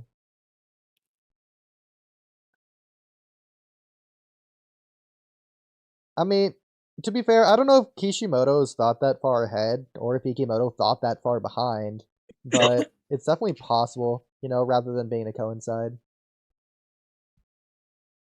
I mean, a leopard can't hide its spots, so it's just like that. Yeah. Or can it? Or can it? We go back to Orochimaru, who's got a lot of spots. Oh, he's really duplicitous. Yeah. I don't know if, I mean, and on top of that, Kabuto is also, I don't even know if he's a good guy or bad guy. We just know he got an orphanage. I mean, he was the main villain in the arc of the Fourth Shinobi War. He was controlling everybody. Now he's got an orphanage. Yeah, I mean, just getting the elephant out of the room, we do need Kabuto to come back, especially now that Sarada needs a new Mangekyo Sharingan or something that's going to happen there. Yeah, because it's the kismet of the Mangekyo to lose its light. Right. So, exactly. And now think about this. Does her eyes, if you put her Mangekyo Sharingan with Shin's Mangekyo Sharingan, do you see that design could go together, or you don't see it? Because I don't see her taking Sasuke's eyes at all. So, like, where would she get another Sharingan to match hers? I mean, she could just get it from, like, the goo of humanity. The what? Well, that's sort of like what the eyes are, like, sort of made of anyways. Yeah, I like her design, but I'm trying to figure out, because if she's going to save her vision, how is she going to stay, keep it? And what is the way she's going to keep her eye vision without going blind, I got to figure that out. Well, I want to know that one. She could do something antithetical to the EMS. The AMS. Narratively Okay, what's that? speaking, I don't know what Yeah. specifically off Is the she top of with my head love? that would be. Is she But- gonna No, get no, I don't more like love? that. But Waking her Mangekyo, you know. Okay, what about this one? How about, you know, does her getting artificial eyes count? Like, I don't you like know, that one either. me either. I'm just saying, you know, like, if she gets artificial eyes, then that would kind of mess up the whole plot, you know, or storyline or storytelling. You know, it's like, oh man, so all it takes is just to find some cloned eyes, and or could there be something else that will restore her vision? Like maybe It's kind of like a whole nah. zeitgeist situation. I mean, Sarada is just sort of just being that like wrench that we were talking about earlier. So I do like the Orochimaru idea though. Like going back to Ukon and Yakon from the Sound 4, I do think that maybe if Sarada can do like a splitting division, cell division sort of technique, maybe that could save her Mangekyo if she could like almost like multiply it like Mamushi. Then like Oh. if she has that technique from Ukon and Yakon, then I mean she could really go far with it. Yeah, and on top of that, why did she lose her vision so quickly? That's another thing. Yeah, that Is she really that jostled trash of a me. character? Is she that trash of a character to lose her vision that fast? I don't know. Or It they was a just, real load of body or it's pulls. just plot? Is it just plot at this point? Well, how would you rewrite it? Ah. I'm trying to figure out like, how she lose her vision. So after losing it only the second time, I'm like, damn. Even Itachi got more, you know, freebies than this one. Itachi was using it, was spamming that thing before he went blind. Yeah, well, I mean, it's gonna feed families after all, so it sort of makes sense. dude, All you right. stole King of Chaos's catchphrase with that one. Yeah. What about? Hey, what? I can't think of nothing. Like, cause like I only think about an eye transplant, and nobody in the ninja world would do eye transplant on Sarada. Not even Orochimaru. I doubt it. You know, she would never go to Orochimaru, right? Yeah, So we'd what? probably need, like a Smash Bros tournament with Salad and Bolts to like really get to the bottom of that one. Yeah, I mean, Orochimaru's not gonna do it because he's not Sarada. Maybe she buys sales. I don't know. That seems to be like in the Naruto Shippuden, it was always Hashirama sales, but she buy sales might bring her vision back. You know. I mean, we might just need like what if neglected god like Misan translated seriously for that one, just to really get to the bottom of it. I mean, it's conspicuous. That's true. What I mean, it's just funny that like the Leaf Village at 100% power is like normal, then Leaf Village at 99% power is just Team 10. Well, don't forget Kishiki. Yeah. And the toilet plunger character. For Mello's sake, of course, yeah. I mean, I don't know. I mean, Dorian, you dirtsy flirtsy old angel bitch. What do you think? For Sarada eyes? Yeah, like, do you think we he's didn't gonna really like address concoct... any of what Oodie just said. Sorry. Well, do you think Sarada's gonna do like a Scooby-Doo plan to like get new eyes or something? No, not at all. No, not like Never. Chubito? No. She's not gonna prioritize it? Why was she doesn't even know anything about the Eternal Mangekyo Sharingan. But dude, like she's going blind. Like it needs to be a priority. No, but no, she doesn't even know that eye transplants even exist for that to even work. Like Well, she yeah, doesn't but even that's know just to anything about coincide. the what? That's just to coincide. Look, she didn't even know what the EMS or MS was when she first awakened it. Bro, how but long? She does have bowels. How long are you going to keep nattering? Because like I don't think Kishimoto thought that far ahead, or Ikimoto thought that far behind. I don't think none of them thought that far behind. Both Ikimoto, Kishimoto, and Sarada are obsequious. Exactly. Like it's just too bodacious for me. Oh, okay, we're using big words now. I see the game. Okay, so here about this one. How about this?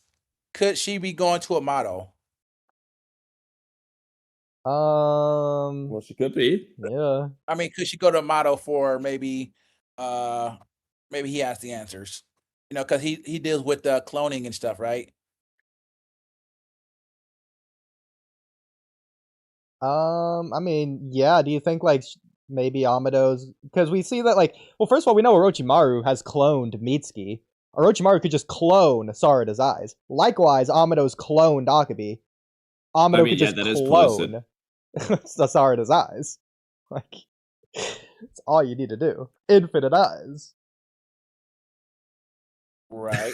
Infinite I- EMS. Exactly. So could he if he can clone what's her name? Jiraiya, wouldn't that be, you know, I'm saying is that couldn't he clone body parts as well? Yeah. I mean, yeah, he literally cloned Kawaki's hand to give him a new Okay. one. Right. So, and what would be the conversation to bring that into bring this up? You know, oh, I'm She just needs blind. to say, Amino, I'm going blind faster than my father. Help me. Maybe he designed some special glasses for her to stop her from going blind. I would pay Ikimoto to write that. Now that would feed families. Maybe. What is so bodacious about that would be offered to a model to even help her? I mean, it would definitely be very conspicuous if she was that antithetical. If she just, I mean, honestly, all she really has to do is either leverage the Leaf Village. You have like Shikamaru there, so that it's like, hey, Amino, this is for the best of the Leaf Village. Do it. Yeah. Or to pull some sort of Scooby-Doo plan to like be like, this is gonna blackmail him with his daughter, or somehow come up with an idea of how she can assist the plan or something. Like One it of would those be three. it would be a little flowery if she did this, but she could just do the same thing that has consistently worked for Kawaki, just threaten Amado. That's what I'm saying. Like, she just literally pulls out her Monkeki before it goes flying on him. What's he gonna do? I guess he can use his sound device that's in his freaking pant pockets that one shots the whole verse, but that's assuming he does use it again. Yeah. Yes. What is okay, what about this one? What if she instead of isn't she supposed to have another eye ability that, you know, we're not aware of? Maybe it's to rewind time or something, I don't know. Something to do with time. Yeah, maybe it could be called Karakuri. Yeah, maybe. Yeah. Maybe she look at something, then it will rewind, you know. And it has been heavily foreshadowed like Mitsuki's death. What is Mitski death? Like what was the foreshadowing that was brought into this chapter of his death? Give me Well, are you unempathetic towards him or something? Yeah. No, I love Mitski. I just want to know what is his what was the foreshadowing in this last chapter? Well, it's been a that you- ton throughout this entire arc. Okay, give me one. Give me one. Well, for example, how Mitsuki is always like fighting for his comrades and how he viewed Boruto as a son. Like that Okay. especially has been a huge deal with Mitsuki recently. How would him dying advance the plot? And who would it Oh, it'd be a give, huge blow for Boruto and Sarada. you think it'll give them character development? Exactly. Plus, Mitsuki hasn't been in the manga lately because he's been a completed character. So, I feel like You think so? Oh, for sure. Yeah. No, he's definitely been completed. That's why he's not been in the manga recently. Well, he's got Sage mode. Is there another level to it? I mean, like narratively. Like, You there's say not because really. he got to shine on his own, right? Yeah, because he there's not hasn't- he much hasn't more shined. they can do now that he's realized that he can shine on his own. Because he thought Well, he he loved hasn't realized Boruto. he can shine on his own. Yeah, because he realized what love is. Okay. He after realized what he love fought is. Boruto. So if he realized what love is, then do you think that he will have a more important role in the future, or he's just done? No, I mean, it's been heavily foreshadowed he's going to die in this arc. Yeah, and Udie's gonna eat his shoe if he's wrong. Exactly. Okay. So give me another reason. Give me another foreshadowing. You said because, you know, he's been completed, but give me like a scene or a panel that shows his foreshadowing. I mean, do you not agree that he's been fighting for his comrades? Well, I thought Sarada was going to die. They even Boruto said, "Don't die." So, that was a foreshadowing. Well, look at that right? parallax then. Yeah, exactly. But if she dies, does she have like a? Can she be revived like Madara did? Where he revived himself, which is bullshit in my opinion. That was the most bullshit thing they put in the whole show. Is how he died from Hashirama, and then revived himself with Isinami, or whatever. He had a time delay in his eye, so technically he shouldn't even be able to die at all. It's like I don't know what the hell that was about.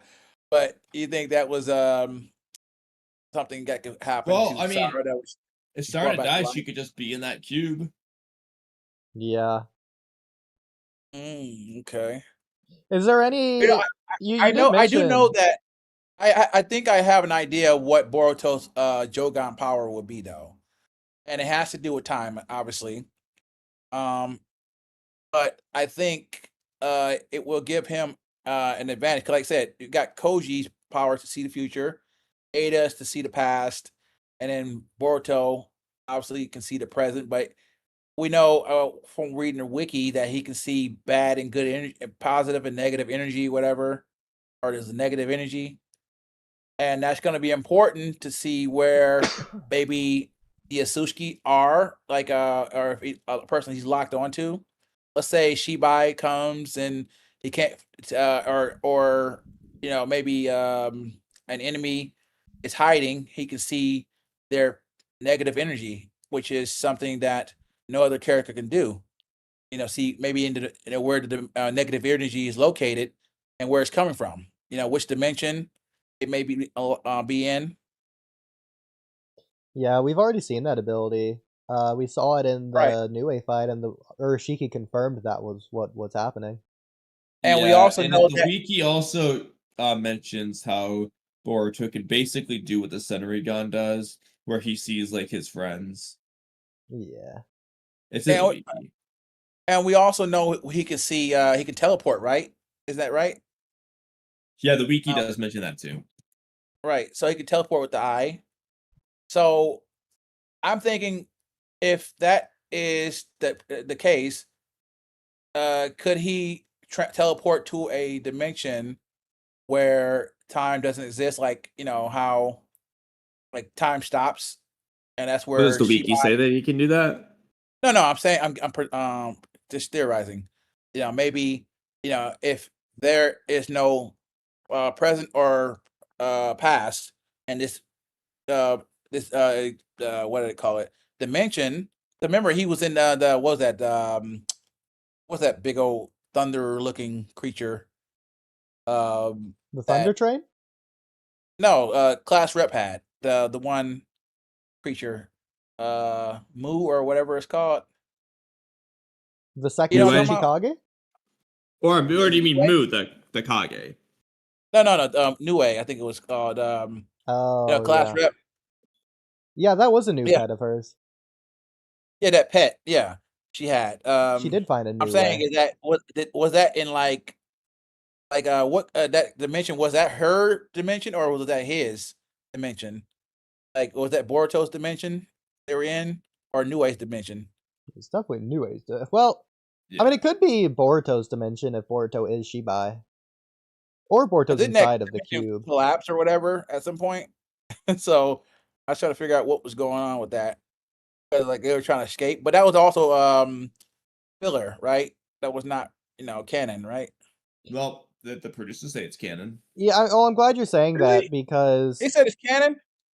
well, yeah. To be fair, if it's not in the wiki, it can't happen. Okay, And that one is in the wiki, so. Exactly. So that's. but it didn't happen in the manga either, though. That's the thing. But the manga's not in the wiki, so. Yeah. You can honestly So what do disregard the manga, if anything. Yeah. Why do you Okay, think? well, what Daigo do you said think? What do you think is going to happen with New Age character? What's New Age? Well, in the manga or in the anime? Because in the manga, I mean, the manga's like everything right now is just filler. We have to wait for the anime to actually write the canon part. But What do you think is purpose in it? Because like Sumire, that's her name. Sumire. What is her purpose in this story? Because she seems just out of place in this whole thing. Like, what is her place in the storyline? who makes you say she was out of place? Like her character, it doesn't seem like it has a purpose. Like she's shadowing a model, but she's not very strong, and it's just like, what are you doing here? Like, why are you among the main cast? Well, Like, what what is your about her stuff with Blind Sarda? Yeah, I'm trying to figure that out too. What is she? What is her purpose with Sarada? Well, Why she's is she in love placed? with an Otsutsuki. Why do you think she's immune to omnipotence? She Well, also no. was holding hands with Sarada, so there's some triangle relationship there. Okay, so you think Boruto going to get have two girlfriends? Well, there's also Well, triangles. no, I think Sumire is gonna have a girlfriend and a boyfriend. Well, it's interesting, Tom, because there's triangles in Ishiki's eyes, so I wonder if there's like a connection there between. Oh, they could Sumire. have 8 different relationships. Yeah, since they're already doing the Otsutsuki connection, so it could just be like symbolic to really foreshadow that. I think Sumire, she has to play an important part, and I'm trying to figure out what that is because she's going to be important to unleashing Boruto's Jogan. Because when she was in the anime, she was able to bring it out. I think And Sumire is so gonna get Ishiki's eyes. Ishiki's. Well, yeah, because remember the triangle thing we just said, and this goes back to the very early beginning of the series. When you need to protect someone precious to you, you become as strong as you need to be. So they're doing that direct parallel connection between love and power. And both of those things are symbolic with triangles for Sumire. Delta also wears triangle earrings. Yeah, but the difference there is that Delta. both the Bartholomew and the Beethoven version don't have the love aspect. That's why she only has the power. For now, anyway. Yeah. As opposed But to like what the do you original. think is her purpose? Because, like I said, she doesn't seem like she has a strong purpose other than loving a Suski. So, Well, yeah, but I mean, that's what makes her immune to omnipotence, and that is her purpose in the no, story. that's not what makes her immune. Remember that she said that Ada said in the last couple of chapters ago that it was her subconsciously. Well, Ada said that was her theory, and whenever someone says a plan in a manga or a story, then it's bound to not happen. Like, that's just writing 101. That Well, means we're it going to go can't with be the the theory case. of Ada then. That's what we're going to have to use because that's the one that makes the most sense. Well, it's more likely than not to be And the that case. was actually didn't you predict that as well? I think you predicted that. Yeah, you predicted that way before that even became the case. Or was it you or somebody in the Discord? Yeah, I think it was you or another guy. I think it was probably someone else, because I know that she has to be wrong. I'm sure because, like, there's more. I know Kamui was in this room when this was said. Kamui, you remember the guy who pointed out that the way Ada was sitting and facing people, she thinks that she's controlling them subconsciously. The way she's sitting. It was an old theory that we put in the chat, and there's some guy, I think it's either him or another guy. He's talking about Sumire. Yeah, it was like she was staring at them, and he said that she's subconsciously controlling them, and that's where that theory originally came from. And then he was right when they finally, when Ada finally came out and said, I must have enabled it subconsciously. Yeah, well, I mean, I made that theory, but Mamba and Oodie are certain that Ada has to be wrong. That's what they're saying. Yeah. And Jonathan Oliver. And so, yeah, what we're getting at is that she's going to have a very important role at some point. And I'm trying to figure out what it is and how does she fit into that role. Because, like, remember, I told you... How do you know she'll have an important role? Well, because she's sticking around for some reason, and they won't leave her. So Sakura? Sakura's so is Nishi? Sakura did have an important role. She punched Kaguya, remember? That was her only important role. No, in Boruto. Oh, she didn't have... Sakura doesn't have an important role at all. But she's sticking around. I'm certain She there's stuck gonna be around for that more. one arc. That one arc. This is the second arc She's she's still been sticking around. in. around. What about She's in the Nishi, who's second. been in like 5? He's been in every She's been arc, in our practically. third arc. She's been in 3 arcs back to back. Class rep. Sumeri's been in 3 arcs back to back. Okay, So Nishi's been in like every arc back to back. It's true. Well, I think they're trying to build their characters up, but Sumire, they wouldn't keep them in this arc back to back 3 times unless they had a purpose for them. Well, yeah, that's why I think that Sumire does have a purpose. Right. And there's going to be something about her that is, maybe she, remember we talked about her Boruto sword, right? Did we not? How we know that she modified it, and I said that I think she put essence of Nue in it, so it can't be shrunken by Kawaki. You make it alive, make the sword alive a little bit, so it can't be shrunken. I see what you're saying. Yeah, that would be a good way to tie in Samehada. Yeah, exactly. So you can't shrink Samihara either because it's technically alive, and Kamui can't. I mean, Kokugan cannot shrink things that are alive. Yeah. So that kind of gives him, let him keep his weapon. And she said she modified it, but she didn't tell him, how all the ways she modified it. She only talked about how she had that absorption ability. Chakra absorption ability. So, but I think she also modified it with Nue's,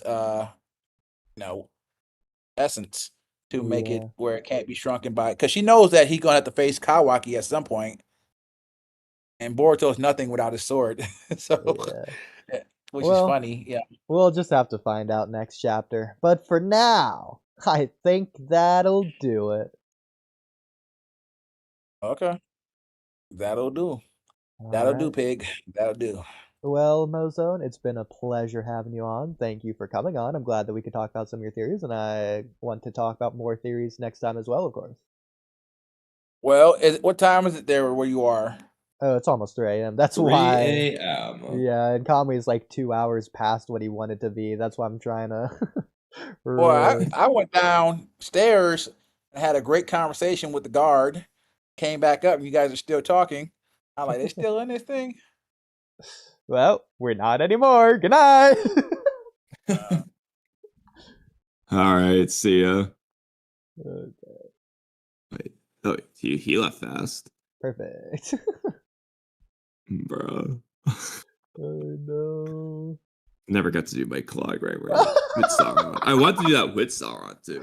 We didn't even do all the Dorian topics, but oh well. The one serious topic we didn't do, but whatever. Next time. Yeah, all we did was a mortal word. I was running out of things, and we just kept repeating the same ones. I know.